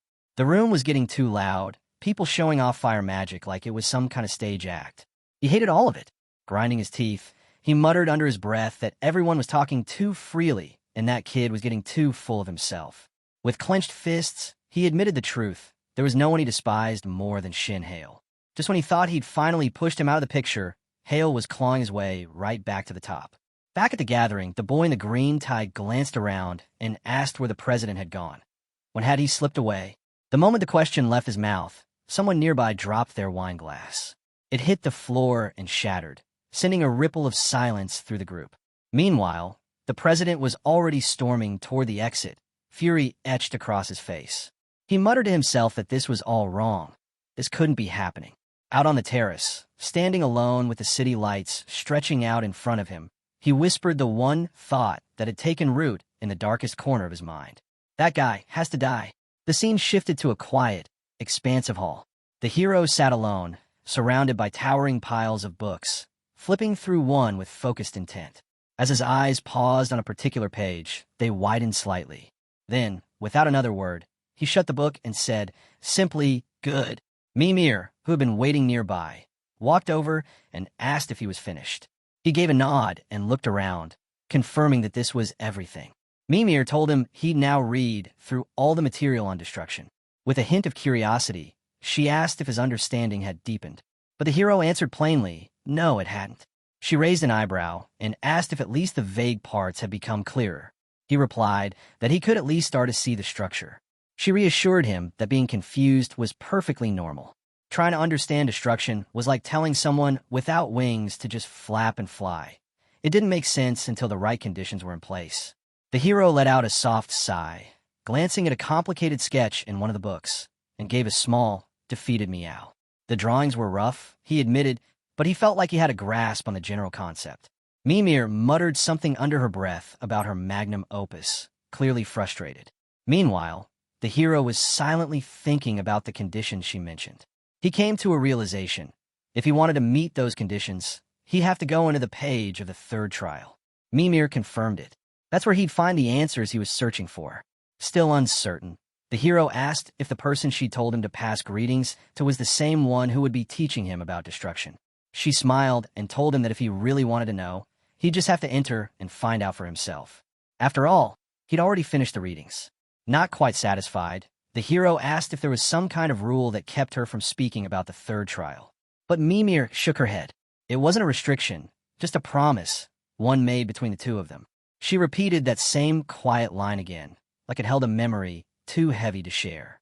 Just then, the book holding the third trial page sprang open in front of him. The hero reached out, resting his hand on it as he asked what kind of promise could bind her to such total silence. But before Mimir could answer, his fingers made contact with the page, and everything around him vanished. A bright moon beamed down from above as he slowly opened his eyes, taking in the sight around him. Towering trees stretched endlessly into the sky. This was no normal forest. He muttered to himself that this place was something else entirely, trying to make sense of where he'd landed. Mimir's voice echoed faintly, like it was reaching from a great distance. She said it felt like another strange pocket space, much like before, but this time there was no guide, and she couldn't hear her master's voice at all. The hero frowned and whispered, "No way," before he began making his way through the dense jungle. He wondered aloud if the entire forest was the trial itself. The thought seemed absurd, yet the longer he walked, the more likely it felt. He shook his head, remarking that master magic really did go beyond anything imaginable. He'd been walking and walking, yet there was still no end in sight. Eventually, he reached a river and stopped, trying to guess what kind of challenge this trial could be. But before he could figure out, the ground trembled beneath his feet. At first, it felt like an earthquake, but then he noticed something different. It wasn't the earth. It was a presence. Something was watching him. His eyes snapped toward a towering shape between the trees. A reptile. But not just any reptile, one so massive it seemed unreal. He stared in disbelief. It was right there in front of him, yet he hadn't noticed it until now. The creature took a step forward, and the ground shook with each thunderous movement. The hero instinctively backed up, only to slip and fall into the lake behind him. He resurfaced with a loud splash, gasping for air, eyes locked on the beast closing in. Its slit-pupiled eyes gleamed beneath the moonlight. Thick, armored scales lined its body, and its claws and fangs shimmered like blades forged for war. It looked like a nightmare come to life. There was no mistaking it. A rank-exempt, disaster-class drake, standing right in front of him. Mana flared beneath him as the hero struggled to lift himself into the air, just barely hovering above the water's surface. He whispered under his breath that he always thought creatures like this were just legends. But now, face to face with one, he realized this was his trial. The objective was to defeat it. The idea alone was laughable. Every breath the drake took distorted the air, warping the mana around him like ripples in a storm. Suspended above the lake, the hero could only acknowledge one thing. This monster wasn't just powerful. It existed in a realm entirely above anything he'd ever faced. To the drake, he wasn't a threat. He wasn't even a person. Just raw mana, ripe for the taking. A prize. A meal. He clenched his fists and forced himself upright. But the moment he tried to move, the drake's eyes locked onto him with an animalistic glare that froze him to the core. It was impossible. No matter how fast he could react, there was no outrunning it. Worse still, his body refused to respond at all. If it charged now, that would be the end. Paralyzed, he stared into the eyes of something that only knew how to destroy. But then something fell off. The drake hadn't moved. He blinked, confused. Why wasn't it attacking? Something was stopping it. Something invisible, but real. Then a voice rang out. The sound of heels, lightly tapping against the forest floor, cut through the tension. A figure emerged, confident, poised, her every step graceful and deliberate. She approached without fear, eyes fixed on the hero. Even when faced with a creature far beyond your limits, she said, "You didn't let despair take over." Your will was unwavering, like steel. Calm in the face of overwhelming power, she added, and with a small, deliberate wave of her hand, told him he had passed. She added that his body should now respond freely. Still reeling, the hero turned toward her, stunned, and asked who she was. She smiled gently. "Alina," she said. "Alina Greenwood, once known as the Guardian of the Forest. A grand mage, and an old friend of Ray." He froze the moment he heard her name. It hit him like a crashing wave. A dryad? That couldn't be right. But before he could voice his disbelief, she calmly turned toward the towering drake and said they needed to drive it away first. He gave a slow nod, then addressed the beast with an odd, commanding grace. He praised its restraint and, especially for sparing her garden, granted it forgiveness. His words sounded like an order given to an old, fallen noble, urging the creature to quietly return to its rightful place in the woods. The hero stood there, stunned, heart hammering. She lifted her hand and summoned a radiant sphere of golden magic. Power surged through the clearing, as if the forest itself had awakened in response. Facing the drake without flinching, she accused it of being blinded by desire, of daring to step into her realm. The hero could hardly breathe as he watched her spell stretch outward, the trees around them softly thrumming with energy, all echoing her presence, acknowledging her as their sovereign. She told the drake that if it couldn't grasp her words, it would vanish into the void of the Forsaken. Just as her final syllable left her lips, the drake lunged, but before it got far, thick brambles lashed out and bounded in midair. The attack was swift and silent, a blur that ended with the beast suspended and helpless. The hero could only stare, speechless, trying to comprehend the spell she had cast. A thin gash now marked the drake's body. As it neared the lake once more, she gave it a last command. "One warning," she said. "Leave." The drake paused, then slowly slinked back into the woods. The hero remained frozen, realizing the creature's wounds were already gone. It was truly a disaster-class being, and yet she had faced it as if it were nothing. Who was she? She turned to him and asked if he was all right. He gave a quick nod and muttered a shaky thanks. But before he could say more, she gently cut him off, saying he must be in shock. With that, she motioned for him to follow and began walking into the forest. Eventually, they came upon a quiet little home nestled beneath the towering trees. The scene shifted again. They were now seated at a wooden table. She placed a steaming cup of herbal tea in front of him and explained that it was a blend Ray used to love. It would help settle his nerves, she said. He thanked her politely, but the moment he took a sip, he froze. Warmth spread through his chest, and it felt like a thick fog had suddenly lifted from his mind. He took another sip. She asked if it was to his liking. With a smile, he said it was the best tea he'd ever tasted. She gave a small nod, visibly relieved, and asked if he felt any more at ease. Lowering the cup, he admitted he felt a little embarrassed by how he'd reacted earlier. But she dismissed his worry, saying there was no need for shame. Instead, she praised him for standing his ground against such a threat. He hesitated, then asked her if that creature had really been a drake, because he'd been completely paralyzed in its presence. She confirmed it was, and explained that while drakes usually avoided her domain, this time had been different. The pure, dense mana he carried must have lured it in. To a drake, she said, "You probably looked like a rare delicacy." Tapping her chin thoughtfully, she asked if he had any more questions. Still overwhelmed, he asked if they were really still inside Idard's book. Everything felt far too vivid, too real for a simple trial page. He recalled how it had taken them almost 15 minutes to walk from the clearing to her home, and how vast this forest seemed. Compared to the earlier trial pages, it felt like another world entirely. She smiled gently and answered with ease. This space, she said, stretched from page 214 to 232 of Idard's book. It was the third trial page. He blinked in surprise at the specificity of her answer, then suddenly stood. He asked if the drake had just been another illusion crafted by magic. She looked at him with a curious glint and replied, "Who knows? It's not real, but it's not fake either." Perplexed, he asked what that was supposed to mean. She explained that everything they saw was created from memories, records of the past written into Idard's book. This was a replica of the Greenwood Forest as it once was. Maybe calling a copied world would make more sense, she mused. Not truly real, but not entirely false either. Still trying to process everything, the hero repeated her words, stunned.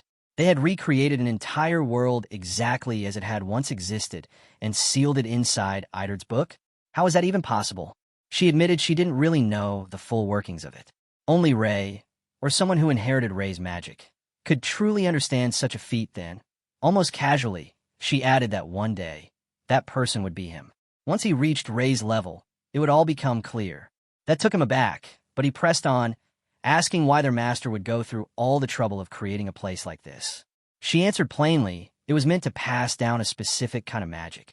His curiosity spiked, and with a tense edge to his voice, he asked what kind of magic she was talking about. For a brief moment, her expression darkened. Then she replied, it was the magic of Bytenia, refined to the level of a third circle master. A powerful and dangerous art, crucial for mastering destruction. It was the ability to perceive the very essence of magic itself, what they called the divine eyes. Eyes that seemed to pierce through everything, brilliant in gold. The hero could barely grasp what he was hearing. In a hushed voice, he called it what it was, the mystic eye of the Baitenor style, the divine eye. She gave a small nod and confirmed it, though she admitted her own divine eye wasn't complete. Only Ray, and the one meant to carry on his legacy, could truly master it. She explained that Ray had entrusted her with the task of awakening that power within the hero. Her presence here, she said, was nothing more than a remnant, an imprint placed in this space for that very reason. The scene shifted. Now, a sleek car cruised down a wide road in front of a towering building. Inside, Manhwa sat calmly and requested an update. The man beside him started with the subject they had previously discussed. He said that there had been little response. Young Master Hale had drawn barely any attention. Manhwa raised an eyebrow and noted that even Lady Sea's indifference was unexpected. Apparently, the head of the family had influenced them both. She, too, had pulled back, though he doubted she would completely leave Hale unguarded. More likely, she was simply treading carefully, knowing Minhyuk's shadows were already keeping watch. Minhyuk then asked about Jihan. The report was similar. Young Master Jihan was a little guarded, but nothing more. Even the recent gathering he hosted hadn't raised any red flags. Minhyuk acknowledged the details, commenting that both of them had clearly learned to keep personal emotions out of their roles. Still, he ordered full surveillance to continue until the protection period expired. The man confirmed, noting that he had already blocked the sound for this conversation. It involved classified intel. Minhyuk nodded and gestured for the next report.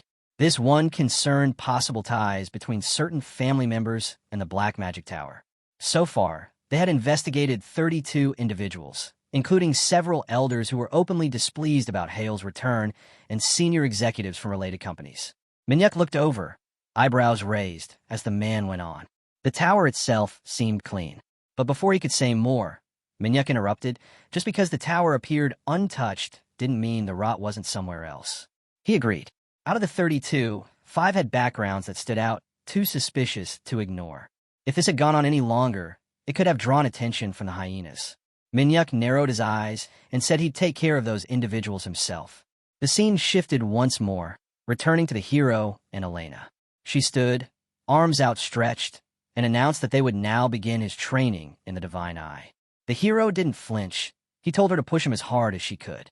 She smiled, clearly amused, and said that as Nakariai's heir, he really was cut from the same cloth.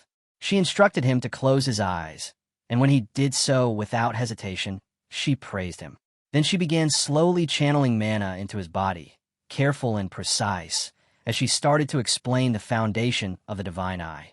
Normally, she said, access to knowledge about the divine eye only came after one reached the 4th circle. For most, the only way to learn about it was by digging through scattered scrolls and ancient books. Hearing that, the hero repeated the words 4th circle to himself. He thought about it. Neither Idard's tome nor Mimir's tome had ever mentioned anything about the divine eye. So it was true. The knowledge was locked away until a mage hit that level. He then asked if the other book she referred to as Mimir's tome. She looked genuinely surprised and asked if he knew about it. He replied with confidence. Of course he did. He even added that he'd received a message from Mimir himself. That moment came back to him vividly. Mimir's voice, delivering a private message meant to be remembered once he reached the 3rd trial page. He called her name, and she responded softly with an apology. He felt a subtle tremor in her mana and wondered if he'd touched on something he shouldn't have. She placed her hand gently on his back and quietly acknowledged that he'd met Mimir.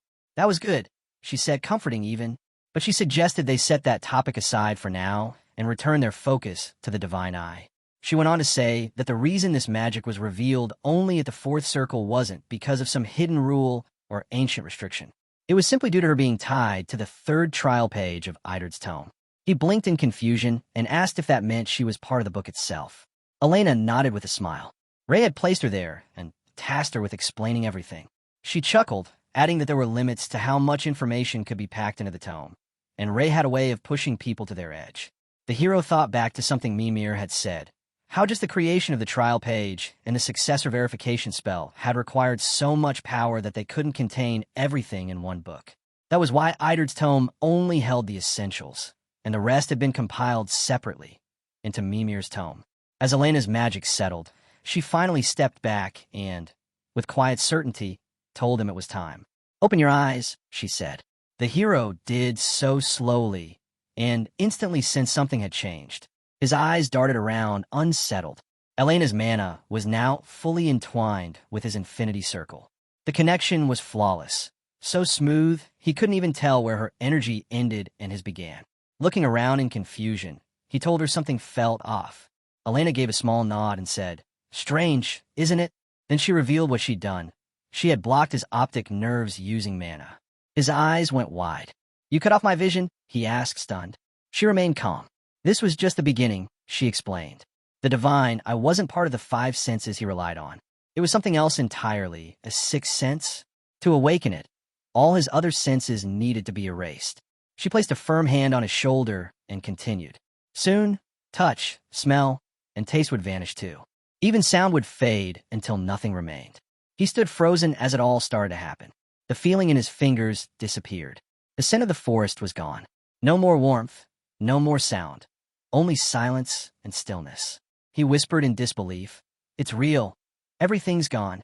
Elena gave him a gentle smile, and in a solemn voice, heavy with meaning, she said, "Welcome to the world of death." She stood in silence, simply watching as the stillness around her thickened. The very air felt heavy with thought. Meanwhile, the hero was adrift in a world stripped of every sense. Sight, sound, touch gone. He couldn't tell if he was standing, sitting, or floating in a void. Without smell or taste, it felt like his body no longer had any link to the world outside. A chilling question crept in. Was his body even working anymore? Or worse, was he still alive? The fear that rose inside him wasn't just panic. It was something far deeper. This wasn't blindness, nor darkness. It was absolute nothingness, an overwhelming solitude that drowned everything in silence and absence. He muttered that this felt like hell. And Elena, watching quietly, agreed. But she reminded him it was still just training. He remembered then what she'd once told him, that the sixth sense, the ability to perceive mana, was completely separate from the five physical senses. That thought sparked something in him. Maybe, even here, in this void, he could still see mana. With that hope, he shut his eyes, not physically, but in his mind, and focused. He let go of everything else and tried to grasp the flow of mana, pouring all of his concentration into that single purpose. As the scene shifted, focus returned to Elena. She now looked down at his still form on the ground. Silently, she reflected on what he was enduring. Losing all senses, sight, sound, feeling, was more than disorienting. It was mentally shattering. Most couldn't last even a minute before panic set in. By the second minute, their thoughts turned toward death. By the third, many would rather end it than continue. That was the harsh truth of the sensory sealing spell, and she knew it better than anyone. Originally, she had only planned to let him feel it for a few moments before releasing him, just enough to understand it. But now, she stood there, watching as he endured it far longer than expected. She remembered her own path, how she had to train slowly, step by painful step, to adapt to this very spell. But him, he had already passed the 3-minute mark, and he was still holding on. It was more than she had hoped for. Suddenly, his voice broke the silence. He spoke clearly, saying the forest was resonating with her mana. The moment she heard that, she knew they could proceed as planned. Elena was astonished. 20 full minutes had passed, yet his breathing remained steady, and his mana circle was perfectly stable. He was focused, composed. Truly, this was the one chosen by Idard's library. Deep down, Ray must have known he could endure the seal. When he called her name and asked her to lift it, she gave a small nod and released the spell. He inhaled sharply, gasping, saying he could finally breathe again. She looked at him, worry flickering in her gaze, and asked how he had moved so easily, how he'd survived something so terrifying. He admitted it had been horrifying, every second of it, but he had forced himself to believe he was safe. Over and over, he repeated it in his mind, using that belief to smother his fear and concentrate on seeing mana. Elena frowned slightly. The kind of fear, she said, couldn't be overcome just by telling yourself it's not real. He nodded in agreement. He had almost given up. Even though he knew it was only training, his body refused to respond until it accepted that truth. The darkness felt endless, the despair unbearable.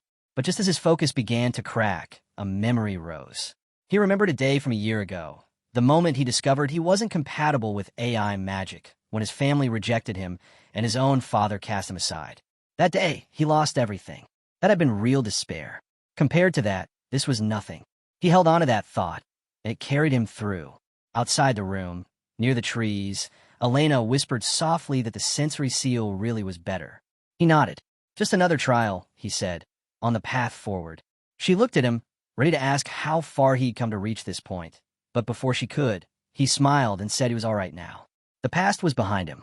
His voice was lighter, even a little excited, as he spoke about carving his own path, one that belonged only to him. Elena's eyes filled with tears. She couldn't help it. Her thoughts drifted to Ray. But when the hero called her name and thanked her, she quickly wiped them away. He told her that in the sealed darkness, he had felt her mana. It had been calm, gentle. It was that gentleness, he said, that helped him stay centered. Elena blinked, caught off guard by that word, gentle. She hadn't expected to hear it again. Not since Ray. The scene shifted once more, the quiet stillness of the house wrapping around them as they sat together, sipping green tea. The hero leaned back slightly and said he kept drifting between memories of the tome and the present moment. Elena offered a gentle smile. She said it was good to hear that Mimir was doing well, and thanked him. It was all thanks to him, she added. He quickly waved it off, saying he'd only passed along the message. But Elena tilted her head and said that if he had truly met Mimir, then he must have heard something about her and about Greenwood Forest. The hero shook his head. No, Mimir hadn't said a word. He explained it was part of a promise, a silence he had to keep. That surprised her. She murmured that Mimir must still be holding on to that vow. Then, after a pause, she admitted she couldn't hold her end of it anymore. That made him sit up a little straighter, his voice soft with concern as he called her name, Lady Elena. She quickly apologized, saying she hadn't meant to darken the mood without a reason. He reassured her that it was all right. He didn't mind. Then she shifted the conversation slightly. Since he brought up a promise, she said, it sounded like Mimir had grown quite fond of him. He gave a simple yes, but Elena wasn't done. She tilted her head again and asked if she was wrong. He said no. Their relationship wasn't bad. Then, with a curious glint in his voice, he asked her what exactly the promise had been. Elena looked at him for a moment, then smiled faintly. She said it seemed that promise was really bothering him. But she was sorry. She couldn't tell him. It was a secret, just between her and Mimir. Not even Rain knew. That startled him. He said that if Mimir had made a promise in the past, then Mimir must have been real. Just like Elena. She gave a small nod, but said that if Mimir hadn't told him yet, then she wasn't allowed to either. That memory, she said, was still holding its secrets. She couldn't be the one to break them. The hero nodded slowly, accepting her words. If it was a real oath, then it wasn't meant to be broken anyway. Elena thanked him, truly grateful that the successors could understand him this way. As the sun sank lower and dusk settled in, the hero rose to his feet. He said he'd be heading back for now, but that he'd be relying on her from here on out. Elena smiled and replied with a quiet yes, then added that until the divine I was fully mastered, they'd both have more work ahead. Just before he left, the hero paused and turned back. Can I ask one last thing? He said. Elena nodded. Of course. He hesitated, choosing his words carefully.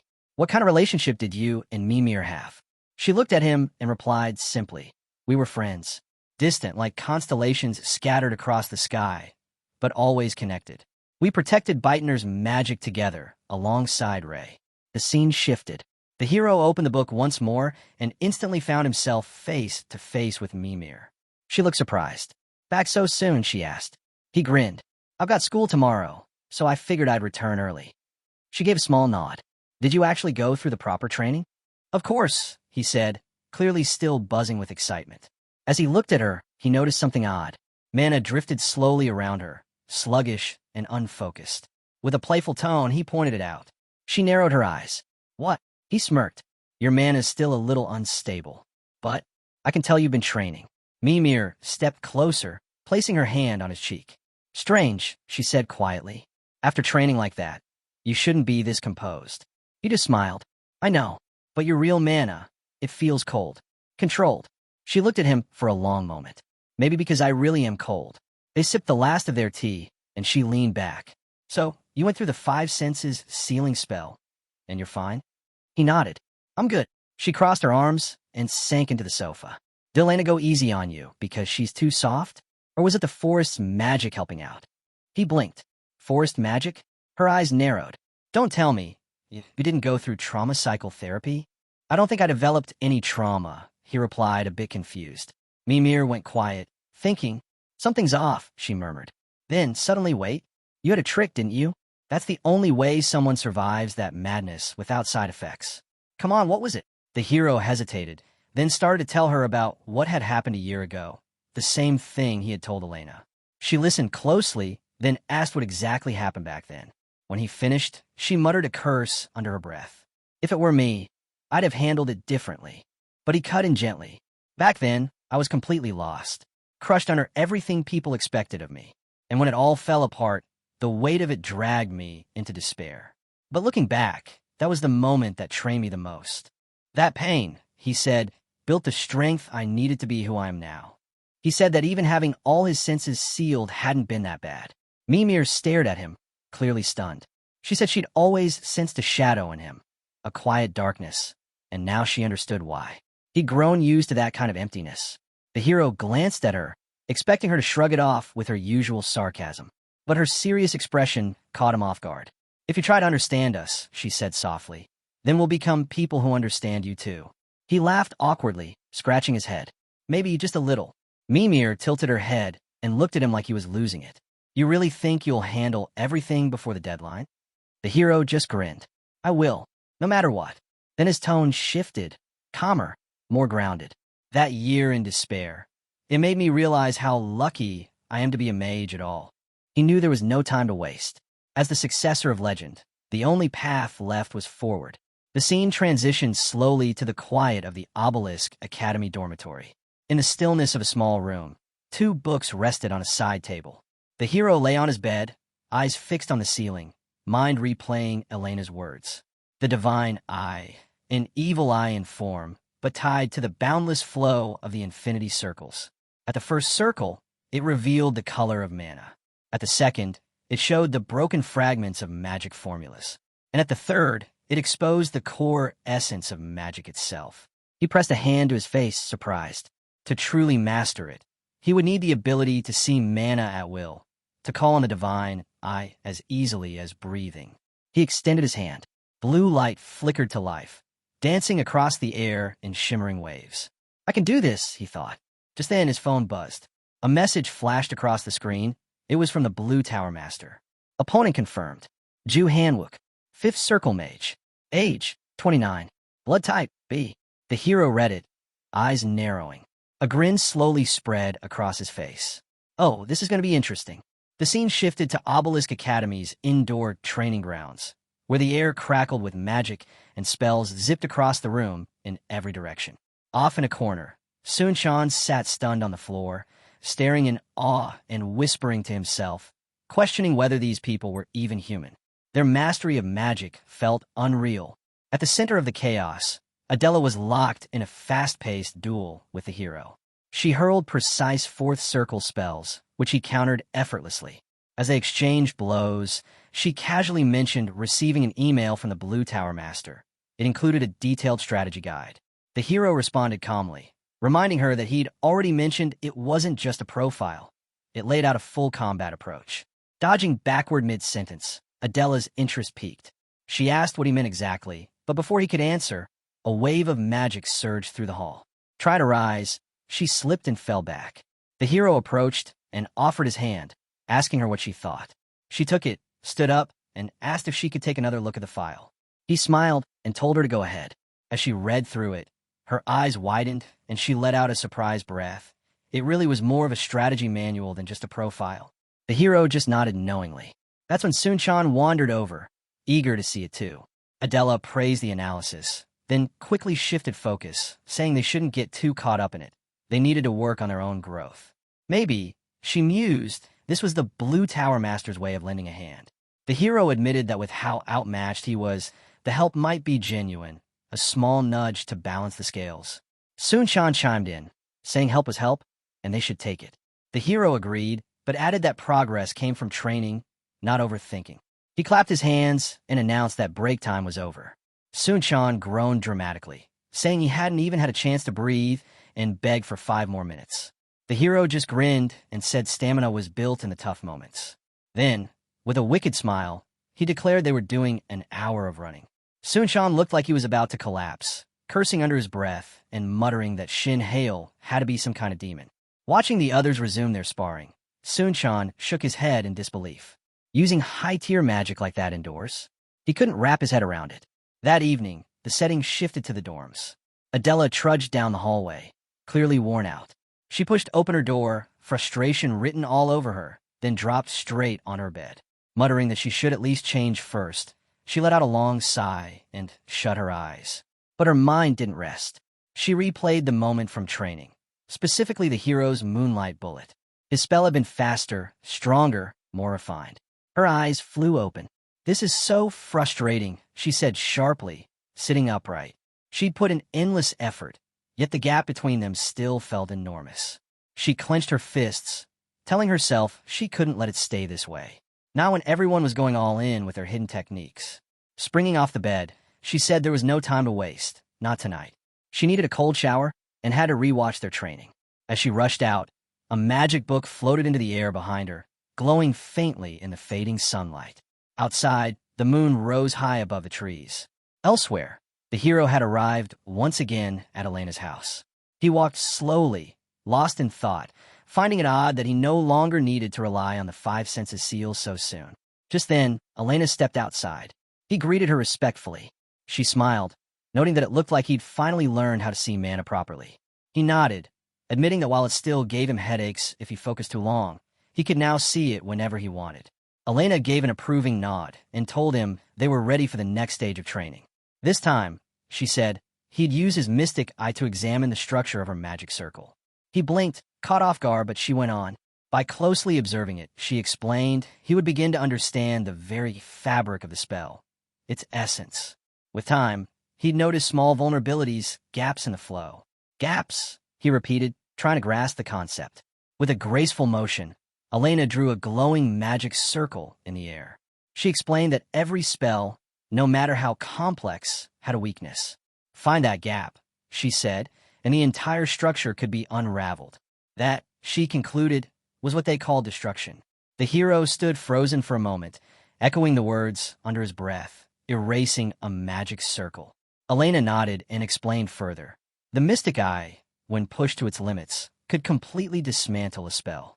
She urged him to try, confident he'd pick it up quickly. Before him, the spinning magic circle floated in midair, shimmering with power. He activated his mystic eye, locking onto it. Elena began to guide him, noting that while the mana felt strong and comforting, no magic circle was flawless. The trick was to see past the surface. Now was the time to dive deeper, to dissect the structure with the mystic eye. He gave a small nod, his focus narrowing. As his vision sharpened, a passage from the book of Mimir surfaced in his mind. In the world of magic theory, perfection didn't exist. An old excerpt from the sage Manhwa echoed. Every spell, no matter how perfect it seemed, carried a flaw. A gap was always there. No matter how elegant or powerful a spell appeared, it wasn't without weaknesses. Elena reminded him to perceive the very core of magic, to tune in to the rhythm of mana flowing through the air, and to catch that fleeting instant when a spell's structure faltered, when the gap appeared. The hero glanced at her, curiosity flashing in his eyes. And then what? She met his question with calm certainty. Once that gap was found, once it was fully understood, the spell would cease to be magic. From that point on, it would just be an unstable formula waiting to break apart. So began a new stage of training. Side by side, Elena and the hero practiced not just casting spells, but learning how to dismantle them from within. Together, they stepped into a deeper realm of magic, one built not on creation, but on precision, control, and the power to destroy. The scene shifted back to Obelisk Academy as the voice of the announcer echoed through the corridors, announcing that the Olympic preliminary strategy meeting was about to start. Lord Shin In-hyuk stood and walked down a quiet hallway, only to be stopped moments later by the voice of the Tower Lord. With a hint of amusement, the Tower Lord remarked that he hadn't expected the head of the Arcane Divine clan to show up in person. In-hyuk responded coolly, saying it should be the other way around. After all, the Blue Tower Master had even less reason to attend. The Tower Lord chuckled, explaining that he was only there in the capacity of a sponsor. In-hyuk raised an eyebrow. A sponsor? The Tower Lord clarified. Well, a potential sponsor. That caught In-hyuk's attention. He asked if that meant the Blue Tower was planning to send artisans. But the Tower Lord waved him off, saying nothing had been decided yet. He was still considering it. After all, he repeated, he was just a potential sponsor. In-hyuk found it odd. Dispatching artisans wasn't something the Blue Tower did lightly, especially with how strapped for resources they usually were. But the Tower Lord explained that things had been going well lately, and this seemed like a worthwhile opportunity. That made In-hyuk pause. If the event warranted that level of investment, then something was definitely in motion. The Tower Lord added that with Shin Hale leading the Korean team, they might just have a shot at gold. At the mention of Hale's name, In-hyuk tilted his head, intrigued. So, Hale made you the same proposal? The Tower Lord gave a sly smile. I figured you'd catch on. In-hyuk asked directly, what exactly had Hale proposed? The Tower Lord explained that Hale promised to win a gold medal and requested an engineer be sent to support him. Then he flipped the question back. What had Hale said to him? In-hyuk replied that Hale made the same bold promise and asked for all the support he could get up until then. He admitted Hale had changed a lot over the past year. There was a new sense of confidence in him. The Tower Lord leaned in slightly and asked if In-hyuk had agreed with no strings attached. In-hyuk nodded. It wasn't difficult to offer some help, he said, but what he couldn't understand was why the Tower Lord would seriously consider deploying artifacts or artisans over a promise from a student. The Tower Lord quietly noted how much Hale reminded him of his father. Then he answered he was willing to make that investment, but only on one condition, that Hale could defeat a Fifth Circle mage in single combat. In-hyuk looked genuinely impressed. That's not a bad condition at all. The Tower Lord then asked if In-hyuk planned to attend the match. In-hyuk paused, unsure if it would be appropriate. The Tower Lord smiled and told him he was more than welcome. The scene shifted, leaving the academy behind and settling deep in a quiet forest bathed in golden light. At a small, secluded house, Hale sat slouched, clearly drained. I'm completely wiped out, he muttered. Elena appeared carrying a tray with a steaming cup of tea. Seeing his state, she smiled gently. Well done, successor. That wraps up your training. Hale returned a tired but sincere smile. You're the one who worked hard, Lady Elena. I wouldn't have made it this far without you. Her eyes sparkled with surprise and a hint of pride. I hope I didn't go too hard on you, just because it was the last session. Hale chuckled, assuring her that her robe had made the toughest parts bearable. She handed him the tea and told him it would help ease his fatigue. He nodded in thanks and took a sip. As she watched him, she casually mentioned how different he was from Ray, who used to grumble whenever anything physical came up. Ray had always wanted to rely on magic alone. Hale laughed softly. I guess that makes sense, considering how skilled you are. The camera panned out to the peaceful forest, now glowing under the soft light of dusk. Elena looked at him with quiet affection. Thank you for keeping up with me, successor. Your training here is complete. Teaching you, it's been a joy. She paused, her expression growing bittersweet. And yet, I can't help feeling both relieved and a little sad. I always knew this moment would come, the moment we'd part ways. Hale's face shifted, confused. What do you mean? She looked at him gently and explained. When my role ends, the page of dismantling will disappear. This forest and I will vanish too. It's part of a promise I made with Ray. Hale stood frozen, the weight of her words sinking in. Sadness crept into his expression, but before he could speak, Elena reached out and touched his arm lightly. Don't look at me like that, she said softly. If this world is fading, it just means it was real. It means what we shared mattered. She smiled faintly, eyes soft. Goodbye, successor. Tears welled in Hale's eyes as he cried out, his voice trembling with emotion. He said he never could have dreamed of mastering dismantling without her.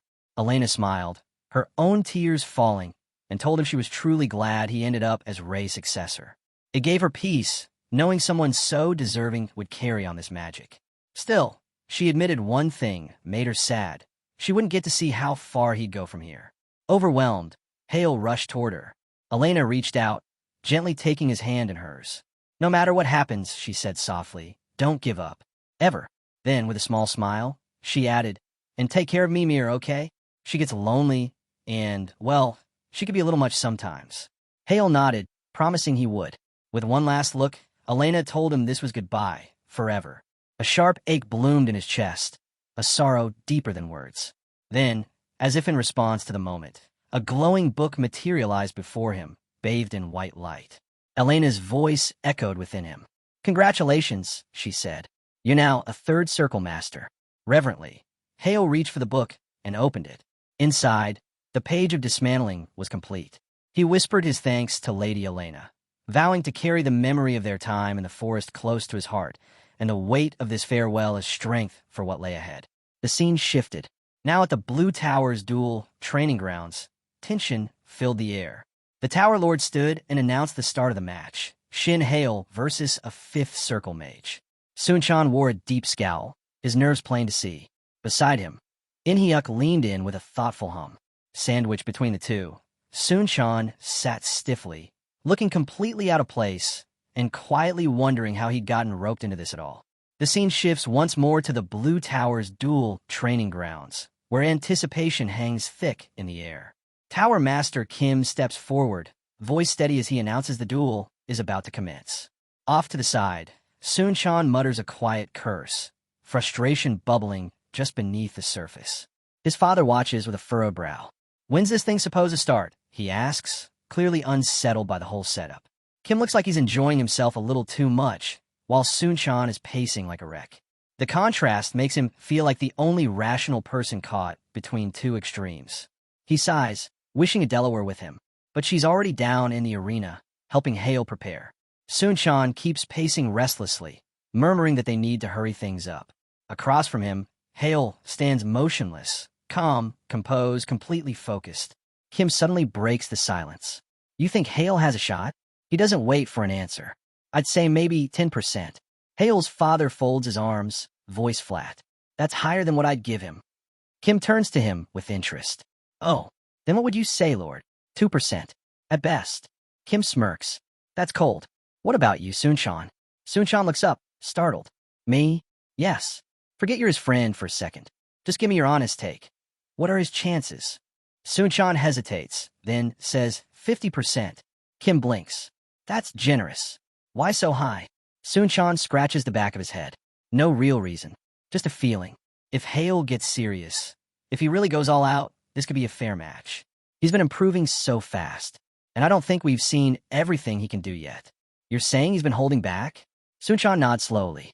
At that moment, the defense barriers are activated and inspected. All systems are good.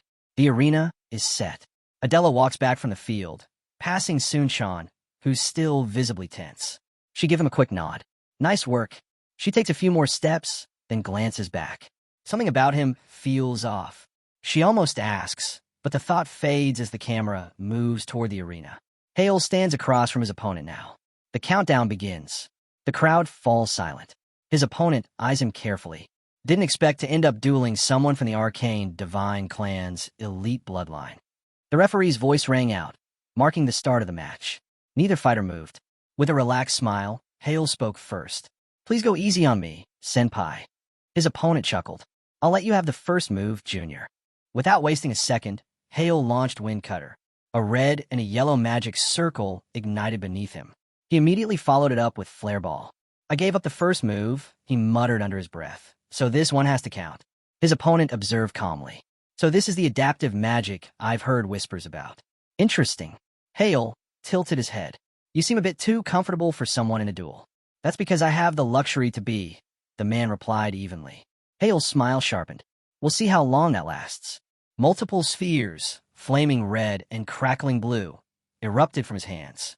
Each looked identical, but curved in wildly different directions, making them nearly impossible to block using standard defenses. The opponent's eyes narrowed. If one of those fifth circle spells hit me directly, it'd be serious. He moved quickly, his arms weaving through the air. A fifth circle, non-elemental defense spell formed, Absolute Shield. The powerful dome of energy rose just in time. Every sphere slammed into it and dissolved into smoke. Hale's gaze hardened. Even this spell couldn't crack it. But Absolute Shield has one fatal flaw. It cuts off its caster. He surged forward without hesitation. His opponent caught the movement. "So, getting close was your real plan." "Not bad, but it won't be enough." Hale's grin widened. "You sure about that?" He placed a palm flat against the shield. A pulse of magic rippled out. Interference magic. Fine cracks began spreading across the glowing surface. Even Kim's eyes widened, taken off guard by the tactic. Hale didn't let up. The interference deepened, and lightning coiled around his hand in a fierce spiral. I figured you'd lean on interference defense, so I prepared for it. Embedded a hidden acceleration spell into the cast. The moment you tried to block, it picked up speed. Flames and wind combined into a blazing storm. With a deafening roar, it smashed down onto the shield, and the absolute shield shattered into glimmering shards. Adela's eyes widened, speechless. The opponent remained silent. As the smoke cleared, Hale stepped forward. Wouldn't it be nice if you dropped your guard just a little more, senpai? From within the haze, the response came cool and steady. Stay calm if you must, but never lower your guard. As the smoke thinned out, a fresh, absolute shield was already glowing around the opponent, fully restored. That's what the Tower Master drilled into me, he said calmly. Hale took a step back, eyes narrowing. Now, he understood. This was the true power of the Fifth Circle Mage. Both fighters squared up, tension crackling in the air. The atmosphere shifted again, heavier than before. All right, Junior, the man said with a quiet intensity. My turn. He raised his arms. A radiant swirl of purple and yellow magic began to pulse around him, growing brighter with every second. The next phase of the duel had begun. A blazing magic circle surged to life, stopping the incoming inferno in its tracks. Hanwook stepped forward with confidence. This time, I'll take the lead, he said firmly. Hale's gaze narrowed. So it's true. A Tower Master sent him my battle records. Ju Hanwook, 29, blood type B, was a flame magic specialist with a knack for physical enhancement. A man driven by a deep curiosity for unexplored magic. It made sense this would be his next move. Hanwook wasn't just a long-range caster. He was deadly up close, using his boosted strength to dominate melee fights. As he surged in, Hale steadied himself. He wants to study my magic, Hale thought. He won't go for a killing blow. But that doesn't mean he'll hold back. If he's striking, there's only one way through it. Hanwook suddenly lunged with a flaming right hook, sword igniting as it cut through the air. But before it could connect, Hale responded, landing a heavy punch of his own. The hit sent a shock through Hanwook, who stumbled back. You kept up with that? He said, surprised. I've had plenty of close combat training, Hale answered coolly. Yeah, I can tell, Hanwook nodded. Even though he's not built for brawling, he's quick to read and adapt. Hale, watching closely, thought he's more than just another brawler. With a smirk, Hanwook muttered, this is insane. A third circle mage with hand-to-hand skill like this? All right then, time I stop holding back. He raised his hand, and flames erupted. This was true Fifth Circle fire magic, overwhelming and raw. Hale tensed. So this is what that level of power looks like. As the spell expanded into a wide area blaze, fire surged from Hanwook's right hand, growing fiercer by the second. A third circle spell won't be fast enough to counter this, he said, voice sharp. What's your play now? You done? But Hale's eyes didn't waver. I'm not finished yet, he replied, and a wave of magic pulsed from him, forming a powerful water shield. Hanwook's eyes widened. That level of defense, from a third circle spell? Wait, is this adaptive magic? Watching from the sidelines, Adela was frozen in place. Fire rain versus a water shield, they're colliding head-on. Sunchan squinted into the haze, his voice trembling. I can't make anything out. What's happening in there? High above, the Tower Lord furrowed his brow. Water shield's just a third circle spell, right? But this one, it's reacting like it's stronger than a fourth. Amid the smothering mist, Hanwook cursed under his breath. Damn it, I can't see a thing. Where's it going to come from? Without warning, a mystic eye snapped open. If sight fails, mana will guide me, Hale thought. The red energy of Hanwook's flame sword flickered in the distance. There, he dashed forward. Hanwook sensed the motion and flared up, fire bursting from his palm. Got you, he grinned.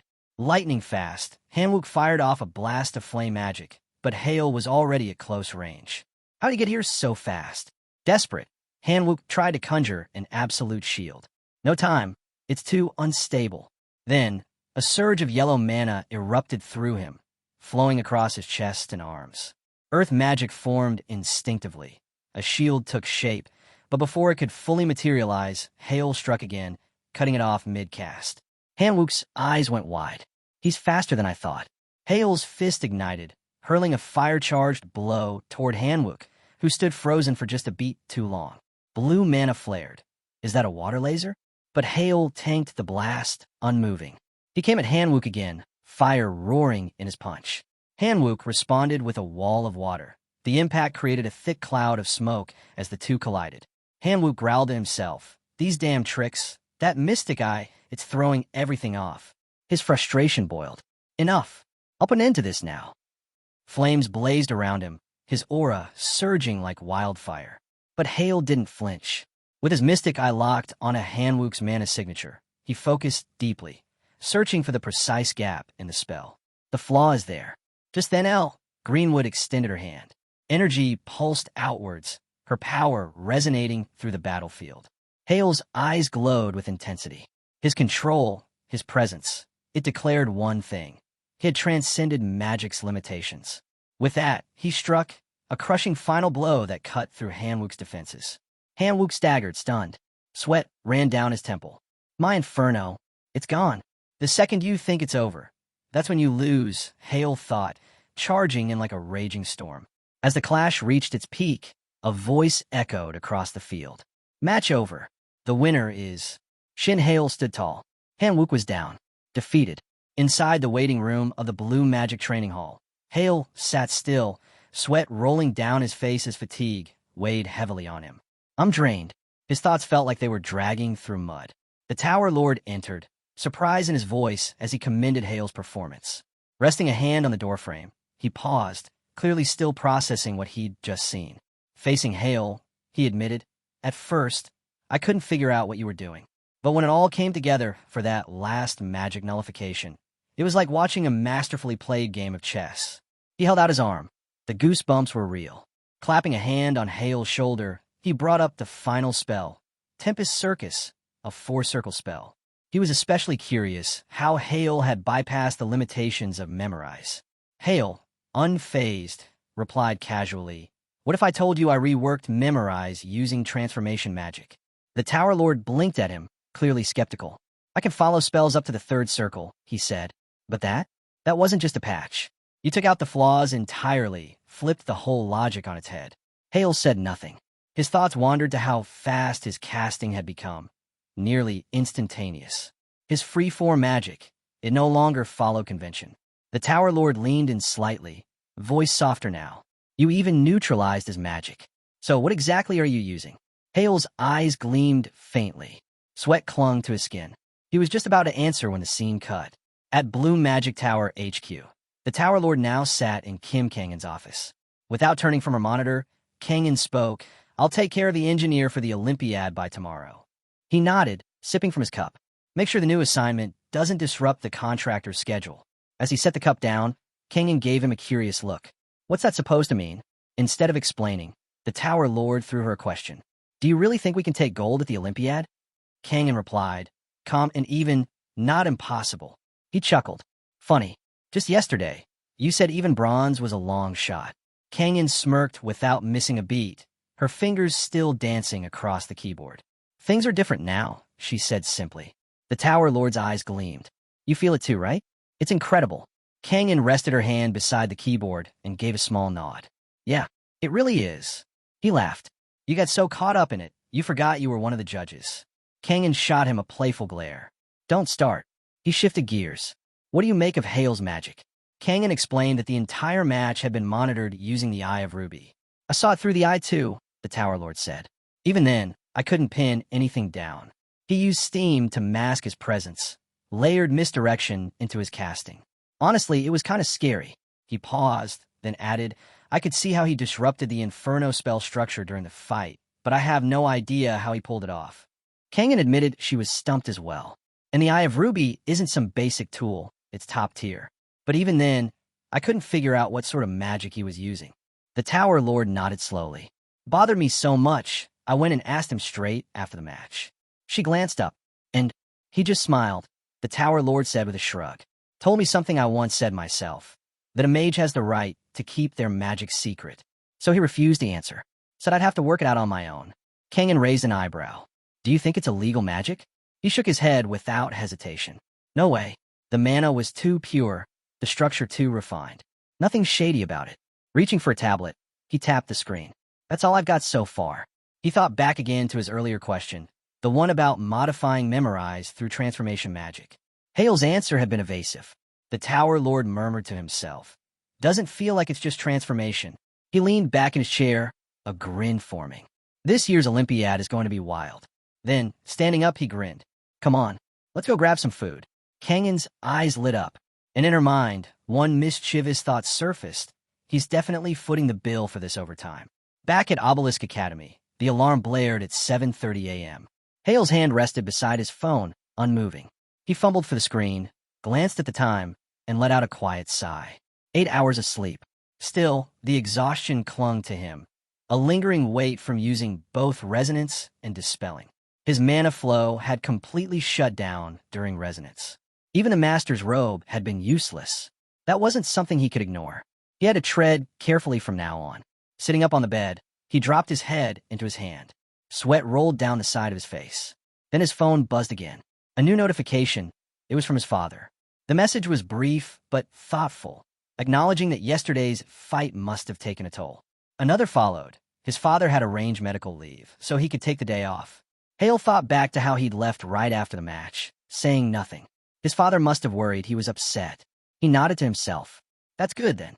An open book glowed before him, light spilling out as petals danced in the air like sparks. Maybe, just maybe, I've earned back a piece of his trust, he thought. But not yet. This is just the beginning. The Olympiad's not far off. Far below, hidden in the depths of the tower, Mimir lit up as soon as Hale appeared. Welcome back, he called, eyes wide. So, how'd it go? A grin tugged at Hale's lips. I won.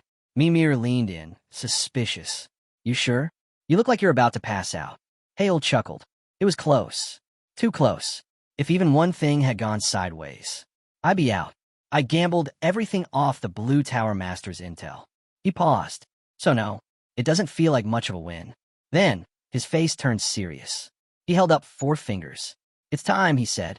We need to talk about the 4th infinity circle, the Ring of Expansion. Mimir smiled warmly, reaching out her hand toward Hale. This is the 4th infinity circle. Expansion, she explained gently. I've gathered all these books just for you, successor. Make sure you read every single one. Hale stood atop a towering pile of books, his determination visible. Under the clear sky at Obelisk Academy, Hale stood calmly before a group of students, hands clasped behind his back. From chapters 5 to 10, he announced clearly, describe the properties of AI magic and submit your assignments by tomorrow. He quietly thought to himself, if they studied carefully, this shouldn't be difficult. Hale turned his attention to the screen, his pencil poised as he reflected on the words, the Ring of Expansion. The Ring of Expansion differs fundamentally from previous infinity rings, he noted. While the earlier rings, the Ring of Deliberation, Resonance, and Interference, are formed from multiple layers shaped like petals, each serving a specific function in AI magic flow. The Ring of Expansion introduces a completely new structure. This new ring encircles 3 distinct circles, which rotate in a stable, coordinated manner. As a result, the entire infinity circle achieves greater balance and magical efficiency. This newfound stability significantly reduces known drawbacks. Mental energy consumption for the Ring of Deliberation is lessened. Resonance becomes stronger and lasts longer. Interference penalties diminish, and even dispelling magic becomes easier to manage. Hale's eyes narrowed in concentration. Mystic eyes, too, will benefit immensely from this stability. Yet, this new structure introduces unprecedented complexity. It won't be easy to master.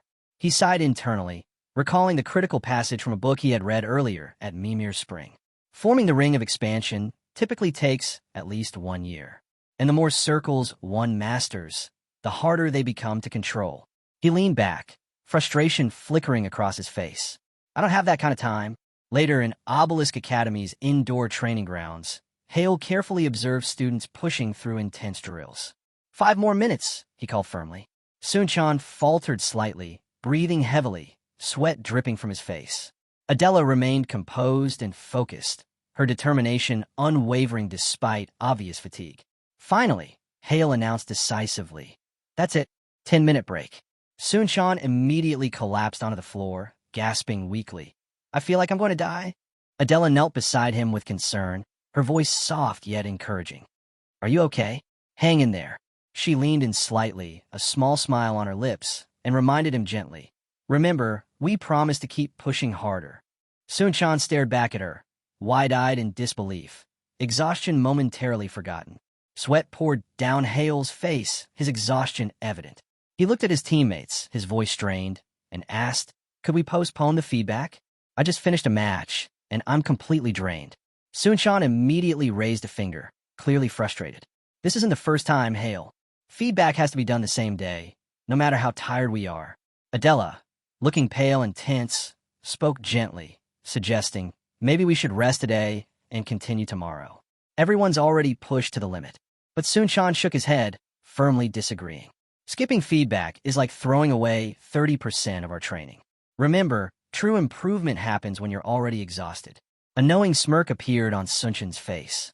Isn't that what our teacher always says? He added pointedly, reminding Hale of his own previous lessons. This comment resonated deeply with Hale. A mix of pride and realization swept over him. He knew he had been making excuses. Internally, he chastised himself, realizing he'd grown complacent. Drawing a deep breath, Hale refocused. Despite his fatigue, anticipation stirred within him for the rigorous training ahead. Observing the change, the Tower Lord chuckled lightly, suggesting sarcastically, perhaps some sleep first? Hale stepped forward decisively, confidence renewed. No, let's start right now. We'll begin with the first move and take it step by step. Overwhelmed by the sudden enthusiasm, the Tower Lord playfully collapsed to the floor, dramatically reaching out to Adela for assistance. Adela simply looked down at him calmly, a faint, composed smile on her lips. Congratulations, she said softly. Later, as they walked together near an Obelisk 24 convenience store, Sun-chan glanced at Hale and remarked thoughtfully, Hale really is a genius. Even as friends, you can clearly see he's on another level. Adela nodded without hesitation, agreeing sincerely. He truly is extraordinary. Sun-chan continued, admiration evident. He completely changed his entire strategy mid-match, just because his opponent surrendered the first move. That level of flexibility is incredible. Pausing briefly, he asked curiously, has Hale always been this spontaneous? Even as a kid? Adela sipped her juice, recalling their childhood with a thoughtful expression. Back then, he was younger, more ways than one. Sun-chan tilted his head curiously. Do you mean immature? Adela nodded slightly, smiling faintly. He used to be overly optimistic, almost to the point of arrogance. Quietly, she acknowledged to herself that she had once been similar. Yet now, seeing Hale's growth firsthand, she realized little had changed in their dynamic. If anything, she found herself even more captivated by his magic, and a subtle, fond smile tugged gently at her lips. Sun-chan seemed genuinely surprised that someone as meticulous as Hale had once gone through such a phase. Adela calmly clarified that this had been before Hale joined Obelisk Academy. Reflecting deeply, Sun-chan suggested thoughtfully, maybe being judged as incompatible with AI magic wasn't a curse at all. It could have been a blessing in disguise. Adela looked startled at his words. Realizing her confusion, Sun-chan quickly clarified, I don't mean it as an insult. Think about it. Geniuses often become arrogant, and that arrogance slows down their growth. But Hale doesn't have that flaw. Maybe being labeled unfit erased that arrogance before it could take root. Listening closely, Adela asked softly, you mean his failures shaped him into who he is today? Sun-chan nodded firmly, confirming her interpretation. He added with a grin, Hale might not like hearing this theory, but now that he's found his own path, I think we can safely discuss it. His eyes brightened with determination as he turned to Adela. We got to prove we're walking the same path. Let's give it everything we've got. Fired up, he shouted enthusiastically. We're going all in. It's time to prepare for the Olympiad. Adela's eyes sparkled with motivation. Agreed, she said firmly. Let's work hard together. Standing quietly nearby, Hale smiled approvingly. Sun-chan, noticing Hale's silence, turned to him in mild confusion. What's up? Hale gave a slight nod of approval, his voice calm, yet encouraging. You explained it well. Laughing lightly, Sun-chan jokingly replied, so you're the one who gave me the disease, and now you're offering the cure? Chuckling softly, Hale handed Sun-chan a bottle, correcting him with mock seriousness. No, I just wrote the prescription and provided the medicine too. Sun-chan bowed dramatically, teasingly saying, Thank you, brilliant doctor. Adela stood tall, confidently looking ahead. Hale raised his hand purposefully, calling out clearly, "All right, Adela, back to special training." Without hesitation, Adela stepped forward, accepting the challenge wholeheartedly. Inside Obelisk Academy's indoor training grounds, the Tower Lord sat slouched and breathless, clearly exhausted. Nearby, Adela stood quietly, composed and observant. Approaching carefully, Hale raised a hand toward Adela and apologized gently for interrupting her break. "Can we talk for a moment?" he asked. Adela blinked in mild surprise. "You want to talk right now?" Standing slightly apart from the others, Hale began calmly. "Now that the Olympiad team is officially confirmed, I've been thinking about revising our training schedule." He explained clearly. "Starting tomorrow, we'll be excused from regular classes." Adela nodded briefly in acknowledgement. Hale continued, his tone determined. "Even though the academy has its own Olympiad training program, 8 hours a day isn't enough. From now on, we'll hold tactical strategy meetings each morning." Curiosity lit Adela's eyes. "Strategy meetings?" she echoed thoughtfully. "Exactly," Hale confirmed. "We'll analyze each Olympiad event in detail, especially the new rules introduced this year, to find advantages we can exploit."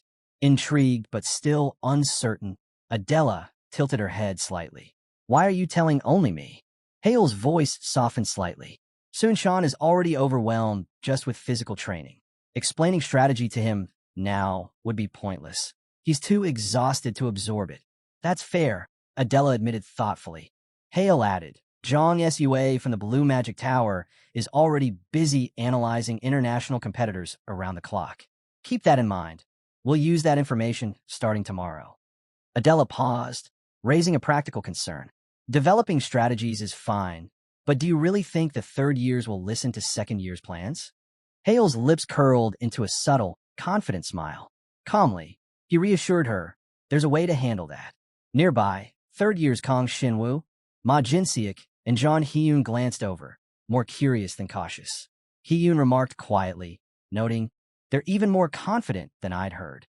From across the training area, John Hyun stepped forward, hands resting lightly on her hips. With a playful but challenging smirk, she addressed Adela directly. "Hey, you really meant what you said earlier about beating seniors?" Unfazed, Adela replied calmly. "Is there a reason I shouldn't?" Hyun raised an eyebrow, amused and intrigued by Adela's boldness.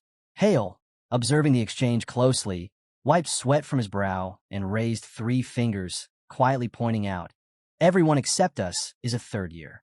That could create an awkward dynamic." Surprised by his concern, Adela shrugged lightly. "Why should that matter? I've already proven myself against them before." Hale paused briefly, processing her confident reply, then nodded slowly in agreement, recognizing Adela's strength and resolve. Adela calmly asked Hyun, "What exactly are you referring to?" Hyun narrowed her eyes, reminding Adela, "You said you could beat any third-year student in a fight. Why don't you repeat that again?" Unfazed, Adela maintained her composure. "If you really want me to say it again, then yes. I still believe there's no one among the current third years who could defeat me." Sunshan quickly jumped in, alarmed. "Hold on," he apologized hastily to the third years. Turning sharply to Adela, he scolded her, "Nothing good will come from provoking our seniors." "Be careful," Adela replied quietly. "I was only stating the truth." Attempting to ease the tension, Sunshan turned anxiously to Hale. "Hale, please don't make this worse." But Hale, with a subtle smile and calm confidence, stepped forward to address the seniors directly. "Actually," he began smoothly, "I've been waiting for you." Sunshin's eyes widened in panic. "Hale, wait." Ignoring him, Hale calmly proposed, "How about a match, second years versus third years?" He bowed slightly in respect, yet his voice was firm. "I apologize for issuing this challenge, but if I'm going to lead this team, I have to prove myself by defeating our seniors first." A steady silence filled the room. Kong Shinwoo stepped forward, composed and thoughtful. "Just to clarify, you mean second years versus third years?" "A 3-on-3 match." John Hyun, visibly irritated, cut in angrily. "I'll gladly accept your challenge myself. Overconfident juniors need to be put in their place." Hale smiled calmly, correcting their misunderstanding.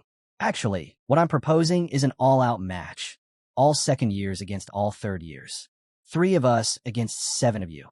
Hiyun's expression shifted sharply into disbelief. The Tower Lord's face turned pale, clearly alarmed. Even Adela looked momentarily puzzled. Shinwoo studied Hale carefully, eyes narrowed. What exactly is your goal here, Hale? My goal. Hale echoed calmly. Shinwoo nodded slowly, analyzing him. Someone like you doesn't provoke a fight without a clear motive. You must have a reason. Inwardly, Hale recalled seeing Shinwoo years ago. His cautious, analytical nature hadn't changed at all. A slight smile formed on Hale's lips. I simply believe that a spar is the best way to truly understand each other's capabilities. Suddenly, Ma Jinseok erupted in anger, storming toward Hale aggressively. You arrogant brat, he shouted, pointing furiously.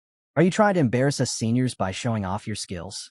Hiyun's eyes shifted quickly, curiosity sparking in her expression. Beside her, Shinwoo stood thoughtfully, his hand resting on his chin. He had already seen through Hale's intentions. This newcomer wanted control of the Olympiad team. Stepping forward decisively, Shinwoo faced Hale directly, eyes blazing with intensity. Is that what you're really after? He asked pointedly. Hale stood calmly, his confidence unwavering. Hiyun jabbed a finger toward Hale, voice sharp with indignation. Your arrogance is unbelievable. You and Adela might be talented, but challenging all of us is going too far. There's a limit to how much disrespect we seniors will tolerate. She shook her head dismissively, adding, maybe you could win a one-on-one duel, but 3 second years against 7 third years? It's ridiculous. Glancing aside, Hiyun silently scoffed. There was no way they could overcome such overwhelming odds, especially with someone as obviously nervous as Sun-chan on their team. Nearby, Sun-chan was visibly uneasy, sweat trickling down his temple. Fidgeting anxiously, Sun-chan muttered under his breath, Am I really that useless? Adela stood quietly beside Hale, calm and unshaken, her blue eyes reflecting clear resolve. Hale himself radiated quiet strength, standing tall and confident.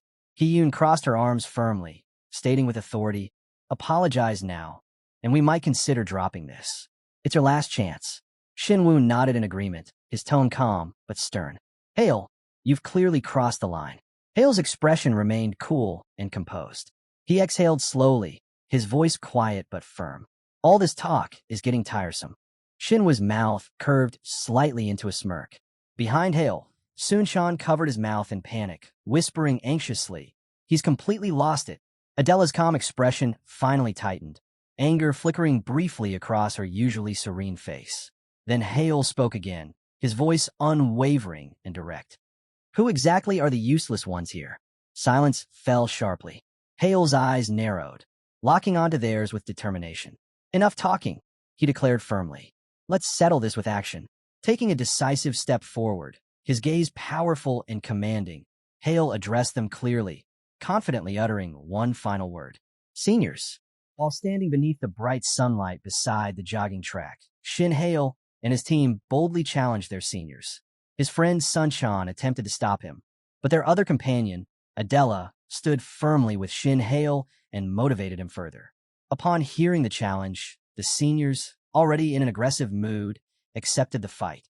It became an official confrontation between second-year and third-year students. Shin Hale's team consisted of only 3 members, whereas the senior team had more than double the number, 7 members in total. All the seniors were furious, trying to suppress their emotions, but Shin Hale's constant taunting pushed the situation far beyond reconciliation. In his anger, Ma Jin-suk questioned Kang Shinwoo, the leader of the third year, if he agreed to this reckless challenge, and Kang Shinwoo gave his approval. With that, Ma Jin-suk declared the match official, a 3 versus 7 battle. As the topic shifted toward strategy, Ma Jin-suk stated that if their team lost, they would adopt the junior strategies moving forward. Wearing a smug and egoistic smile, Shin Hale agreed and turned to walk away to prepare for the match. Ma Jin-suk then asked him what they would gain if the seniors won. Without even glancing back, Shin Hale responded that they could ask for whatever they wanted, even if it meant asking him to quit playing, something he believed would never happen, and continued walking. The seniors stood there, laughing bitterly with anger simmering inside them, waiting for the match to begin so they could teach him a lesson. Among them, John Hee-yoon was particularly enraged and eager to humble the juniors, but she had no choice but to wait for the battle to start. As Shin Hale departed, He added one final condition. If the juniors won, the seniors would have to apologize to Sunshine for ever calling him useless. Soon, the stage was set inside the Obelisk Academy Coliseum, and the chosen battlefield was a mountain at night. Both teams were positioned on their respective sides, deciding strategies during the 5-minute prep time allotted before the siege began. They all adjusted their positions for the most strategic advantage. An announcement was made, declaring that the match between 3 versus 7 was a simplified siege battle under international rules. Each team had been assigned a location, and the objective was to capture the opponent's flag. Shin Hale stood arrogantly in front of his team's flag, thinking about how quickly he would wrap up the match. He noticed Sunshine sitting beside the flag and asked if he was all right. Still overwhelmed and downcast, Sunshine asked whether provoking the seniors like this had been necessary. In response, Shin Hale questioned what he meant. Sunshine clarified that he was referring to how Shin had deliberately provoked the seniors by targeting their emotions just to incite the match. He added that the juniors were already following Shin Hale's lead, yet he still felt the need to manipulate them into agreeing to a match, all just to win. Standing confidently, Shin Hale responded with his trademark egoistic smirk, claiming that mere obedience wasn't enough for him. He needed them to obey completely, inside and out. He promised Sunshine that he would handle everything and reminded him that no one understood the nature of the upcoming battle better than Sunshine himself. Still troubled, Sunshine asked if pushing the seniors this hard wouldn't just breed resentment. Again, with a prideful grin, Shin Hale assured him that he already had a plan to overcome the seniors. He added that if they achieved a dominant victory, there would be no room left for bitterness. While saying this, he already began celebrating the outcome, while Sunshine internally scolded himself for even asking, knowing he would never truly understand Shin Hale's mindset. Meanwhile, on the other side of the battlefield, the senior team burned with rage, furious that a junior dared to command them. All of them longed to punish Shin Hale for his arrogance. John Hee-yoon, especially, was cursing him under her breath, unable to forgive his bold claim that he would bet anything, even his entire future, on their victory. Unexpectedly, Kang Shin-woo remained composed and urged John Hee-yoon to calm down and focus, reminding her that only 5 minutes remained until the battle commenced. Hearing Kang Shin-woo's words, John Hee-yoon tried to soothe her fury by telling herself that in just 5 minutes, she would get her chance to teach the juniors a lesson they would never forget. However, her anger reignited the moment she recalled that the juniors had demanded an apology for calling Sunshine useless. She justified it to herself, muttering that calling a useless person what they are isn't wrong. Watching her spiral, Ja Min-sik began to feel mentally exhausted. Kang Shin-woo turned to Ja Min-sik, noting that although he had wanted to calm the team, it was no longer the time for restraint. Ja Min-sik agreed, realizing he could no longer hold back. He decided to channel his rage into raw power from the very beginning, comforting himself with the belief that anger drives strength and is the best natural performance enhancer. Finally, the long-awaited moment arrived. The battle announcement echoed through the Coliseum. Everyone, hearing it, settled down, mentally preparing for the siege. The countdown began 3, 2, 1. Ja Min-sik gave the immediate order for everyone to attack and seize the opponent's flag as quickly as possible. Meanwhile, Shin Hale and Adela advanced together toward the enemy's side, aiming for the seniors' flag.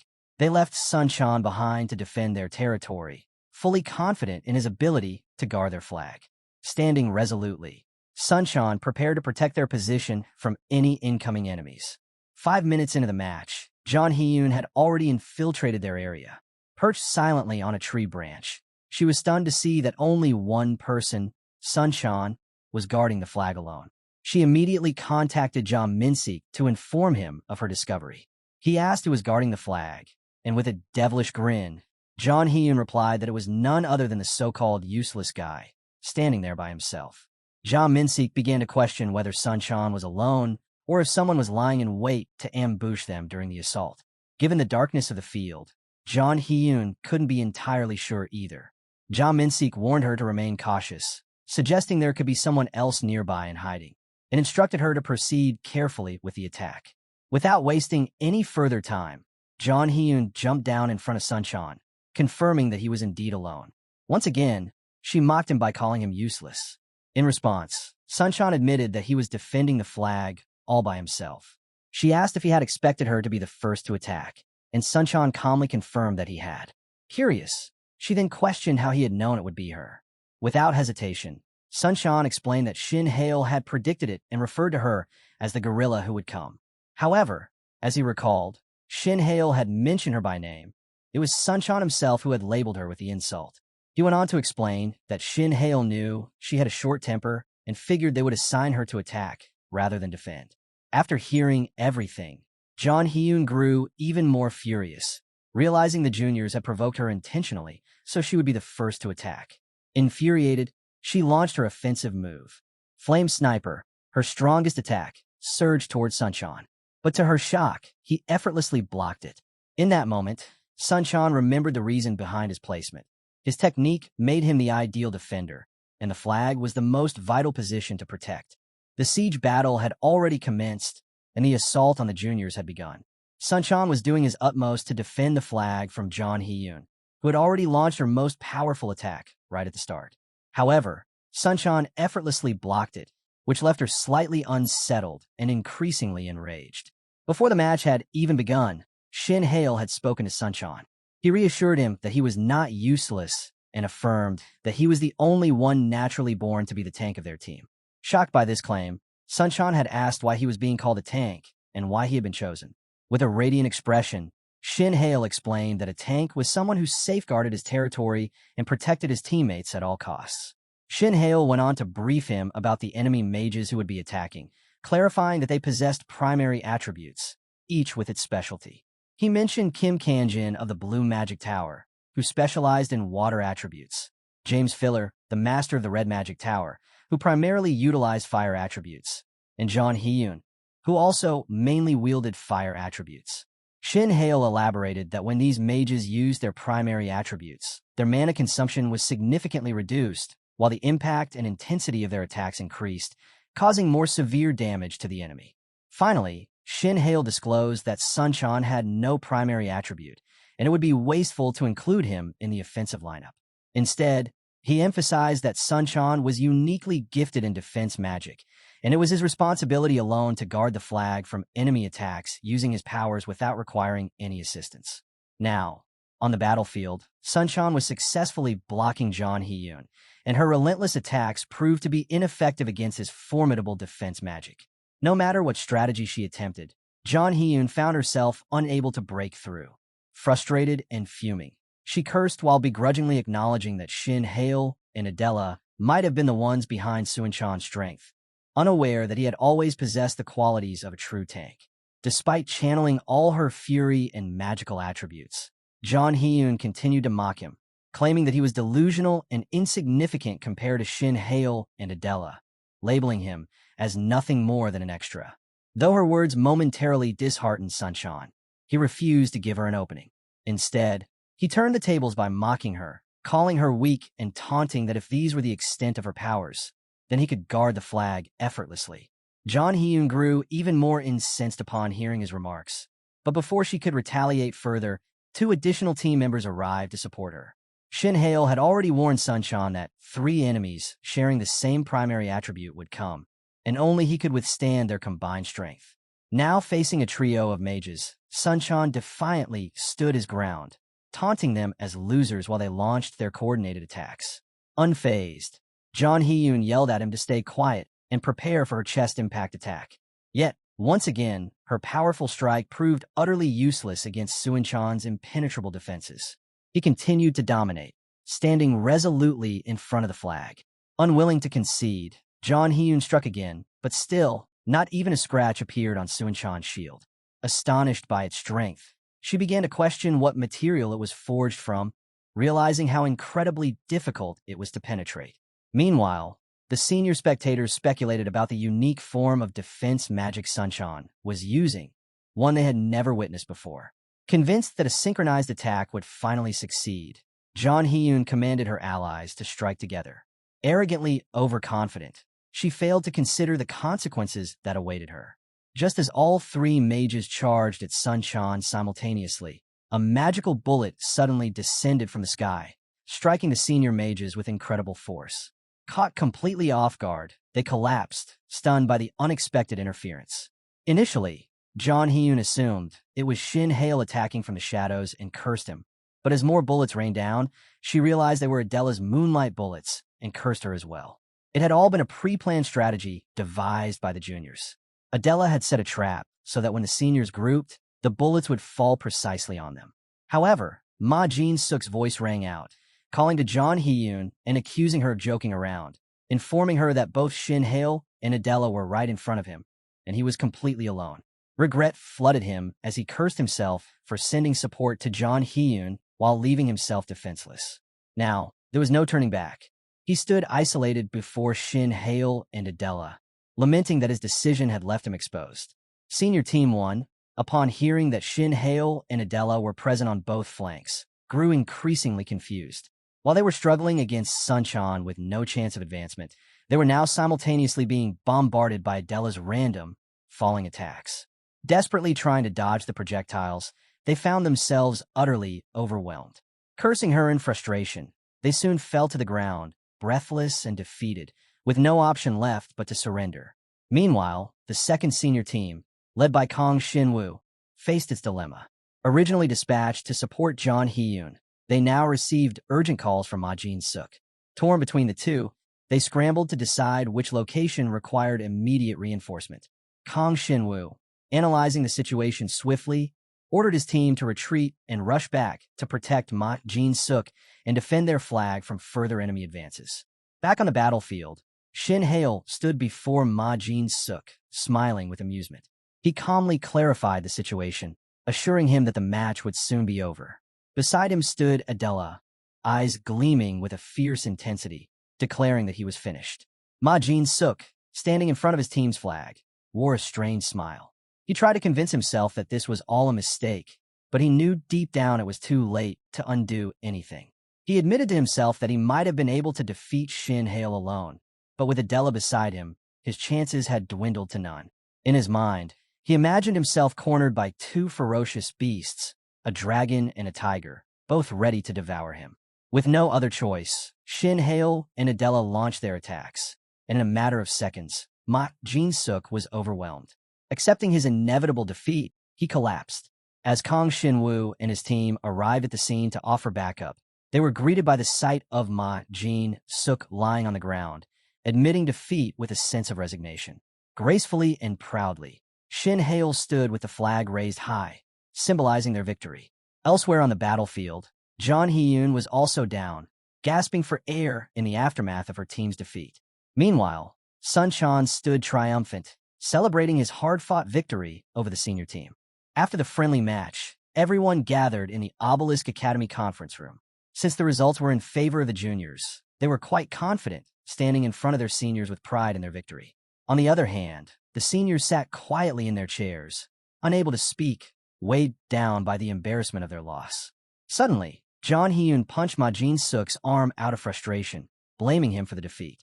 She reminded him that he was supposed to stop the enemy from taking the flag and stall for time until Kang Shin-woo could return. However, Ma Jin-suk had no proper response.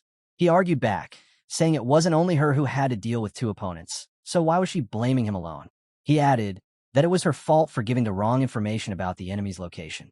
She had claimed all enemies were attacking her, which led him to send the other teammates to defend her. But it turned out to be a trap, and he was left alone, allowing the enemy to take the flag. Confused and defensive, John Hyun insisted it wasn't her fault. She explained that it was Hale and Adela who had attacked her. Growing annoyed with their argument, Kang Shin-woo stepped in. He asked both of them to stop and told them to let go of their emotions. He explained that it wasn't their fault. They lost because the other team simply played better. After hearing his words, everyone went quiet, embarrassed. They avoided each other's gaze and remained seated. Then, Kang Shin-woo turned to Shin Hale and asked a question on everyone's mind. How were you able to appear on both sides? What trick did you use? Shin Hale agreed to explain the situation that had made them so curious. He began by stating that Sunchan was the only one guarding the flag. Upon hearing this, John Hyun was shocked. She asked whether the strange wind cutters and moonlight bullets were also Sunchan's abilities. But Shin Hale denied it. He clarified that those were his and Adela's spells. He had created traps and spells that lured the enemy into difficult situations. Frustrated, Ma Jin-suk shouted that it wasn't possible. He said Shin Hale had been standing in front of him, but how could he cast long-range spells from such a distance? Shin Hale calmly explained that it was indeed his doing. The moonlight spells were his as well. Jean Hee-yoon then questioned whether those spells weren't classified as secret spells from the Mystic Authority. She asked Adela if she had broken the rules and leaked the spell. Shin Hale cleared up their doubts. He said his spells weren't secret ones. He had deciphered them through his analysis. Kang Shinwoo wondered aloud whether it was even possible to analyze a secret spell. But Shin Hale confirmed that it was. He had mystic eyes, the kind that could see magic formulas. Everyone in the room was stunned by the revelation. Shin Hale had mystic eyes. Ma Jin-suk was shocked. He thought it was impossible to possess such power. Shin Hale explained further. With his mystic eyes, he had analyzed the Moonlight Blast spell. At the start of the match, he prepositioned wind cutters and moonlight blasts around the battlefield. With the help of pre-cast floating spells, he was able to perform long-range magic attacks. He mentioned that it was a modified version of the spells he had used against Ju Hanwook of the Blue Magic Tower. Kang Shinwoo then asked how Shin Hale had aimed so accurately that his spells had flown straight at the enemies with perfect precision. Sunchan stood up and answered. It was because of him. He had given Shin Hale the numbers beforehand. Kang Shinwoo asked if it was some sort of coordination system. Shin Hale clarified that it wasn't exactly that. The first number was the ID of the fixed spell, and the second was the angle to adjust the spell's trajectory. He said he had shared the spell setup with Sunchan and Adela, but not the tenor-style spell. He concluded by saying that was all he could reveal about his magic. In his mind, Shin Hale felt relieved. Now that both Adela and Sunchan, and even the seniors, knew about his techniques, things would be easier moving forward. It would help him convince the seniors, too. He stated that his ultimate goal was victory. He wanted a gold medal, no matter what. For that, he needed full cooperation from every team member. This friendly match, he said, proved his strength and the effectiveness of his strategies. He also apologized to the seniors for being rude earlier and asked them to follow his lead. He promised that if they did, he would deliver them a championship. Then, Jean Hee-yoon suddenly spoke. She declared that she wasn't happy, but she would go along with Shin Hale's idea. Everyone was surprised to see the usually fierce Jean Hee-yoon calm. She said it was a bet, and she lost. Now, she would cooperate. If she didn't go along with the plan, she'd have to give up her position as a national representative. Concluding her words, she walked up to Sunchan and apologized for calling him useless. She acknowledged that his defense magic was solid. Sunchan, appreciating her words, complimented her powerful fire magic in return. Shin Hale, Adela, and Sunchan were all sitting in the cafeteria having their lunch. Shin Hale called their attention and appreciated his team for doing a great job in defeating the third-year seniors. The protagonist then asked them for a favor. He told them that he wouldn't be joining the evening training, and they would have to continue without him for a while, as he had something to do alone. Adela, curious, asked him if he was going to do mana circulation training or something else. Shin replied with a yes. He told them that he was beginning to get a glimpse of the wall of enlightenment. Adela and Sunchan were stunned after hearing him. Adela asked if he meant the wall of the fifth circle. Meanwhile, Shin Hale, in his mind, was thinking that he could not tell these two about the tenor-style magic either. He had already announced it to the world under a different name, modification magic. The power of by tenor-style third circle magic was already equal to all the magic of the fourth circle. So, if Hale wanted to claim that he was reaching the fifth circle, he needed more time to construct by the tenor-style fourth circle magic. All this was circling in Hale's mind. The words wall of enlightenment that he used were only a bait so he could buy some time, and no one would know his true goals. Sunchan, while standing there, whispered into Adela's ear that obtaining the fifth circle at the age of 18 was even possible. He continued with harsh words, saying that Hale was just spouting nonsense, nothing more. But Adela was proud of Shin Hale. She told Sunchan that if he succeeded, he would be the youngest to reach the fifth circle. Adela was so happy for Shin Hale that her eyes sparkled, full of belief, without a single doubt. Shin Hale saw all of that, and then brought them back to the favor he was asking. The protagonist then reminded them again that he would not be able to attend the evening training and asked them to understand his situation and continue without him. Adela, while laughing, accepted. She told him that if it was for that reason, then he could skip training, and there was no need for him to attend at all. As Adela gave her permission, Sunchan agreed as well and told him that starting from tomorrow, there was no need for him to join, while smiling at him. Shin Hale saw the smiles of his friends and felt relaxed seeing them happy. He also told them not to worry. He would still check up on them and would monitor how their physical fitness test scores were going regularly. Then Shin Hale went to the head family of the mage clan. There, in the study, Shin Hale asked his father for 3 items. The first was the horn of the octagon beast, the second was the heart of the catastrophe, and the third was the eye of Leviathan. His father told him that he was expecting such a demand. He pointed out that these were some of the most outrageously expensive materials. He asked why Shin Hale needed these items and what his plan was for using them. With anger on his face, Shin Hale told him that the items he was asking for were necessary for his magical achievement. With his limited knowledge and research, the protagonist explained that he had found a hint to weave the 4th circle from the springs of Mimir. Some days ago, he was in the library, and he started telling the story of what had happened to him there. While sitting around the books in the library, Shin Hale looked around. Mimir, who was sitting in front of him wearing mage clothes, was also reading a book. As he searched for a specific book, he recalled that there should be a version with a more intuitive explanation about the rings of expansion. Suddenly, Mimir, sitting across from him, whispered that there was no such book with more explanation. He thought that she wasn't helping and was just making things more difficult for him. As he looked around, some books slipped and fell. Looking down at the fallen books, he found the one he had been searching for, a book about magic potions. As he flipped through its pages, he realized it was an old book. While reading it, he found information about the elixir potion. Upon finding it, he shouted that this was the book he had been looking for. Mimir was also shocked to see how he had found the book. Shin Hale started reading it, and as he saw the information, it all began to make sense and answered his questions. In the book, the protagonist found a recipe for a potion that could absorb a large amount of mana. He thought that if he could make this potion, it would shorten the time needed to acquire the rings of expansion. After telling the story of how he got his hands on the secret, he told his father that now he was standing before the wall of enlightenment. His father then asked him if that meant he was getting closer to reaching the 5th circle, with a question in his mind. Shin Hale confidently told him that he was correct. The items he had requested were essential ingredients for him to achieve a magical breakthrough. He explained that most of the ingredients he could gather himself, but for the rare materials not available on the market, he would have to rely on his father's influence.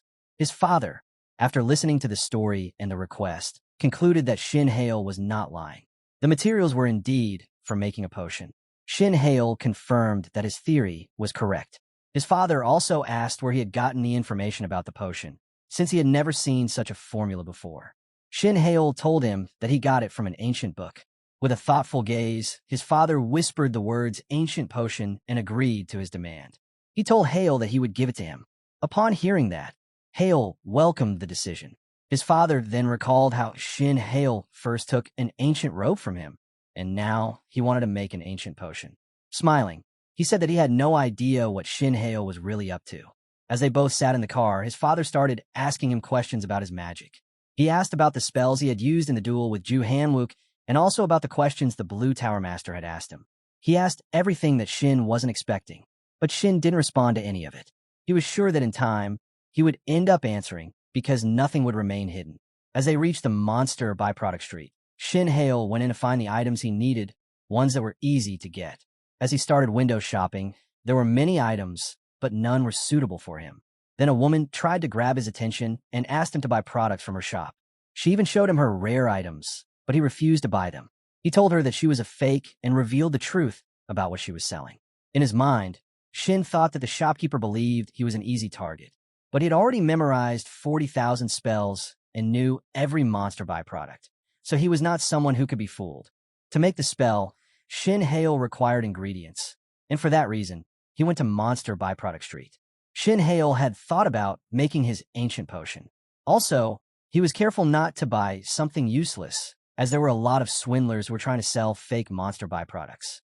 As far as he has gotten, only a lady tried to sway him, but as he had already memorized the formulae of a lot of potions, there was no way he couldn't tell if it was a fake or real. As he started to travel more inside the market, an old man came near him and called out to him. He told Shin that he had gotten some sharp eyes for his young age. Shin Hale replied that he wanted something from him.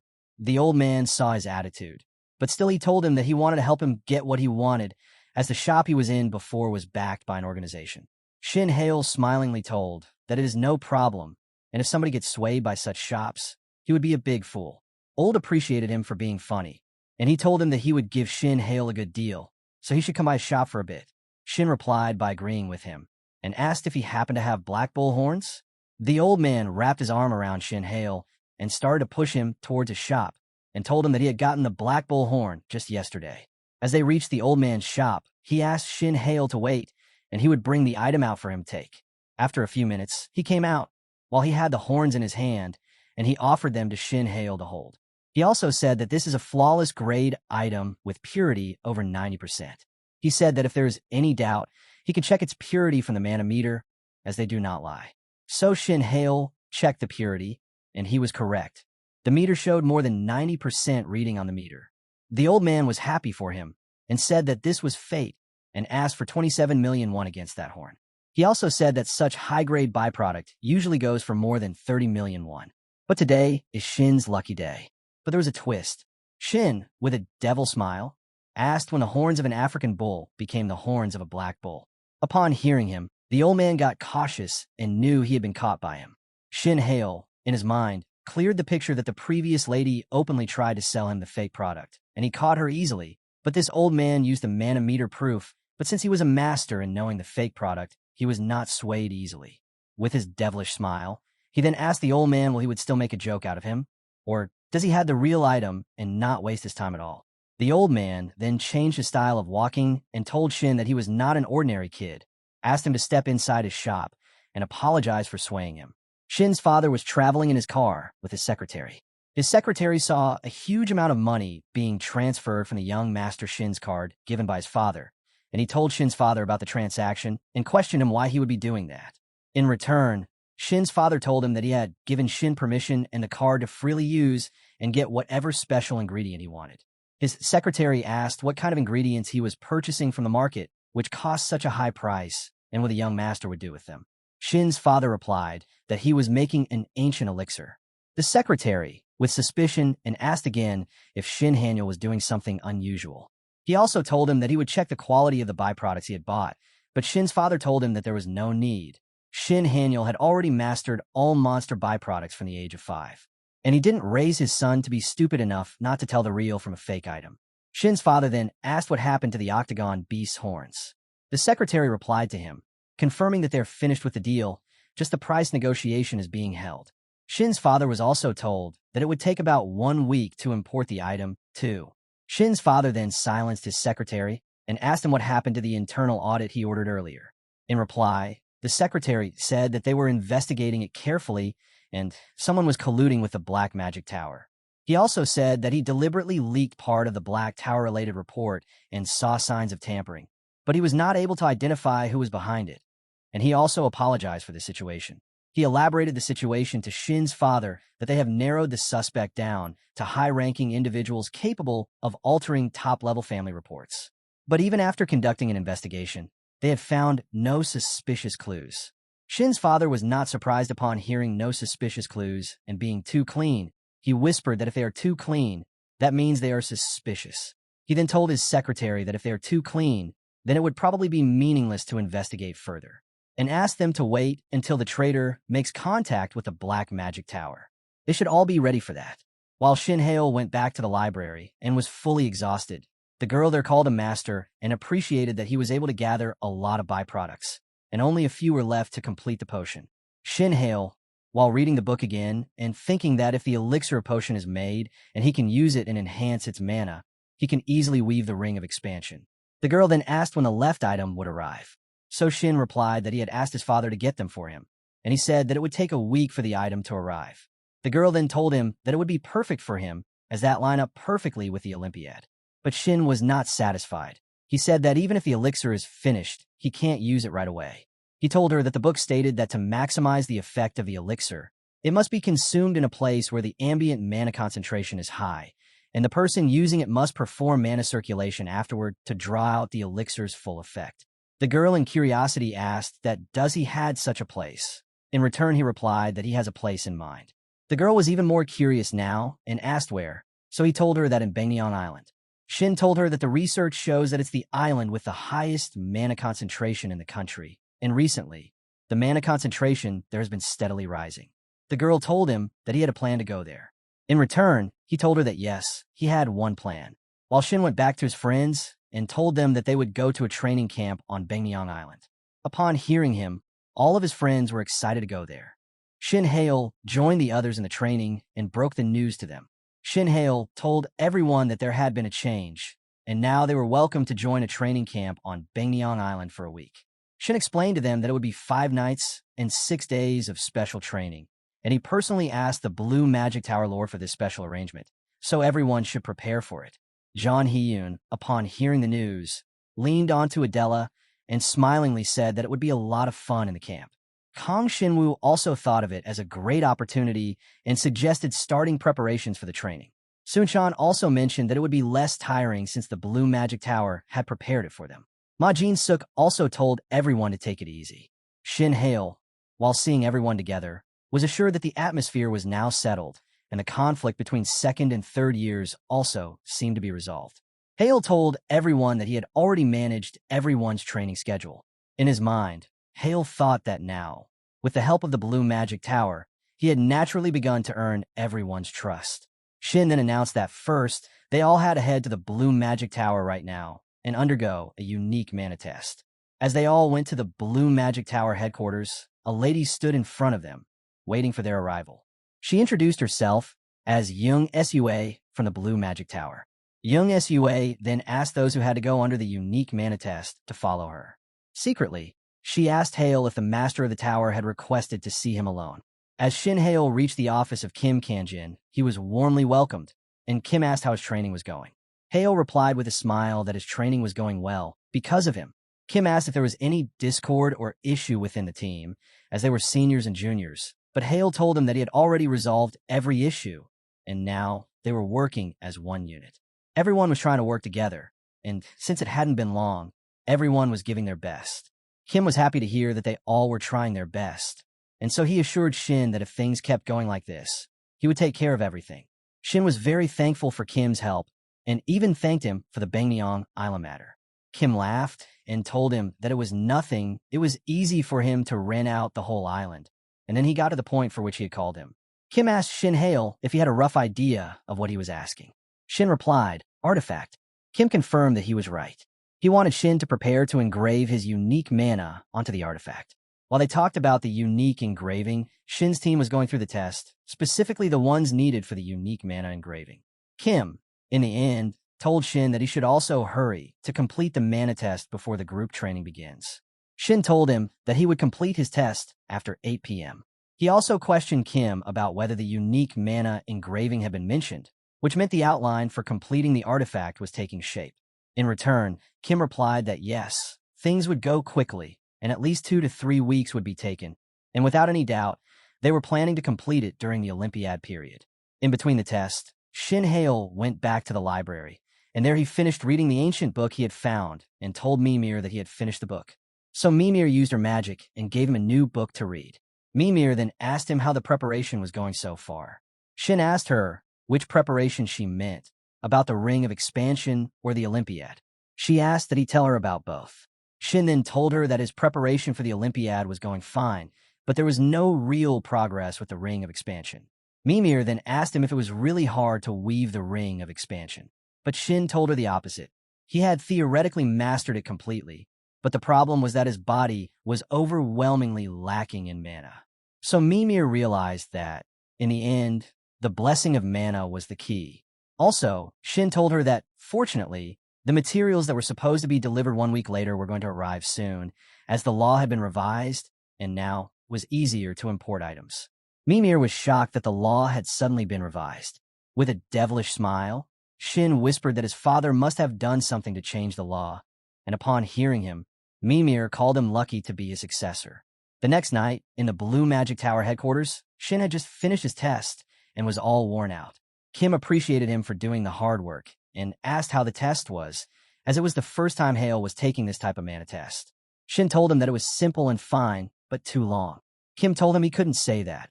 It was still very fast. He also said it only took 1 hour for the test, but normally it took 8 hours. Shin was shocked upon hearing that it usually took 8 hours. Kim told him that calling this test easy was not normal. That was something amazing. The test might be simple, but repeatedly moving mana and maintaining precision within a 0.3% margin of error was not easy. But Shin Hale replied that for someone like him who had mastered the second trial, it was as easy as pie. Kim then told him that the results of his test were quite good, and they did not have to worry about the artifact quality. At the level he was, he might be worth aiming for a masterpiece.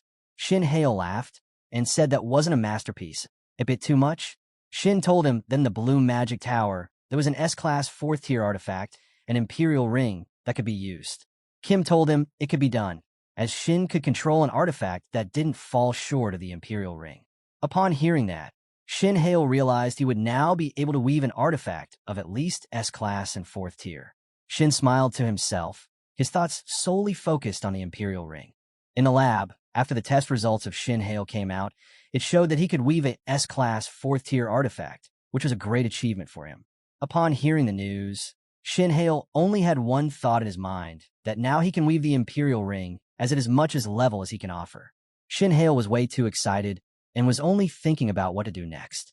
Kim saw him and remarked that it was the first time he had seen Shin Hale so excited. Shin Hale fully energetically replied that yes, he is excited that his artifact is being compared to the Imperial Ring. He then asked if the artifact was named yet, but suddenly he had a notification on his phone, and he excused them as it was from his father. His father texted that the ship is scheduled to arrive at the port at 2:30 a.m. today. The material handover is scheduled for tomorrow at 6:30 p.m., and Sukhayan will deliver the material to match the end of the training. Upon reading the text, Shin Hale was sparkling as all the ingredients to make the potions were gathered. The day at 8 a.m., Shin Hale was in the library with Mimir, and they both together were both gazing upon the material gathered there, and Shin told her that the materials are all of top quality.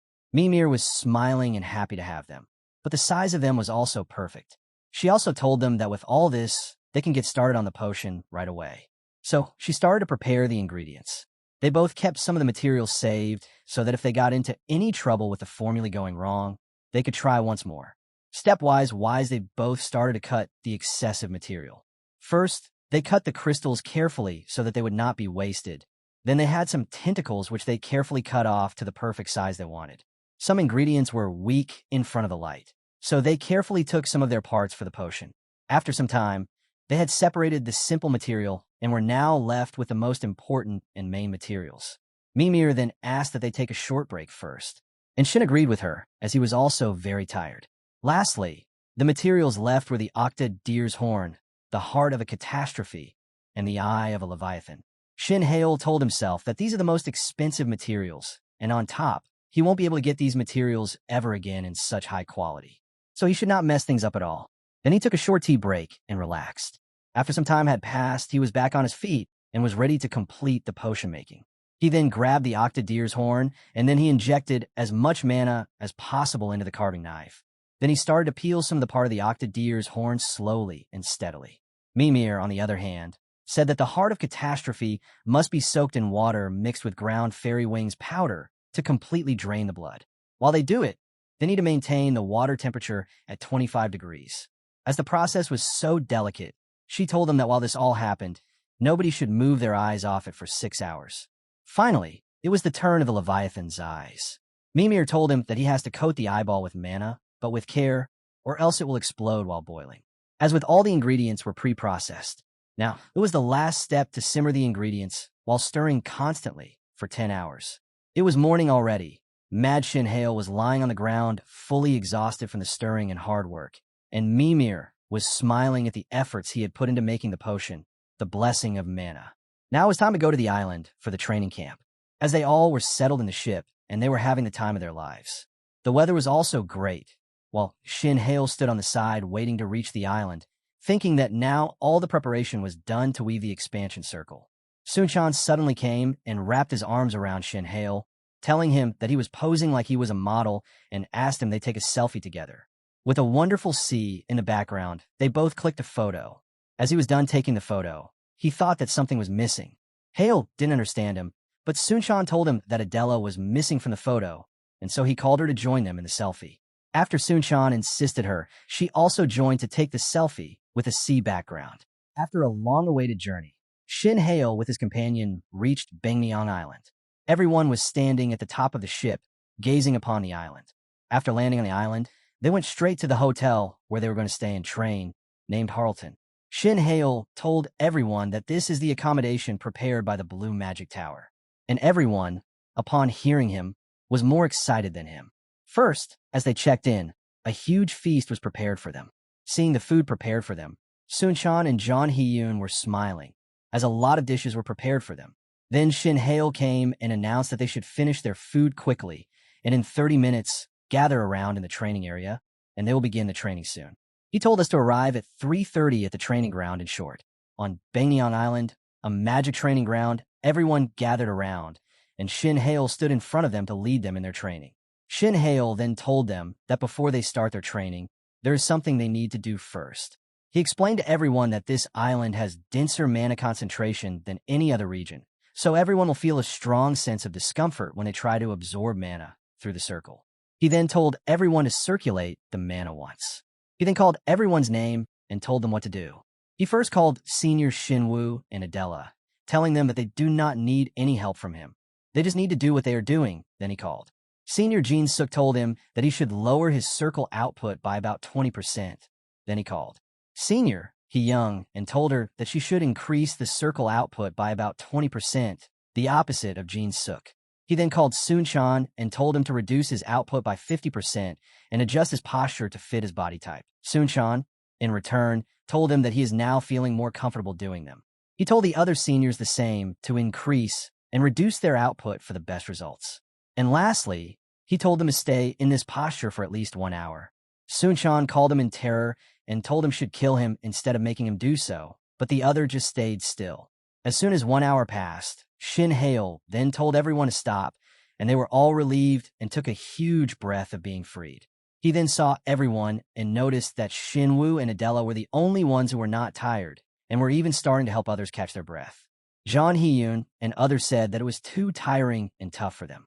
Adela, in her full strength, went to the other and passed them water, and as Shin Hale saw her, he was amazed me, the Mystic House being on a different level. Shin Hale then asked everyone if, from this training, everybody had gotten an idea. He then asked them a question if there were any, but everyone said no. Then he announced that the type of training they were going to do on this island was self-directed training. Jin-suk questioned him about what type of training this is. Shin Hale then said that in this type, everyone will train at their own pace, and concluded that he had given all the advice he could. He said that during the training, they all have to make their judgments and carry them out independently. John Hee-yoon asked Shin that you told that what we are doing, but what will he do at this time? Shin Hale replied that he has his adaptation training. Shin Hale then recalled that first, he had to get used to the island's mana density, so when he drinks the potion, he can increase its efficiency. John Hee-yoon and Adela whispered to each other that it was Shin Hale's first time on this island, but they thought that he had come before, but it was a no. And so he sent everyone to do their training and was left alone. As the density on the island was thicker than the expectation of Shin Hale expected, he was excited to use the potion. To weave the ring of expansion, Shin Hale needed to make the most of the environment to get the maximum results. As he traveled on the island, he reached a place that was most suitable for him to take the potion. On the island, he found the mana veins. The place where the mana is concentrated is the place called the mana veins. It was close to his accommodation, so he chose that place.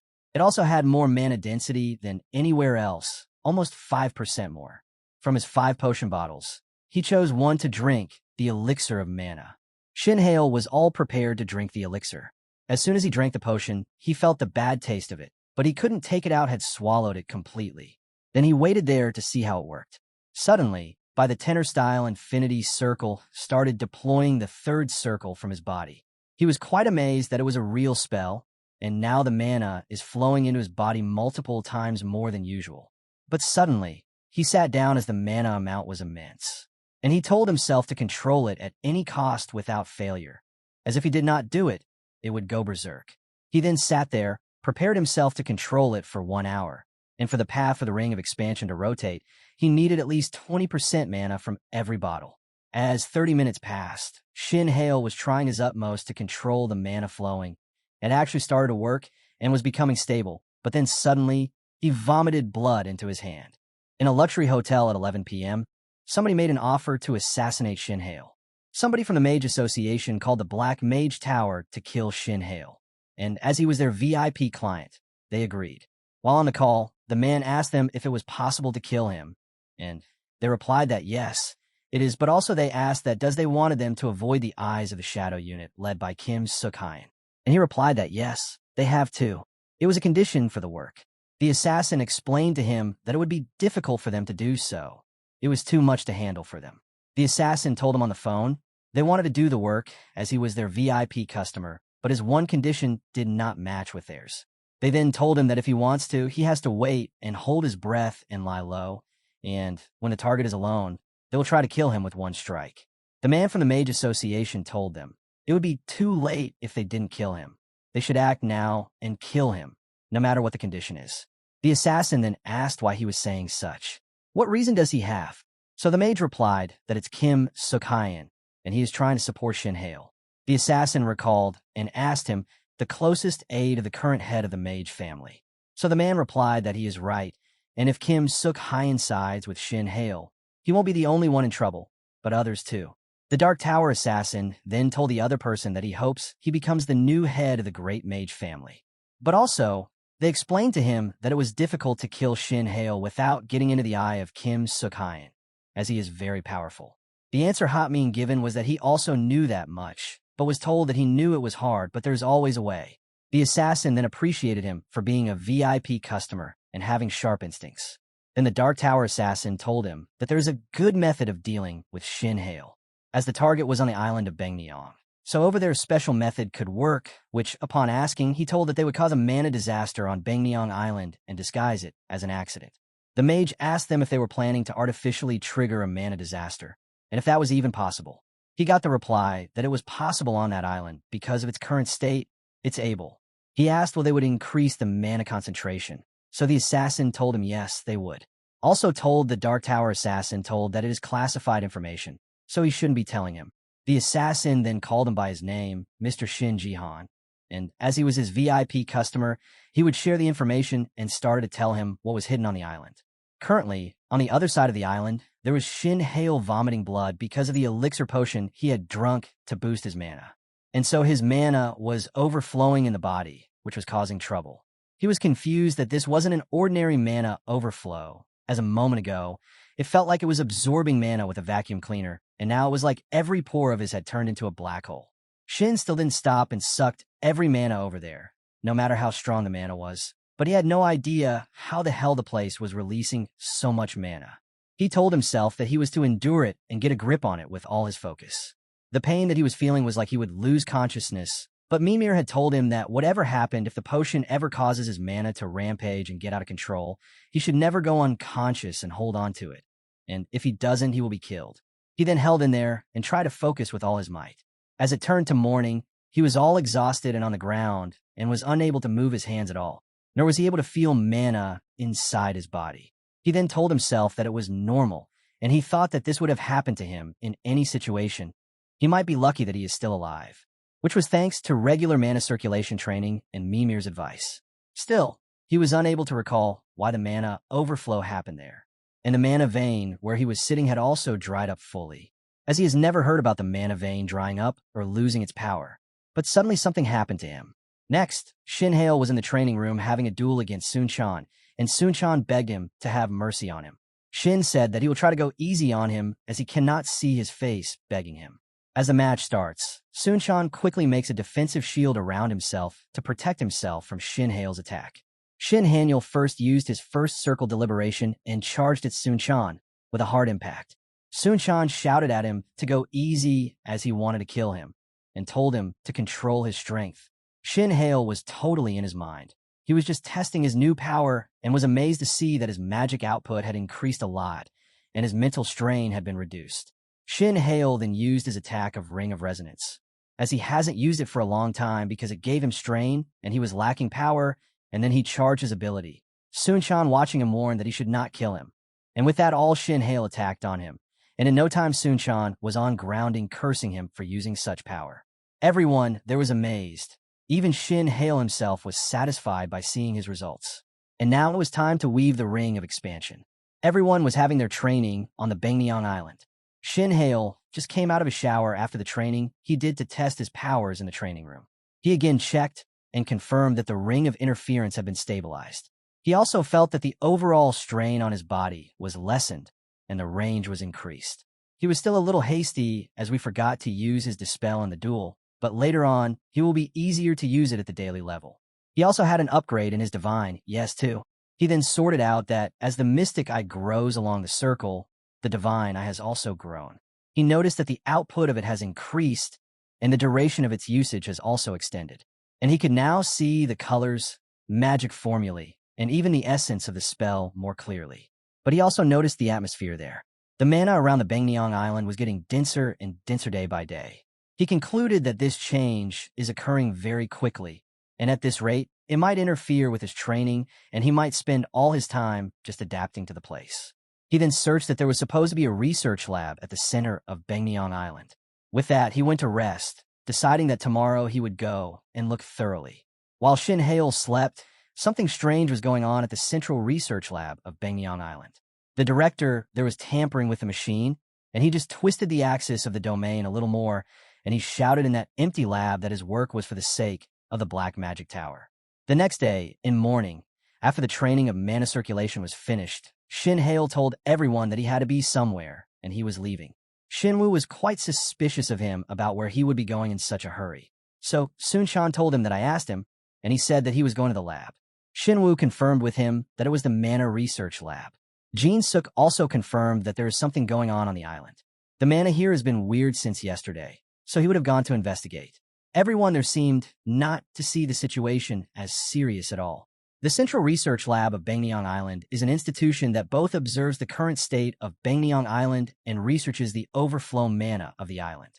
Shin Hale, after he reached the research center, decided to go inside and ask about the mana abnormalities on the island.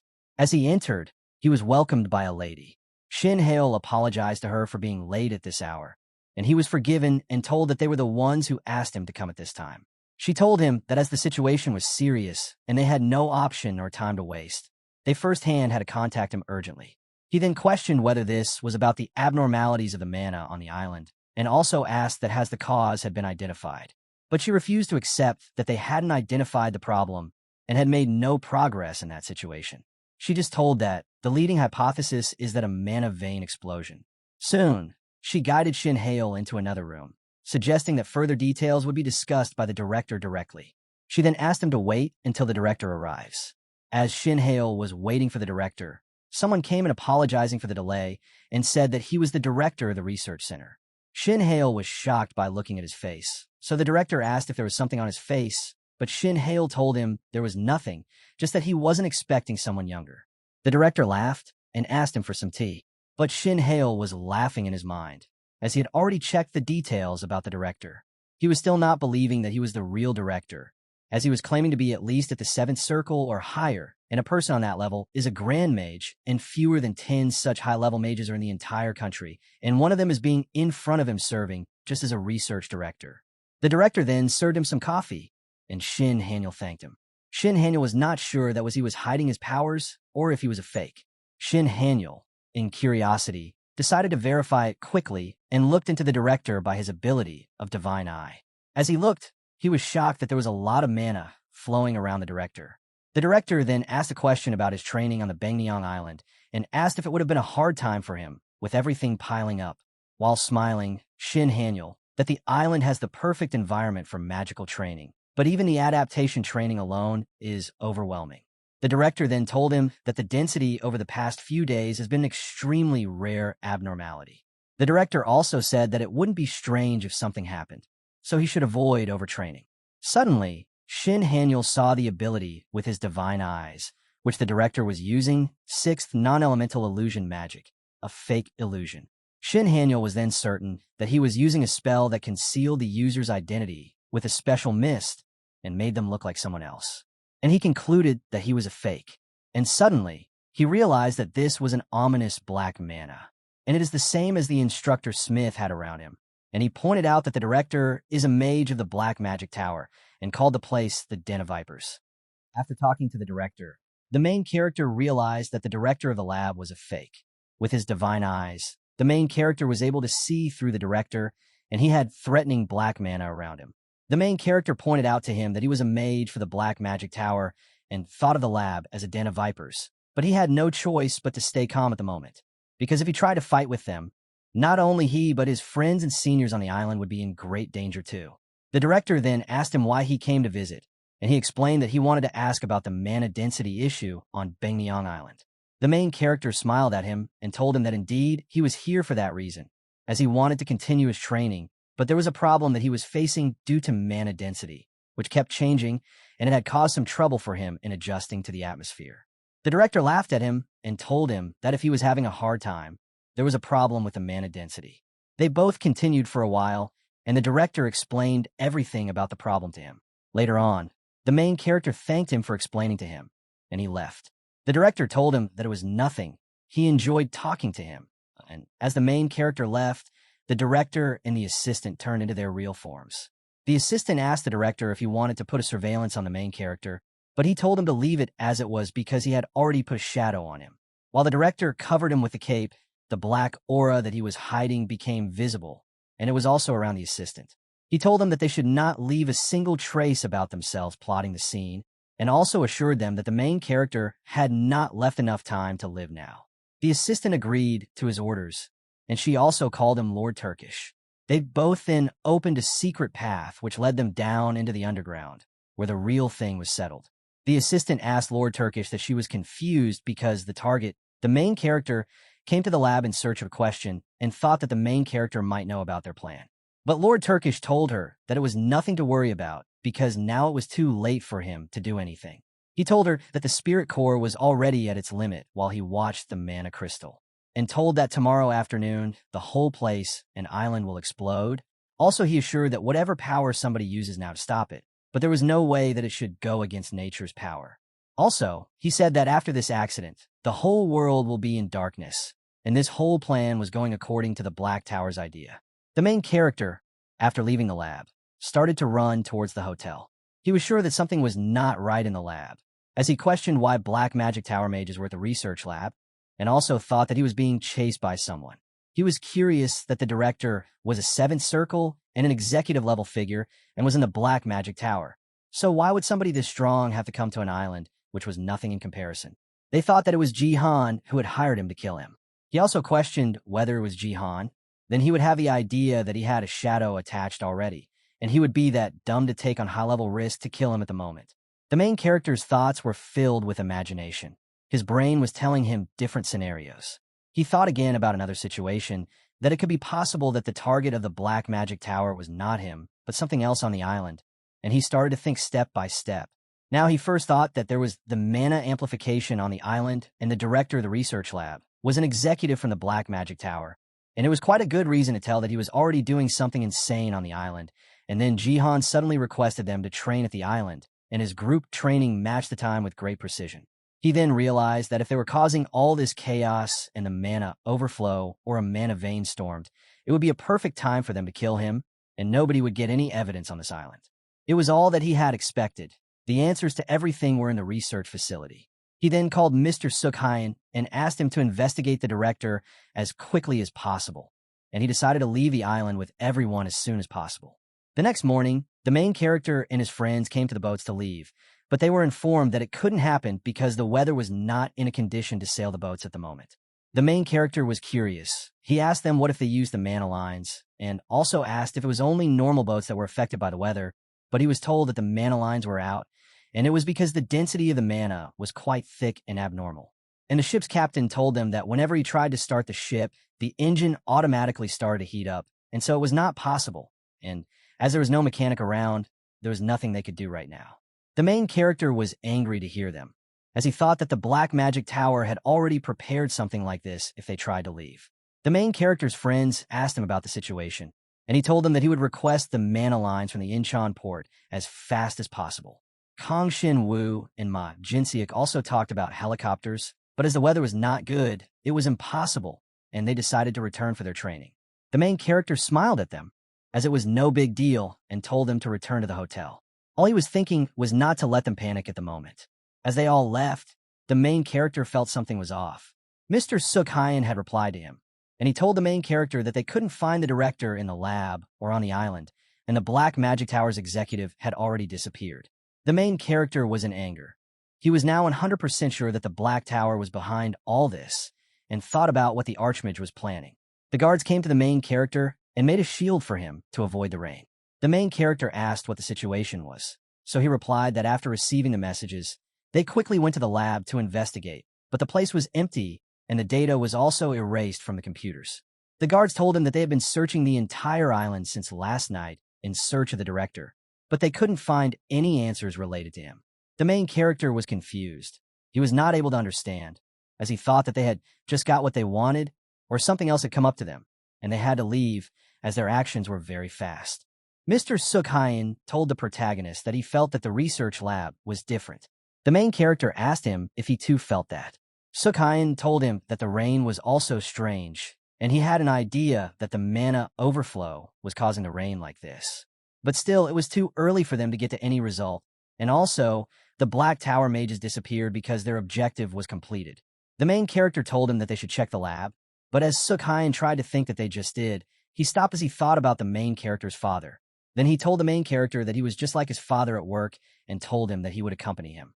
But then, suddenly, something strange happened, and the main character dropped to the ground in pain. The rain wasn't nearly going to stop, but suddenly the main character started to scream in pain and dropped to the ground. He was hearing a strange sound that he couldn't stand. The guards got worried about him. They tried to ask him what had happened. The main character realized that it was the sound of mana resonance, but it was not similar to the clear resonance which came from the infinity circle. It was a sound made by mana fighting with each other. The sound was coming strongly from the research lab direction. The guards held him and tried to calm him down. The main character asked them if they weren't able to hear anything, but they were confused. They had no idea. They told him that they only heard the sound of rain and wind. The main character was even more curious because he was the only one to hear the scream of mana. He thought that the mana would be saying something to him through the screams. The main character then saw the path to the lab with his divine eyes, and there was a huge barrier in the lab. As the barrier around the lab was filled with unstable mana, the main character realized that it was something that was going to explode if there was the slightest movement around it. The main character realized that he had seen the thick mana before when he was on the balcony of his room. Now, there was a huge amount that was enough to break the research lab's protective barrier. And now the scream of mana. He was assured that there was a mana disaster on the island, and it was a sign of a mana explosion. He was angry with himself for not realizing it before and tried to handle the situation. He told his uncle Suk-hyun that he was heading to the lab at this very moment as something was going on inside. Suk-hyun also came along with him and wanted to accompany him. As they reached the lab, there was a protective barrier, and Suk-hyun was confused about what had happened. When he last came, there was nothing. It was a solid security barrier that had been set all over the lab, and there was no way inside. They were all curious who would have done this. They calculated the situation, and the barrier was a high-tier security barrier, composed of almost 720 parallel magic formulas. Even if they tried to dispel 1 or 2 barriers at a time, they would regenerate themselves in no time. Suk-hyun told the main character that it would at least take more than 10 hours to break the barrier, and also told that it was curious that somebody would put a barrier over the lab, and asked the main character if he believed that there was something far more important inside. The main character replied to him that he also doubts that there would be something. The main character thought that there would be a bomb inside that would cause an explosion, and he was sure that it was something as big as to destroy the whole Bangnyeong Island. The main character then told them that he would now destroy the whole barrier, and then he'd charge his attack and try to blow the barrier, but only one wall was destroyed. The guards told him that there were still 720 barriers remaining. The main character had no time to waste. He knew that the mana inside the barrier was expanding rapidly, and it was about to overflow. The main character told the guards to step back and give him some space. They knew that every magic circle always had a weakness. He also knew that even if only one formula was broken, the concentrated internal energy would overthrow the barrier ability that likely repairs itself, and it would react in a chain reaction, which would detect that gap and break the magic circle to destroy it. The main character then used his dispelling ability on the barrier, and in no time, a chain reaction started as the other guards and Suk-hyun saw it happening with their own eyes. They were in shock. They thought that he couldn't break the barrier so easily, and in no time, the barrier vanished. Suk-hyun asked the protagonist if he had heard that he had passed the 5th circle, but he was also in the 6th circle, and he was not near him at all. The main character's magic was on a completely different level. The main character then told everyone to enter the lab and look for any clues. But there was nothing as expected. The whole place was empty, and there were no signs of any destruction. But the main character was looking at the place with his divine eyes, and he was tracking the mana flow, and he saw that the mana was flowing behind a closed wall. As soon as he broke the wall with his interference attack, there was a secret stair behind it that was leading underground. Everyone was stunned. They had never imagined it, and the guards told him to stay behind them, and they would lead the way. As soon as they reached underground, the thing they saw was shocking for them, and they were assured that it was causing the mana disaster in Bangmyeong Island. It was a mass of runaway mana, a spirit core. It was a source of high-density mana energy that was only found in the region where there was a thick mana concentration. Spirit core was usually situated deep beneath the ground, and it releases mana into the atmosphere through the lines. And because of the mana vents, the mana veins are formed, and areas where there are multiple mana veins formed always have mana concentrations that are incomparably higher than other regions. The main character then thought about what the director was going to do with all this. Suk-hyun was also completely lost as to what they were trying to get out of the research on the spirit core and cursed the lab director. It was totally illegal to have a spirit core in possession. The main character was assured that this work was totally of the mages of the Dark Magic Tower, but still, he didn't know what the real identity of the director of the research lab was. The main character then told the guards that they first have to deal with the current situation. Suk-hyun told the main character that this scene was also done before in a country, and while they were researching the spirit core, there was a huge explosion that destroyed half of the territory. And he also said that if they started to evacuate the island as fast as possible, they had no idea how much time they had left before the explosion. The main character said that he would look into it, and with his divine eyes, he looked inside, and suddenly, he was flowing with information that he couldn't comprehend at the time being. The amount of information was overwhelming, but he concluded that there was no time left, and only 1 hour was left before the explosion, and then the whole island would be destroyed. After looking into the spirit core, the main character realized that there was only 1 hour left in the explosion, and it would cause the whole island to be destroyed, and everyone here would die. The information was too vast, which caused the main character pain in his eyes, and he fell back a little bit. But as the guard came in, he told them that he was all right, and told them that there was a bigger problem than him, and that only 1 hour was left in the explosion. Suk-hyun and the other guards were shocked. They estimated that it wouldn't be enough time to evacuate everyone from the island. The main character was also thinking of a plan to do, but still, the time was the biggest obstacle. He then decided that the only option to live was to stabilize the spirit core, and there was no other way. The guard were confused as they had no idea how to stabilize the spirit core, as there was no record anywhere in the world on how to stop a raging spirit core.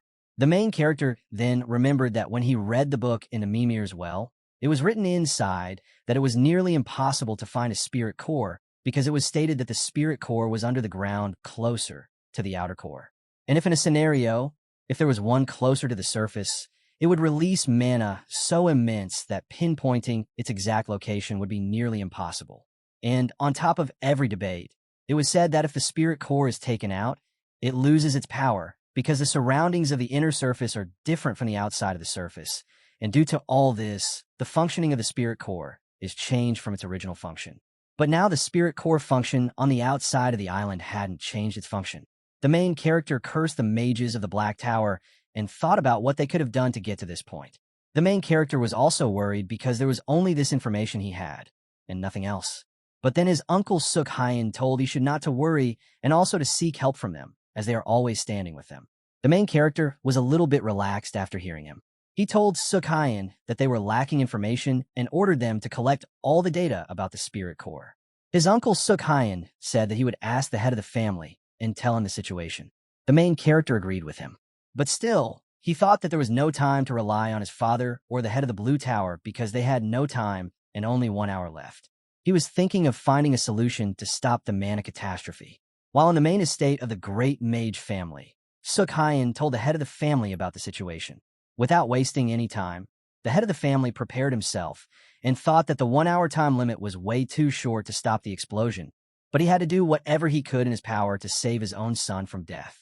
He told his servant to stop every mana line that was currently in operation and to summon every mage that was above the 7th circle immediately. While on the island, the guards found a file that had the research data log and told the main character to look into it. But as he started to read it, a timer started to count down. The main character saw that there was a huge amount of data stored, but there was a counter that started. It was a device that was set to delete all the data once it was opened. So, someone later on could not find the data and would be left with nothing. The main character asked the guards if it was possible that they could just make a backup for him. But the guards told him that it was all encrypted and they needed more time for it. They asked the protagonist if there was anything he could do, but then Shin Hale started to use his divine eyes to analyze all the data. As he searched inside, he didn't get any trace of the mages of Black Tower. The main character thought that the connection between Shin Jihan and Black Tower was still anonymous. He was thinking that if he didn't find something soon, he would die here, and everyone else over here who came because of him would also die with him.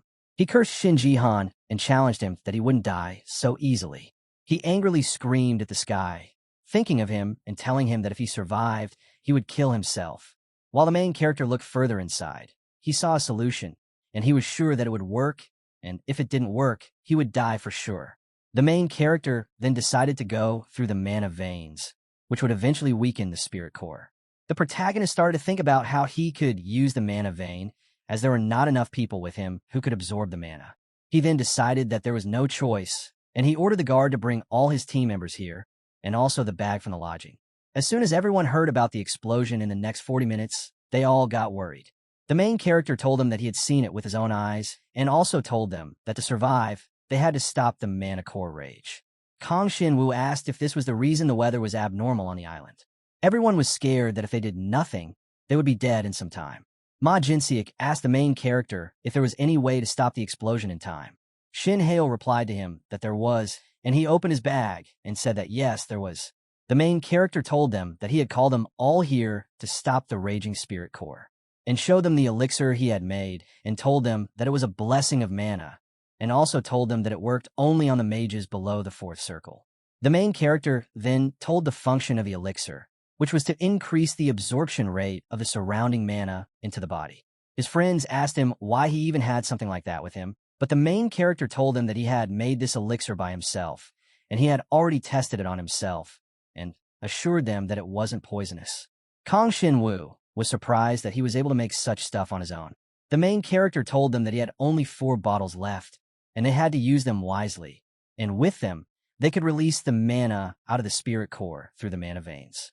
He then told them the plan that spirit core of the island was currently in rage, and the mana veins that releases the core mana were also in rage, but if they take the elixir and absorb the mana directly while standing on the current location of mana veins, the massive mana that comes out of the spirit core will flow through the unstable mana vein and then into their bodies.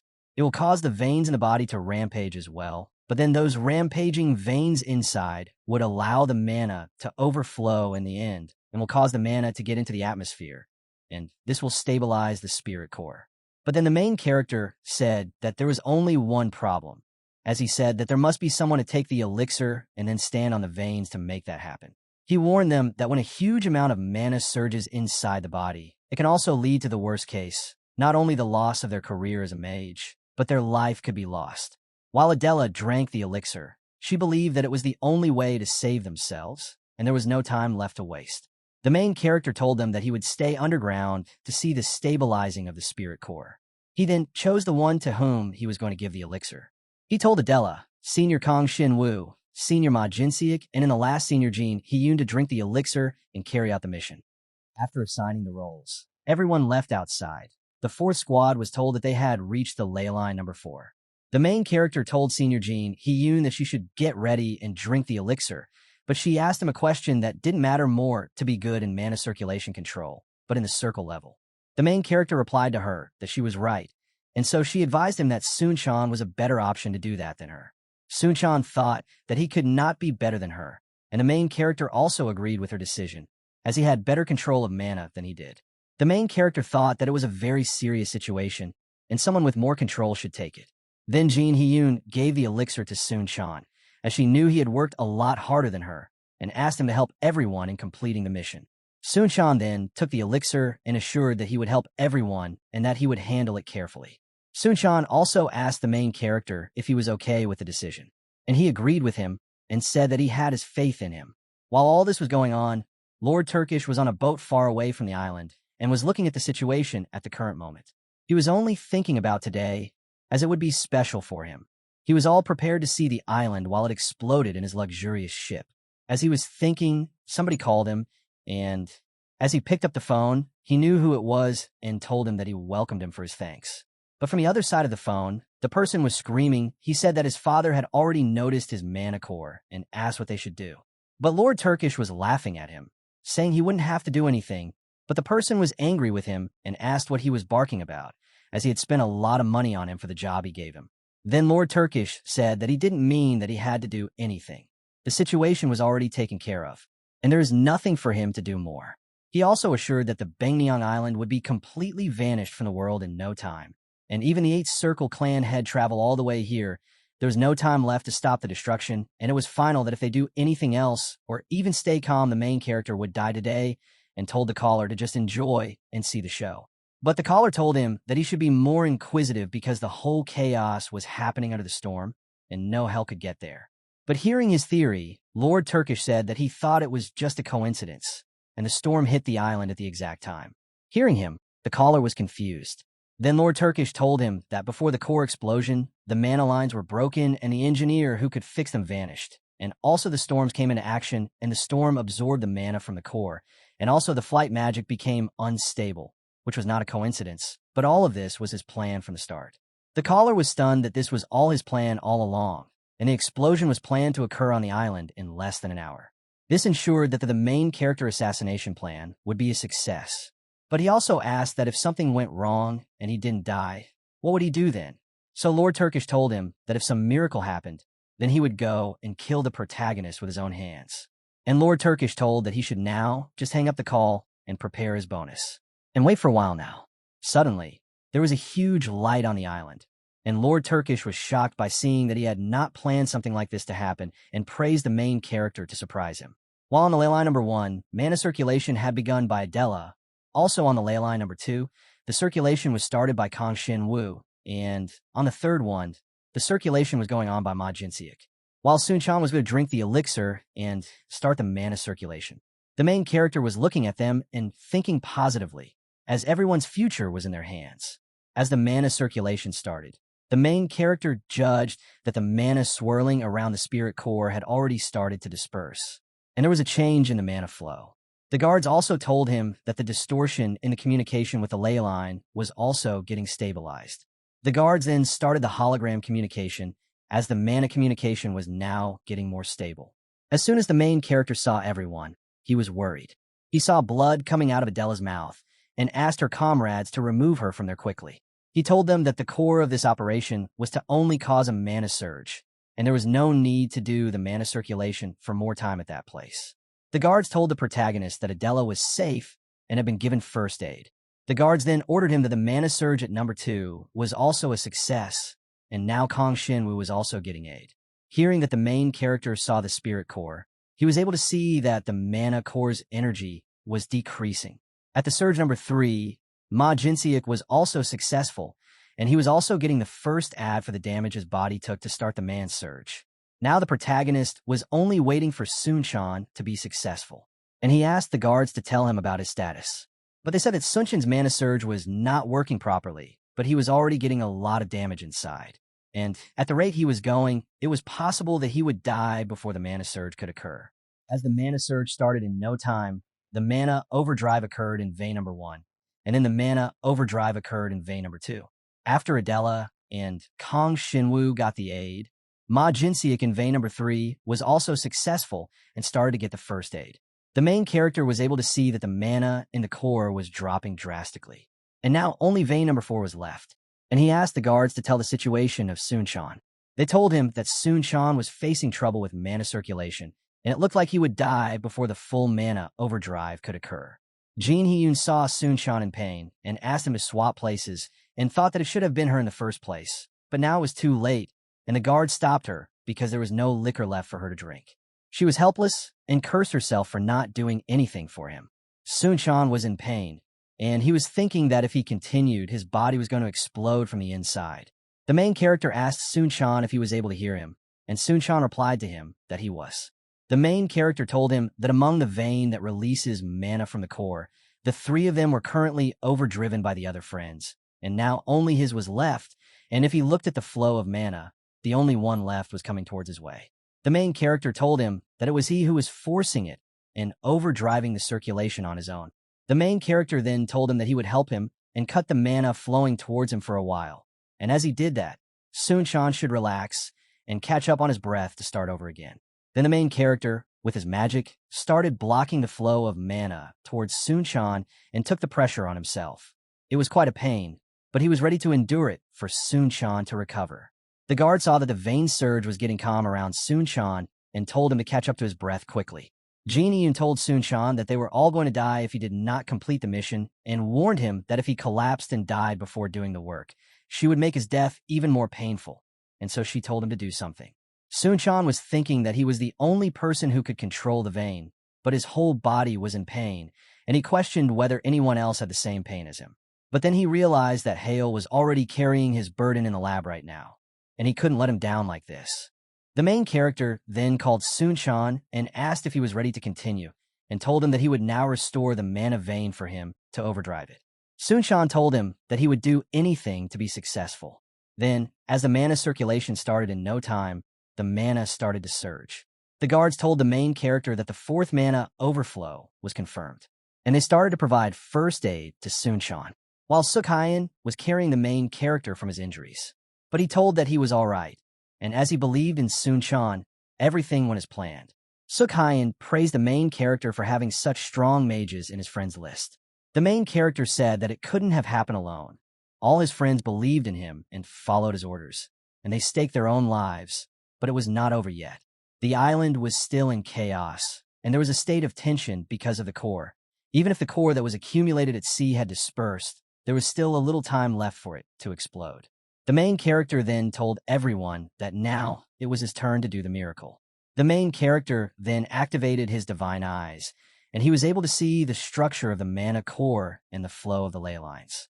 He then used his ability, Batener type second circle resonance. He was thinking that all of his friends risked their lives to reduce the core, and with this small amount of mana in the sea core, it was enough for him to control it at his current level.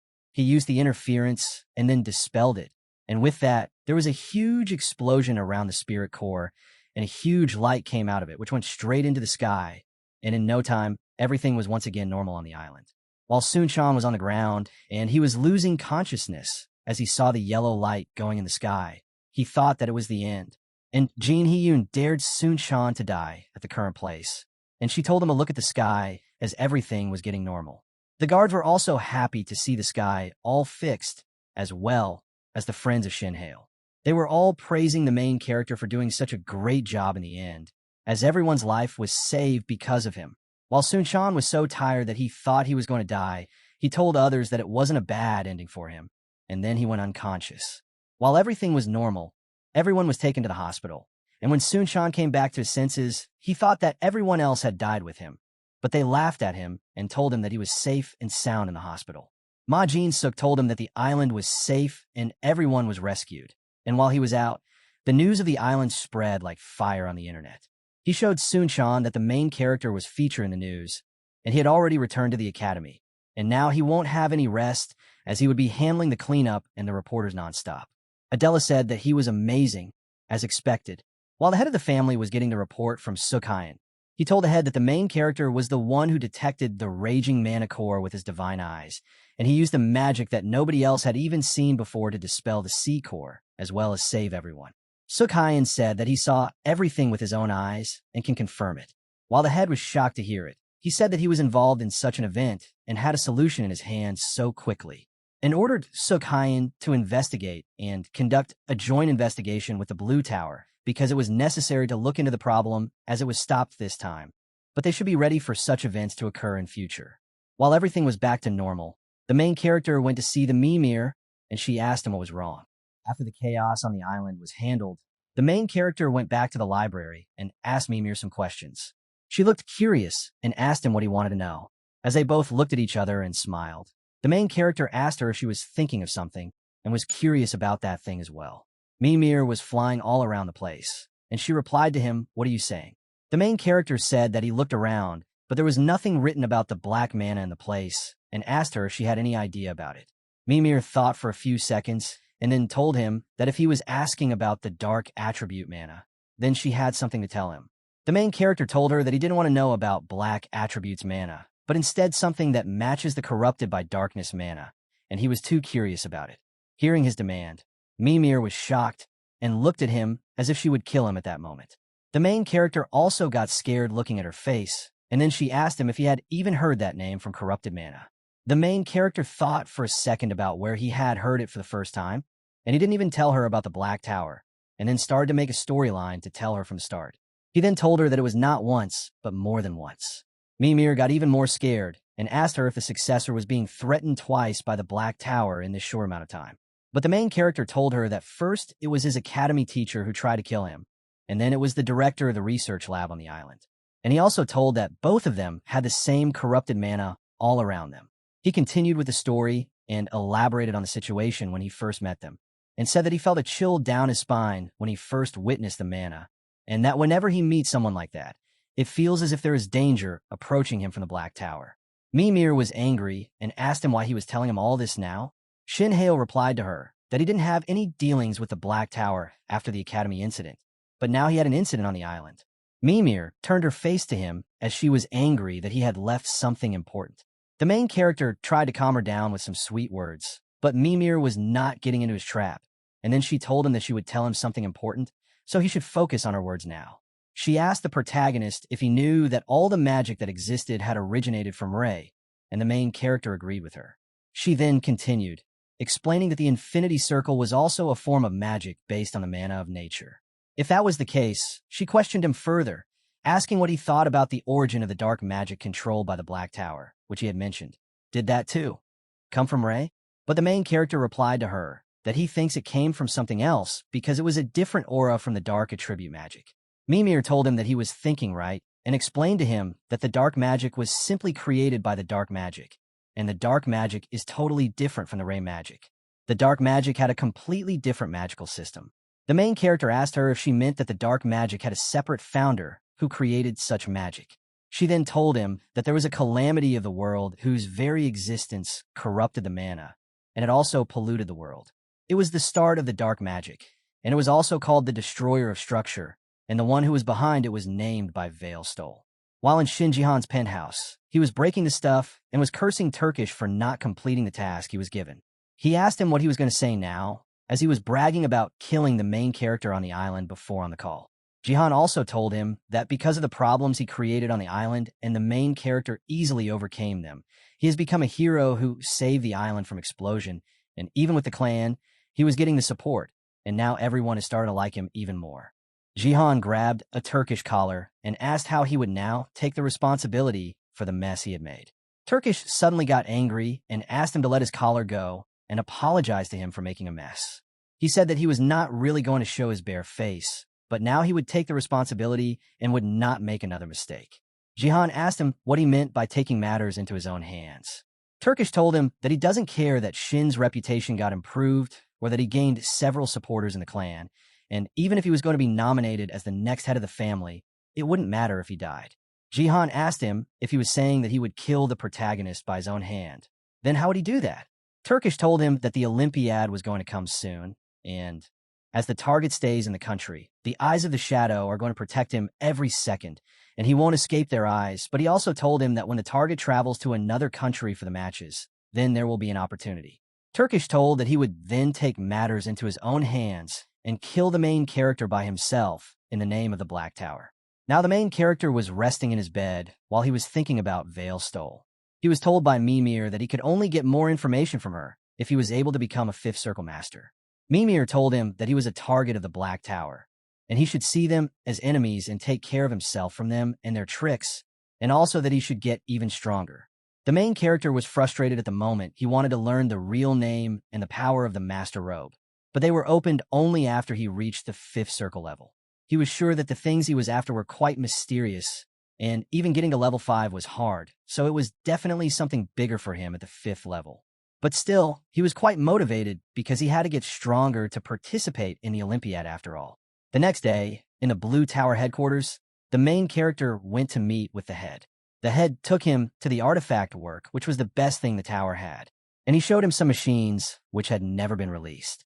The head also apologized to him for what happened at the island because he thought that he was the one who allowed them to go on the island, and he should also take some responsibility.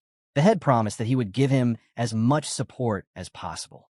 The main character was very much thankful to the Tower Master, and then the Master showed him the machine from which they were making the artifact from Shin Crystal.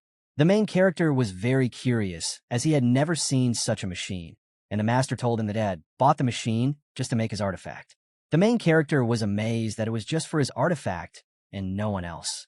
The Master explained to him that the machine was able to compress the magic stone to less than 0.01% distortion per cycle, and he personally repeated it about 100,000 times, so the magic stone could be as thin as paper because the main character was the one who asked that the artifact should be something that didn't hinder his body.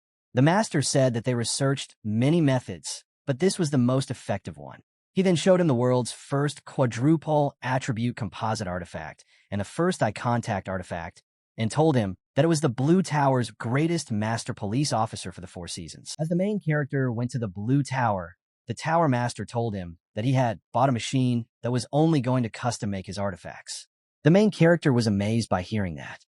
The Tower Master laughed at his surprised face and told him that they had researched a lot of methods, but there was nothing better than the machine they were now using. He then showed him the world's first quadruple attribute composite artifact, known as the eye contact artifact, which was the greatest masterpiece of the Blue Tower. The Master told him that with this, he would be able to see the world with new eyes, and he could assure it as well. Later that day, they both went to eat at a fancy restaurant, and the waiter asked him if the food was to his taste. The main character mentioned that today he knew about another place where he could come and eat, as the food was very delicious. The Tower Master was glad that the protagonist liked the food, but then he asked him what the real reason he had come to visit him was. The main character asked him if he was okay with the security here, but the Tower Master told him not to worry about the security, cast a spell around them, told him it was perfect, and asked him to tell what it was. The main character told him that he had a suspicion that in the Olympiad, there was a chance that the Black Tower would attack him once again. The Tower Master got curious and asked him to tell him everything in detail. The main character then told him that he had recently given an interview after returning from the island, and in that he had to reveal his magic eyes. And it also revealed his weakness to the rival in the Olympiad team, and he was also in the Black Tower, which also caused him to expose his vulnerabilities, but he said that he didn't have any other option left to make an explanation and tell about the island incident. And it was also a chance for him to show off his abilities to many people. The protagonist also said that after revealing his eyes, he had gained a great following in the magic god family, who had already entrusted him. The Tower Master also told him that he had seen the interview, and he thought that the main character had chosen a bold strategy to make himself a target in the Olympiad. The Tower Master also said that it was a great idea of his, which required skills to back up such words. But he also asked the protagonist if his magic eye was similar to his ruby eye, a detection-type eye, and also asked what his eye had to do with the Black Tower.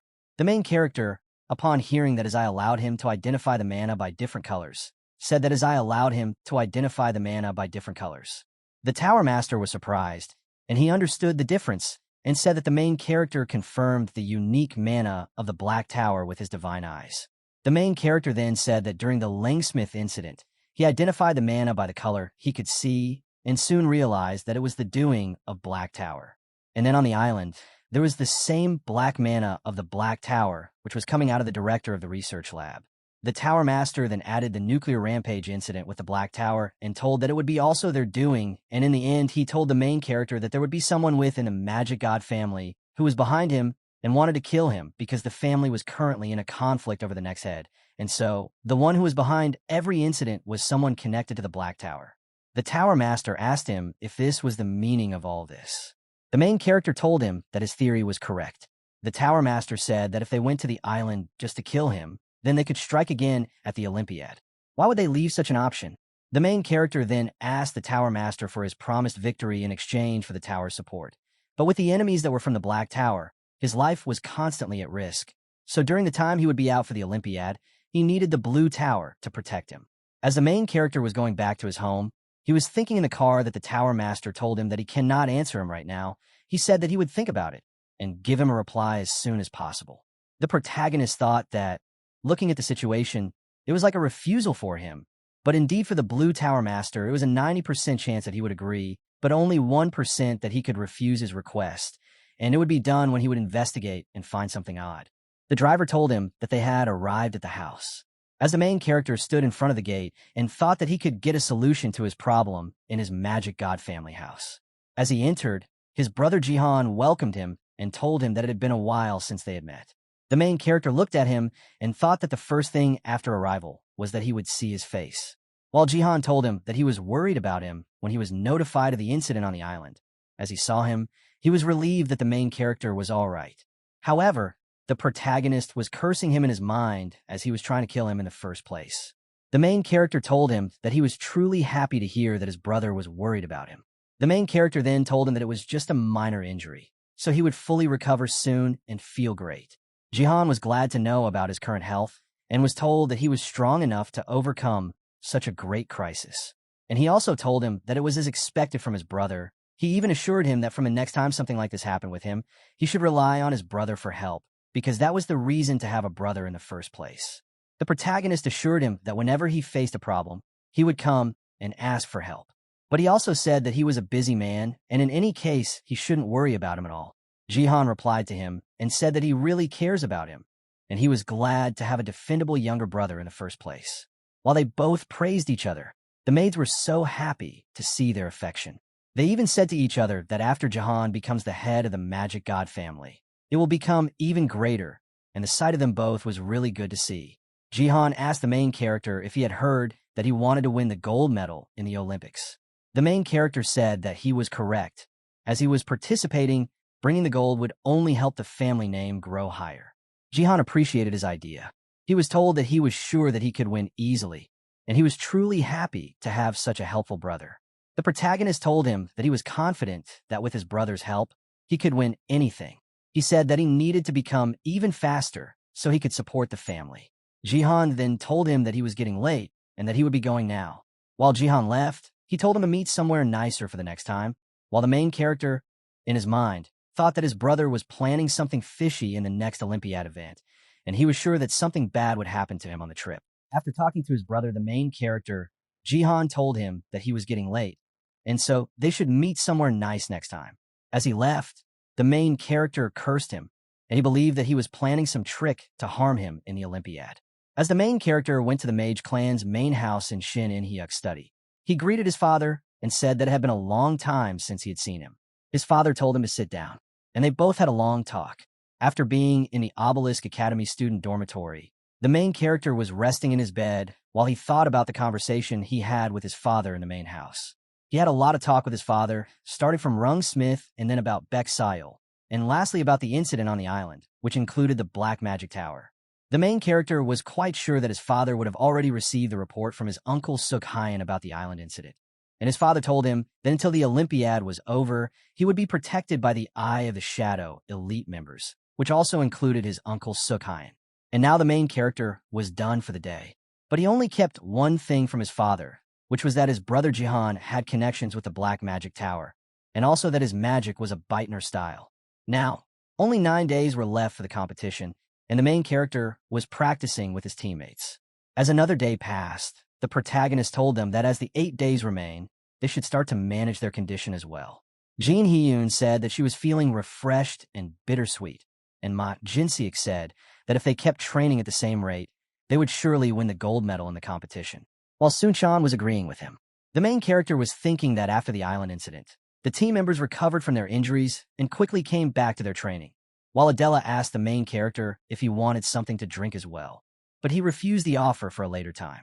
The main character thought after looking at Adela that, after she drank the blessing of mana on the island and the circulated mana passed through her veins, her mana circle had become much stronger.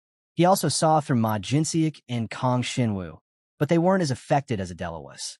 However, he was amazed to look at Sun-chan because after he risked his life for the mana circulation, he broke through the wall of enlightenment and had finally reached the fourth circle. And it was because of a crisis they faced. He looked into the stats of his and the variety of tactics they could have had increased in everyone. The main character then made another announcement that he had previously told everyone about the flight adjustment to the Olympiad. So Kang Shin-woo asked if he remembered, but wondered aloud why he was asking about that now, asking the protagonist if something had happened. So the main character responded that there was a problem, and they were provided with a better option and a better plane. The main character explained to them that tomorrow they will board the Blue Tower, the Magic Tower's private jet, and depart for America at 10 a.m. Upon hearing him, everyone was shocked, and the most shocking was that they had to leave tomorrow, and also the Blue Tower jets. The main character told them that they should prepare well for their journey. The next day, they all received their artifacts that they were going to use in the Olympics. The main character told them that the Blue Tower craftsman specially improved them for everyone. He explained to them that the outward appearance was the same as the other countries, only the color was different. Sunshan then asked Adela if he wanted to see her ring as well, and tried it on. He wanted to see if wearing two of the artifacts at the same time would affect them more. But the main character told everyone the rings were customized according to the person's unique mana, and so if anyone wore someone else's, he would feel off. And it happened to Sunshan that he started to feel like he would vomit. The main character laughed at him and said that this would happen if someone mistakenly wore someone else's ring. As they were talking, the Tower Master entered with his assistant, and he said that he had forgotten to mention this detail earlier. He added that the artifacts had an adaptation time, so it would be good for everyone to wear them for the whole day. The main character looked at him and greeted him.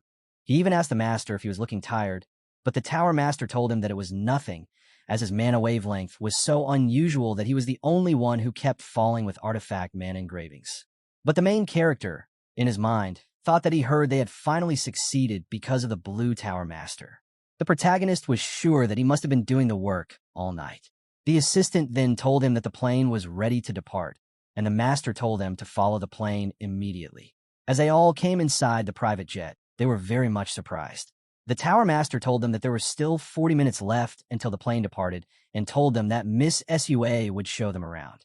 The main character told the Master that he was grateful for him even making the artifact for them, and now he was letting them use the private jet, but the Tower Amsterdam told him that it was still not enough to repay his debt to him. And more importantly, the Tower Master handed over a secret envelope to the main character. As soon as the main character opened the classified document, he was told about the movement of the Black Magic Tower and its unusual ways. That's where we'll leave it for now. If you want to catch the next part, make sure to like the video and subscribe so you don't miss it.